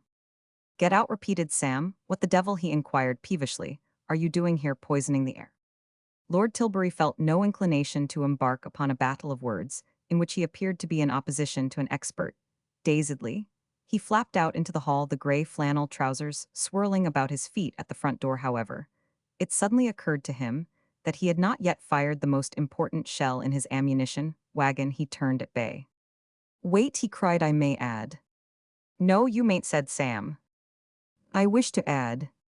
"Keep moving." "I insist on informing you," shouted Lord Tilbury, plucking at the trousers, with a nautical twitch, "of this one thing. Your uncle said in his cable that you were to take the next boat back to America." It had not been Sam's intention to permit anything to shake the stern steeliness of his attitude, but this information did it. He stopped midway in an offensive sniff, designed to afford a picturesque illustration of his view on the other's air-poisoning qualities, and gazed at him blankly. "Did he say that?" "Yes, he Roman 999. Sam scratched his chin thoughtfully. Lord Tilbury began to feel a little better, and he continued, "As I should imagine that a young man of your intellectual attainments has little scope for making a living, except by sponging on his rich relatives, I presume that you will accede to his wishes in case you may still suppose that you are a member of the staff of Tilbury House. I will disabuse you of that view. You are not." Sam remained silent, and Lord Tilbury, expanding and beginning to realize that there is nothing unpleasant about a battle of words, provided that the battling is done in the right quarter, proceeded. "I only engaged you as a favor to your uncle on your merits. You could not have entered Tilbury House as an office boy. I say," he repeated in a louder voice, "that had there been no question of obliging Mr. Pinsent, I would not have engaged you as an office boy." Sam came out of his trance. "Are you still here?" he said, annoyed. "Yes, I am still here, and let me tell you." "Listen," said Sam, "if you aren't out of this house in 2 seconds, take those trousers back." Every Achilles has his heel. Of all the possible threats that Sam could have used, this was probably the only one to which Lord Tilbury, in his dangerously elevated and hostile frame of mind, would have paid heed. For one moment he stood swelling like a toy balloon, then he slid out, and the door banged behind him. A dark shape loomed up before Lord Tilbury as he stood upon the gravel outside the portal of Moan Repose. Beside this shape there frolicked another, and a darker one. "Evening, sir." Lord Tilbury perceived through the gloom that he was being addressed by a member of the force. He made no reply. He was not in the mood for conversation with policemen. "Bringing your dog back," said the officer, genially found roaming about at the top of the street. "It is not my dog," said Lord Tilbury, between set teeth, repelling Amy, as she endeavored in her affable way to climb onto his neck.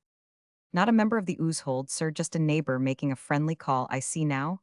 I wonder," said the policeman, "if any of my mates Ave approached you on the matter of this concert, in aid of a charitable organization, which is not only most deserving in itself, but is connected with a body of men to whom you, as a nowsiolder, will." "Grrh," said Lord Tilbury. He bounded out of the gate dimly. As he waddled down Burberry Road, the gray flannel trousers brushing the pavement with a musical swishing sound, there came to him faint but pursuing the voice of the indefatigable policeman. "This charitable organization to which I allude." Out of the night sent from heaven, there came a crawling taxicab. Lord Tilbury poured himself in and sank back on the seat, a spent force. Chapter 26. Sam hears good news. Kay came out into the garden of San Rafael. Darkness had fallen now, and the world was full of the sweet wet scents of an autumn night. She stood still for a moment sniffing, and a little pang of homesickness shot through her. The garden smelled just like Midway's. This was how she always remembered Midway's most vividly, with the shadows cloaking the flower beds, the trees dripping, and the good earth sending up its incense to a starlit sky. When she shut her eyes, she could almost imagine that she was back there. Then somebody began to whistle in the road, and a train clanked into the station, and the vision faded. A faint odor of burning tobacco came to her, and on the lawn next door she saw the glow of a pipe. Sam, she called. His footsteps crunched on the gravel, and he joined her at the fence. "You're a nice sort of person, aren't you?" said Kay. "Why didn't you come back?" "I had one or two things to think about." Willoughby dashed in for a minute and told me an incoherent story, so the man got away. "Yes?" "Poor Lord Tilbury," said Kay with a sudden silvery little bubble of laughter. Sam said nothing. "What did he want, by the way?" "He came to tell me that he had had a cable from my uncle, saying that I was to go back at once." "Oh," said Kay with a little gasp, and there was silence. "Go back to America?" "Yes." "At once?" "Wednesday's boat, I suppose." "Not this very next Wednesday." "Yes." There was another silence. The night was as still as if the clock had slipped back, and Valley Fields had become the remote country spot of 200 years ago. "Are you going?" "I suppose so." From far away out in the darkness came the faint grunting of a train as it climbed the steep gradient of Sydenham Hill. An odd, forlorn feeling swept over Kay. "Yes, I suppose you must," she said. "You can't afford to offend your uncle, can you?" Sam moved restlessly, and there was a tiny rasping sound as his hand scraped along the fence. "It isn't that," he said. "But your uncle's very rich, isn't he?" "What does that matter?" Sam's voice shook. "Lord Tilbury was good enough to inform me that my only way of making a living was to sponge on my uncle. But I'm not going to have you thinking it." "But, well, why are you going then?" Sam choked. "I'll tell you why I'm going, simply because I might as well be in New York as anywhere. If there was the slightest hope that by staying on here, I could get you Toto marry me." His hand rasped on the fence again. "Of course, I know there isn't. I know. You don't take me seriously. I haven't any illusions about myself.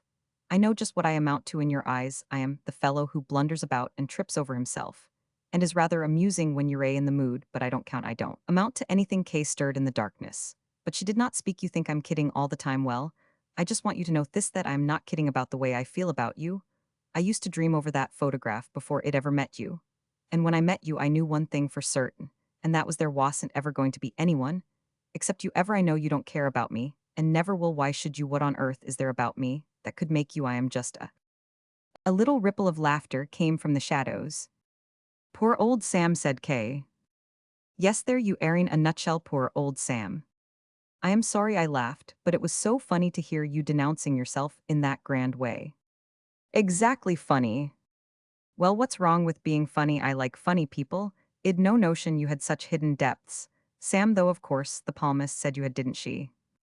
The train had climbed the hill and was now rumbling off into the distance. A smell of burning leaves came floating over the gardens. "I don't blame you for laughing," said Sam. "Pray laugh if you wish to." Kay availed herself of the permission. "Oh, Sam, you are a pompous old ass, aren't you? Pray laugh if you wish to." Sam. "Well, do you really mean that you would stay on in England if I promised to marry you?" "Yes." "And offend your rich uncle for life and get cut off with $1, or whatever they cut nephews off with in America?" "Yes." Kay reached up at Sam's head and gave his hair a little proprietorial tug. "Well, why don't you, Sambo?" she said softly. It seemed to Sam that in some strange way his powers of breathing had become temporarily suspended. A curious dry feeling had invaded his throat. He could hear his heart thumping. "What?" he croaked huskily.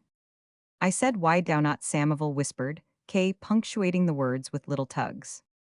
Sam found himself on the other side of the fence. How he had got there, he did not know. Presumably, he had scrambled over a much abraded shin bone, was to show him later that this theory was the correct one. But at the moment, bruised shins had no meaning for him. He stood churning the mold of the flower bed, on which he had alighted staring at the indistinct whiteness, which was K. "But look here," said Sam thickly. "But look here," a bird stirred sleepily in the tree. "But look here." And then somehow things were happening mysteriously, tonight, and apparently of their own volition. Found that Kay was in his arms, it seemed to him, also though his faculties were greatly clouded, that he was kissing Kay. "But look here," he said thickly. They were now in some peculiar manner walking together up the gravel path. And he, unless his senses deceived him, was holding her hand tucked very tightly under his arm, at least somebody at whom he seemed to be looking from a long distance. Was doing this individual who appeared to be in a confused frame of mind, was holding that hand with a sort of frenzied determination, as if he were afraid she might get away from him. "But look here, this isn't possible." "What isn't possible?" "All this a girl like you, a wonderful, splendid, marvelous girl, like you can't possibly love the word, seemed to hold all the magic of all the magicians." And he repeated it, dazed. "Level can't possibly love a fellow like me?" He paused, finding the wonder of the thing oppressive. It doesn't make sense." "Why not?" "Well, if fellow a fellow, I don't know." Kay chuckled. It came upon Sam, with an overwhelming sense of personal loss, that she was smiling, and that he could not see that smile. Other future smiles he would see, but not that particular one, and it seemed to him that he would never be able to make up for having missed it. "Would you like to know something, Sam?" "What?" "Well, if y'all listen, I'll explain exactly how I feel. Have you ever had a very exciting book taken away from you just when you were in the middle of it?" "No, I don't think so." "Well, I have. It was at Midway's when I was 9. I had borrowed it from the page boy, who was a great friend of mine. And it was about a man called Cincinnati Kit, who went round most of the time in a mask with lots of revolvers. I had just got halfway in it when my governess caught me and I was sent to bed. And the book was burned, so I never found out what happened in the little room with the steel walls behind the bar at the Blue Gulch Saloon. I didn't get over the disappointment for years. Well, when you told me you were going away, I suddenly realized that this awful thing was on the point of happening to me again. And this time I knew I would never get over it. It suddenly flashed upon me that there was absolutely nothing worthwhile in life, except to be with you, and watch you, and wonder what perfectly mad thing you would be up to next. Would Aunt Usable say that that was love?" "She would," said Sam with conviction. "Well, it's my form of it. Anyhow, I just want to be with you for years and years and years, wondering what you're going to do next." "I'll tell you what I am going to do at this moment," said Sam. "I am going to kiss you." Time passed. "Kay," said Sam. "Yes." "Do you know no yowl laugh?" "I promise I want—" "What were you going to say?" "That photograph of youth, one I found in the fishing hut." "What about it?" "I kissed it once." "Only once?" "No," said Sam stoutly. "If you really want the truth, every day, every blessed single day, and several times a day. Now laugh." "No, I'm going to laugh at you all the rest of my life. But not tonight, you're a darling. And I suppose," said Kay thoughtfully, "I'd better go and tell Uncle, so hadn't I, if he has got back?" "Tell your uncle." "Well, he likes to know what's going on around him in the home." "But that means that y'all have to go in." "Only for a minute. I shall just pop my head in at the door and say, 'Oh, Uncle, talking of Sam, I love him.'" "Look here," said Sam earnestly, "if you will swear on your word of honor, your sacred word of honor, not to be gone more than 30 seconds. "As if I could keep away from you longer than that," said Kay. Left alone in a bleak world, Sam found his thoughts taking for a while a somber turn in the exhilaration of the recent miracle, which had altered the whole face of the planet.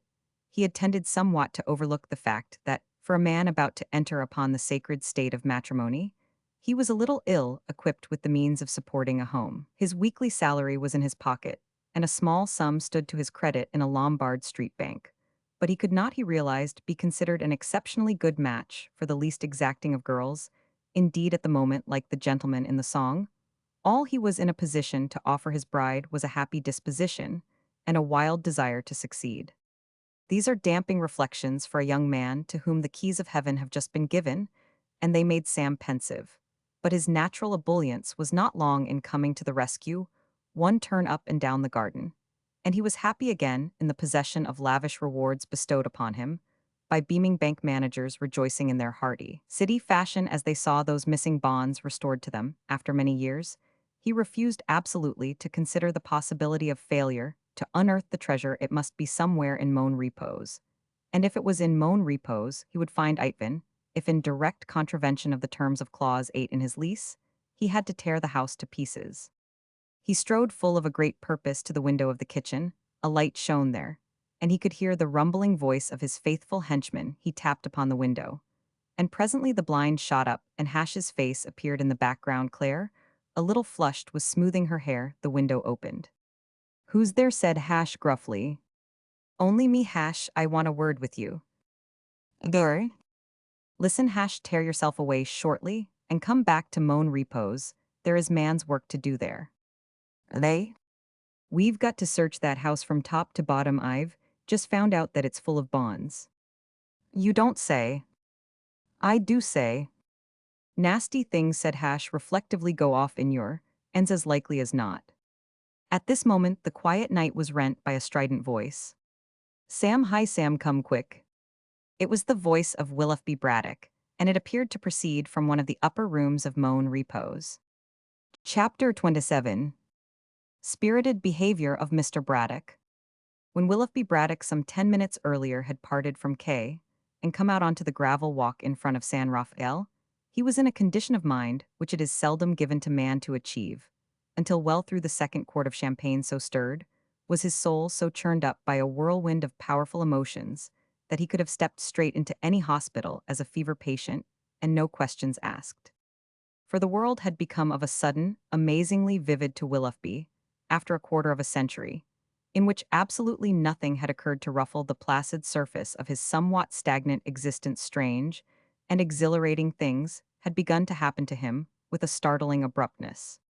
When he reflected that he had actually stood chatting face to face with a member of the criminal classes, interrupting him in the very act of burgling a house, and on top of that had found Lord Tilbury, a man who was on the committee of his club, violently transformed into a sansculotte, it seemed to him that life in the true meaning of the word had at last begun. But it was something that Kay had said that had set the seal on the thrills of this great day.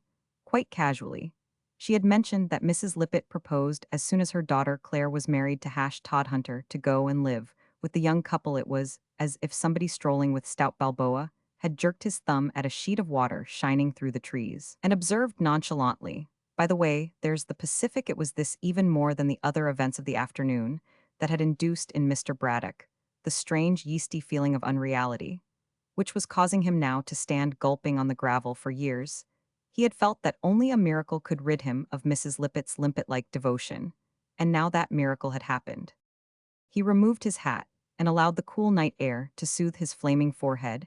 He regretted that he had pledged himself to dinner that night at the house of his Aunt Julia. Aunt Julia was no bad sort as aunts go, but dinner at her house was scarcely likely to provide him with melodrama, and it was melodrama that Mr. Braddock's drugged soul now craved, and nothing but melodrama. It irked him to be compelled to leave this suburban maelstrom of swift events and return to a London which could not but seem mild and tame by comparison. However, he had so pledged himself, and the word of a Braddock was his bond. Moreover, if he were late, Aunt Julia would be surety to a degree. Reluctantly, he started to move toward the two-seater, and had nearly reached it when he congealed again into a motionless statue, for even as he prepared to open the gate of San Rafael, he beheld slinking in at the gate of Moan repose a furtive figure. In his present uplifted frame of mind, a figure required to possess only the minimum of furtiveness to excitement Willoughby Braddock's suspicions, and this one was well up in what might be called the class A of furtiveness. It wavered, and it crept, it hesitated, and it slunk, and as the rays from the street lamp shone momentarily upon its face, Mr. Braddock perceived that it was a drawn and anxious face, the face of one who nerves himself to desperate deeds. And indeed the other was feeling nervous. He walked warily like some not too courageous explorer, picking his way through a jungle, in which he suspects the presence of unpleasant wild beasts, drawn by the lure of gain to revisit Moan repose. Chimp Twist was wondering pallidly if each moment might not bring Hash ravening out at him from the shadows. He passed round the angle of the house, and Willoughby Braddock, reckless of whether or no this postponement of his return to London would make him late for dinner at Aunt Julia's, and so cause him to be properly ticked off by that punctuality-loving lady, flitted silently after him, and was in time to see him peer through the kitchen window. A moment later, his peering seeming to have had a reassuring effect, he had opened the back door and was inside the house. Willoughby Braddock did not hesitate the idea of being alone in a small semi-detached house with a desperate criminal, who was probably armed to the gills, meant nothing to him now. In fact, he rather preferred it. He slid silently through the back door in the fellow's wake, and having removed his shoes, climbed the kitchen stairs. A noise from above told him that he was on the right track. Whatever it was that the furtive bloke was doing, he was doing it upstairs. As for Chimp Twist, he was now going nicely. The operations which he was conducting were swift and simple. Once he had ascertained by a survey through the kitchen window that his enemy Hash was not on the premises, all his nervousness had vanished. Possessing himself of the chisel, which he had placed in the drawer of the kitchen table, in readiness for just such an emergency, he went briskly upstairs. The light was burning in the hall, and also in the drawing room, but the absence of sounds encouraged him to believe that Sam like Hash was out. This proved to be the case, and he went on his way completely reassured. All he wanted was 5 minutes alone, and undisturbed, for the directions contained in Mr. Fingless' letter had been specific, and once he had broken through the door of the top back bedroom, he anticipated no difficulty in unearthing the buried treasure. It was Mr. Fingless had definitely stated, a mere matter of lifting a board. Chimp Twist did not sing as he climbed the stairs, for he was a prudent man, but he felt like singing. A sharp cracking noise came to Willoughby Braddock's ears as he halted snakily on the first landing. It sounded like the breaking open of a door. And so it was. Chimp, had the conditions been favorable, would have preferred to insinuate himself into Hash's boudoir in a manner involving less noise, but in this enterprise of his time was of the essence, and he had no leisure for niggling at locks with a chisel. Arriving on the threshold, he raised his boot and drove it like a battering ram. The doors of suburban villas are not constructed to stand rough treatment if they fit within an inch or two, and do not fall down when the cat rubs against them. The architect, builder, and surveyor shake hands and congratulate themselves on a good bit of work. And Chimp, though a small man, had a large foot. The lock yielded before him, and the door swung open. He went in and lit the gas. Then he took a rapid survey of his surroundings. Halfway up the second flight of stairs, Willoughby Braddock stood listening. His face was pink, and determined, as far as he was concerned. Aunt Julia might go and boil herself dinner or no dinner. He meant to see this thing through. Chimp wasted no time. The stuff his friend, the late Edward Fingless, had written is in the top back bedroom. You've only to lift the third board from the window and put your hand in Chimp Eye, and there it is. And after this had come a lot of foolish stuff about sharing with Soapy Moll. A trifle maudlin old Finky had become on his deathbed, it seemed to Chimp. And hurried though he was, Chimp Twist had time to indulge in a brief smile as he thought of Soapy Moll. He also managed to fit in a brief moment of complacent meditation, the trend of which was that, when it comes to a showdown, brains will tell. He, Chimp Twist, was the guy with the brains. And the result was that, in about another half-minute, he would be in possession of American-bearer securities to the value of $2 million, whereas poor old Soapy, who had just about enough intelligence to open his mouth when he wished to eat, would go through life, eking out a precarious existence, selling fictitious oil stock to members of the public who were 1 degree more cloth-headed than himself. There was a moral to be drawn from this, felt Chimp, but his time was too valuable to permit him to stand there drawing it. He gripped his chisel and got to work. Mr. Braddock, peering in at the door with the caution of a red Indian stalking a relative by marriage, with a tomahawk, saw that the intruder had lifted a board and was groping in the cavity. His heart beat like a motor bicycle. It gave him some little surprise that the fellow did not hear it. Presumably, the fellow was too occupied. Certainly, he seemed like a man whose mind was on his job. Having groped for some moments, he now uttered a sound that was half an oath and half a groan, and as if seized with a frenzy, began tearing up other boards, first one, then another, after that a third. It was as though this business of digging up boards had begun to grip him like some drug. Starting in a modest way with a single board, he had been unable to check the craving, and it now appeared to be his intention to excavate the entire floor. But he was not allowed to proceed with this work. Uninterrupted, possibly, this wholesale demolition of bedrooms jarred upon Mr. Braddock's sensibilities as a householder. At any rate, he chose this moment to intervene. "I say, look here," he said. It had been his intention, for he was an enthusiastic reader of sensational fiction, and knew the formal as well as anyone, to say "hands up," but the words had slipped from him without his volition. He hastily corrected himself. "I mean hands up," he said. Then, backing to the window, he flung it open and shouted into the night, "Sam, hi Sam, come quick." Chapter 28. The Missing Millions. Those captious critics who are always on the alert to catch the historian napping and expose in his relation of events some damaging flaw will no doubt have seized avidly on what appears to be a blunder in the incident, just recorded where they will ask, did Willoughby Braddock get the revolver without which a man may say hands up till he is hoarse and achieve no result for of all the indispensable articles of costume, which the well-dressed man must wear if he wishes to go about saying hands up to burglars? A revolver is the one which can least easily be omitted. We have no secrets from posterity. Willoughby Braddock possessed no revolver, but he had 4 fingers on his right hand, and 2 of these he was now thrusting earnestly against the inside of his coat pocket. Wax to receive and marble to retain. Willoughby Braddock had not forgotten the ingenious subterfuge by means of which Soapy Mall had been enabled to intimidate Lord Tilbury, and he employed it now upon Chimp Twist. "You low blister," said Mr. Braddock. Whether this simple device would have been effective with a person of ferocious and hard-boiled 330 parament, one cannot say, but fortunately Chimp was not of this description. His strength was rather of the head than of the heart. He was a man who shrank timidly from even the appearance of violence, and though he may have had doubts as to the genuineness of Mr. Braddock's pistol, he had none concerning the latter's physique. Willoughby Braddock was no Hercules, but he was some 4 inches taller and some 60 pounds heavier than Chimp, and it was not in Mr. Twist's character to embark upon a rough and tumble with such odds against him. Indeed, Chimp would not lightly have embarked on a rough and tumble with anyone who was not an infant in arms or a member of the personnel of Singer's troop of midgets.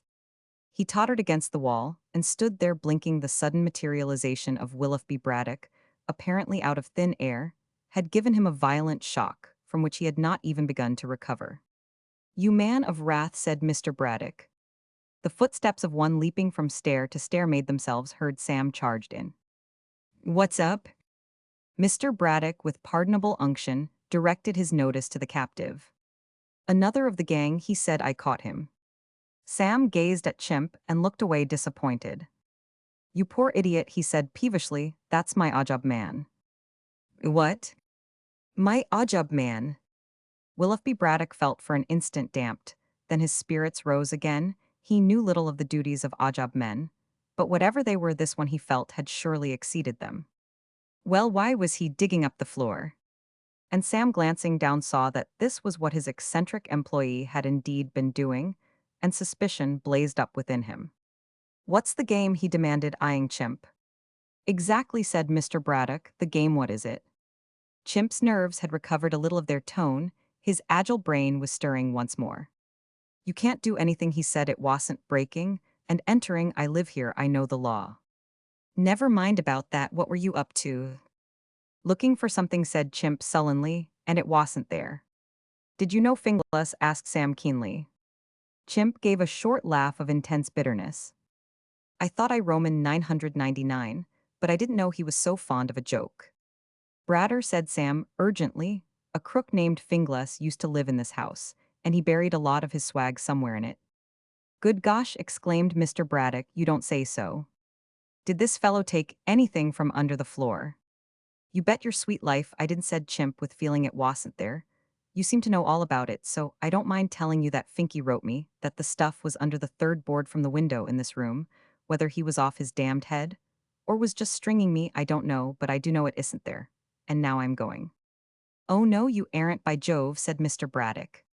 "Oh, let him go," said Sam wearily.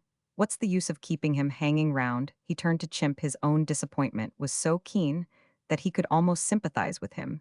"So you think Fingless really got away with the stuff after all?" "Looks like it." "Then why on earth did he write to you?" Chimp shrugged his shoulders. "Off his nut. I guess he always was a loony sort of bird outside of business." "You don't think the other chap found the stuff?" Sam suggested. Mr. Braddock. Sam shook his head.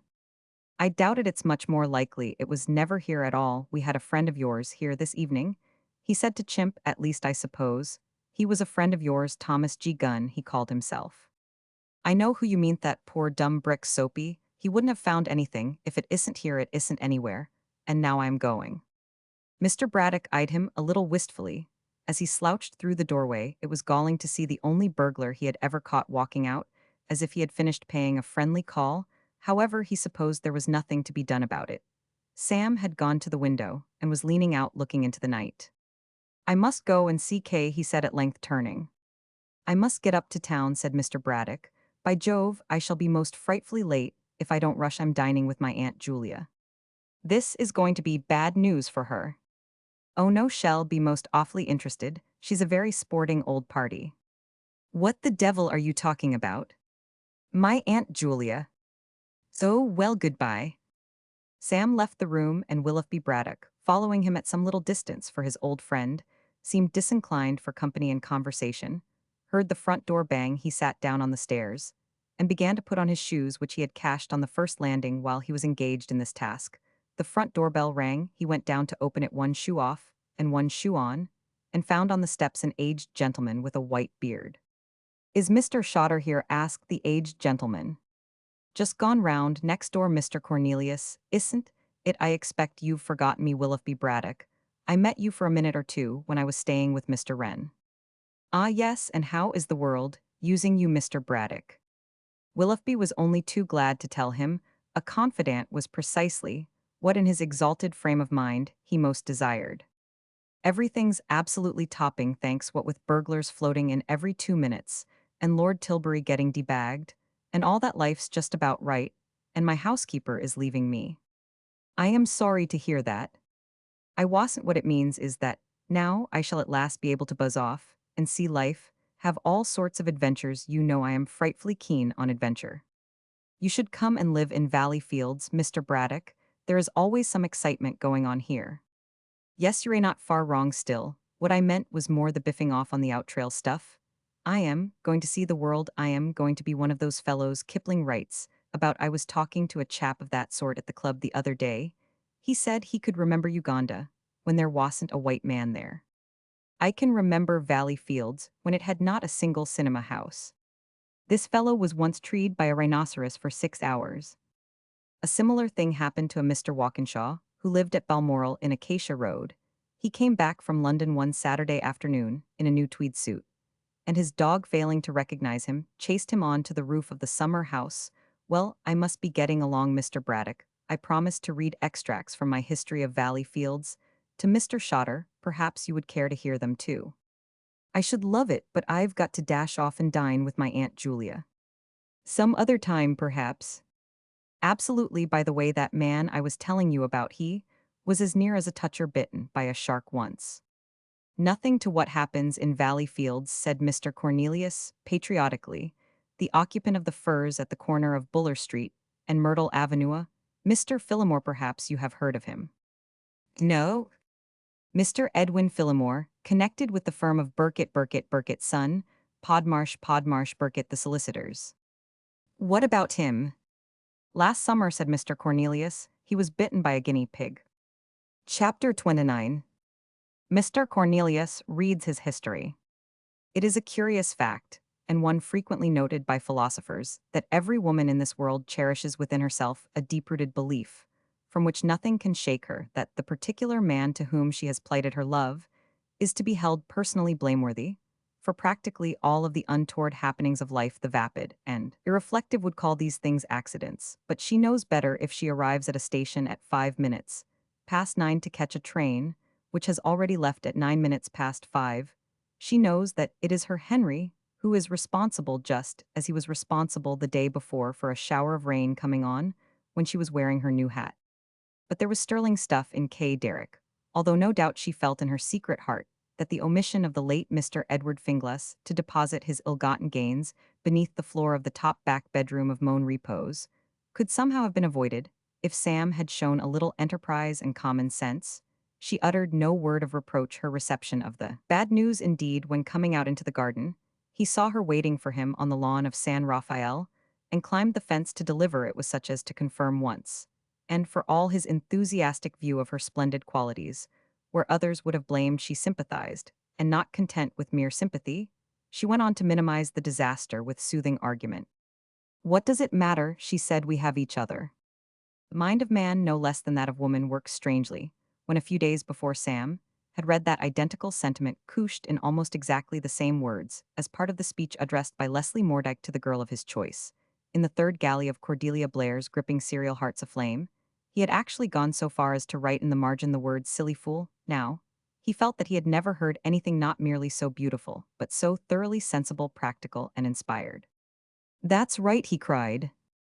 If he had been standing by a table, he would have banged it with his fist situated. As he was in the middle of a garden, all he could do was to kiss Kay this, he Roman 999 of course he said. When the first paroxysm of enthusiasm had passed, there's just this one point to be taken into consideration. I've lost my job, and I don't know how I am to get another. Of course, y'all get another. Why so I will said Sam, astounded by the clearness of her reasoning. The idea that the female intelligence was inferior to the male seemed to him a gross fallacy. How few men could have thought a thing all out in a flash like that. It may not be a big job, but that will be all the more fun. So it will. I always think that people who marry on practically nothing have a wonderful time. Terrific.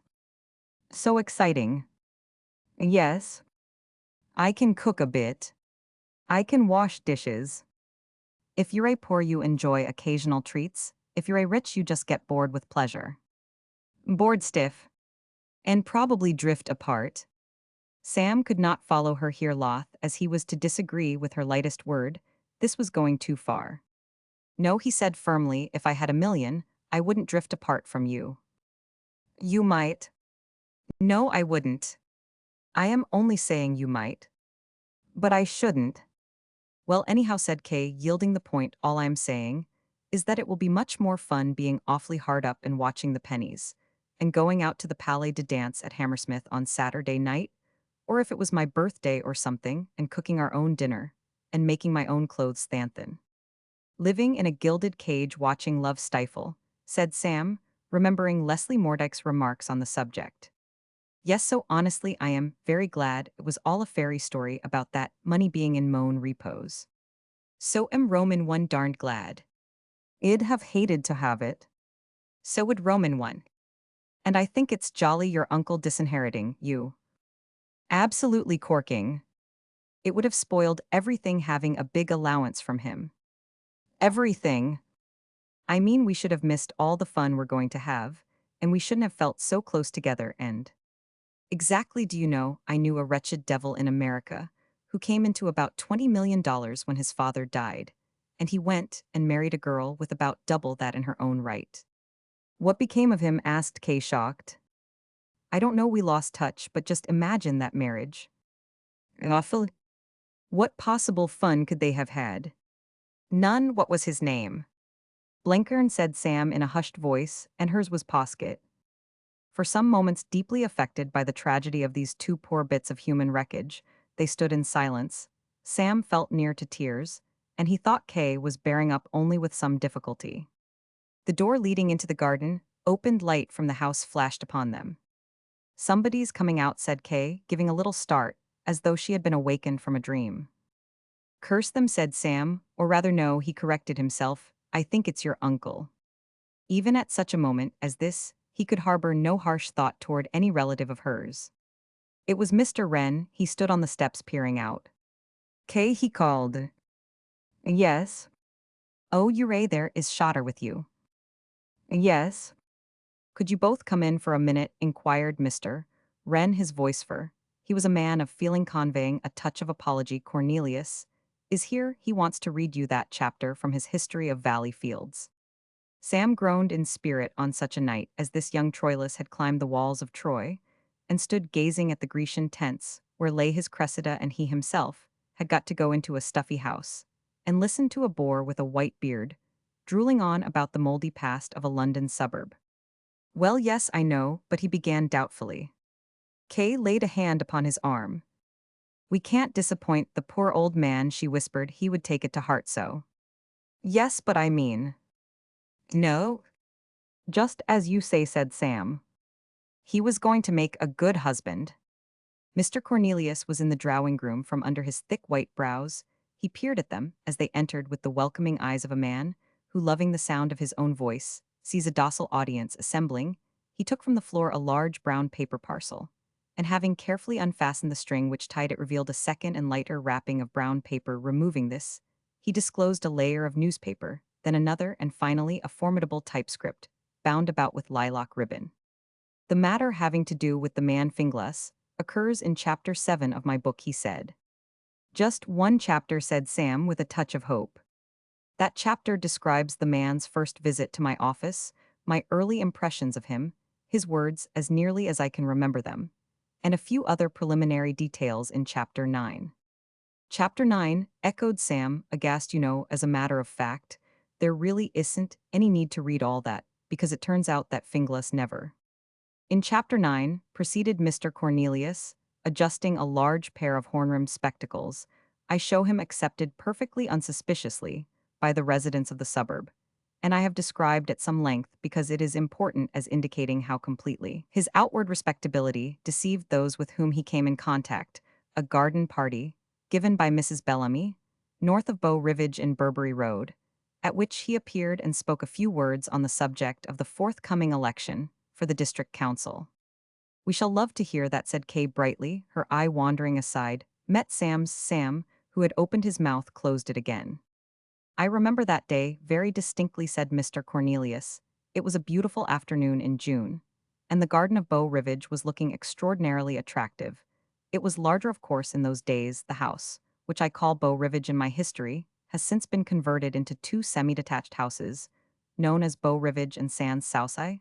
That is a change which has taken place in a great number of cases in this neighborhood. 5 years ago, Burberry Road was a more fashionable quarter, and the majority of the houses were detached. This house, where we are now sitting, for example, and its neighbor Moan Repose were a single residence. When Edward Finglas came to Valley Fields, its name was then Moan Repose, and it was only some 18 months later that San Rafael came into existence as a separate.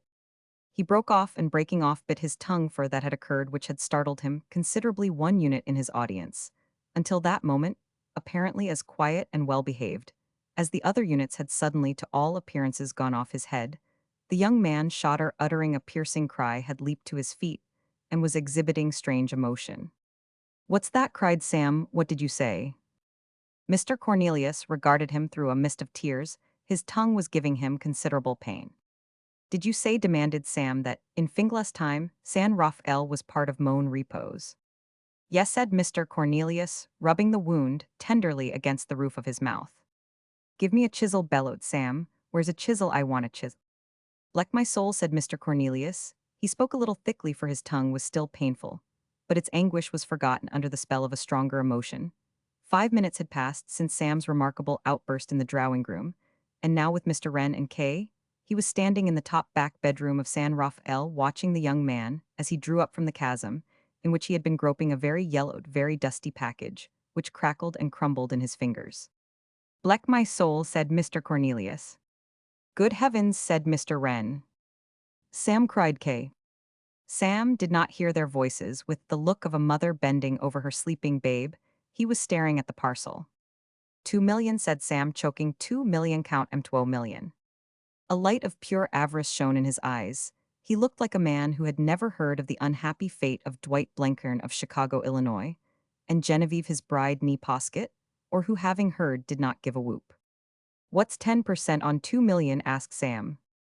Valley Fields lay asleep. Clocks had been wound, cats put out of back doors, front doors bolted and chained. In 1,000 homes, 1,000 good householders were restoring their tissues against the labors of another day. The silver-voiced clock on the big tower over the college struck the hour of 2.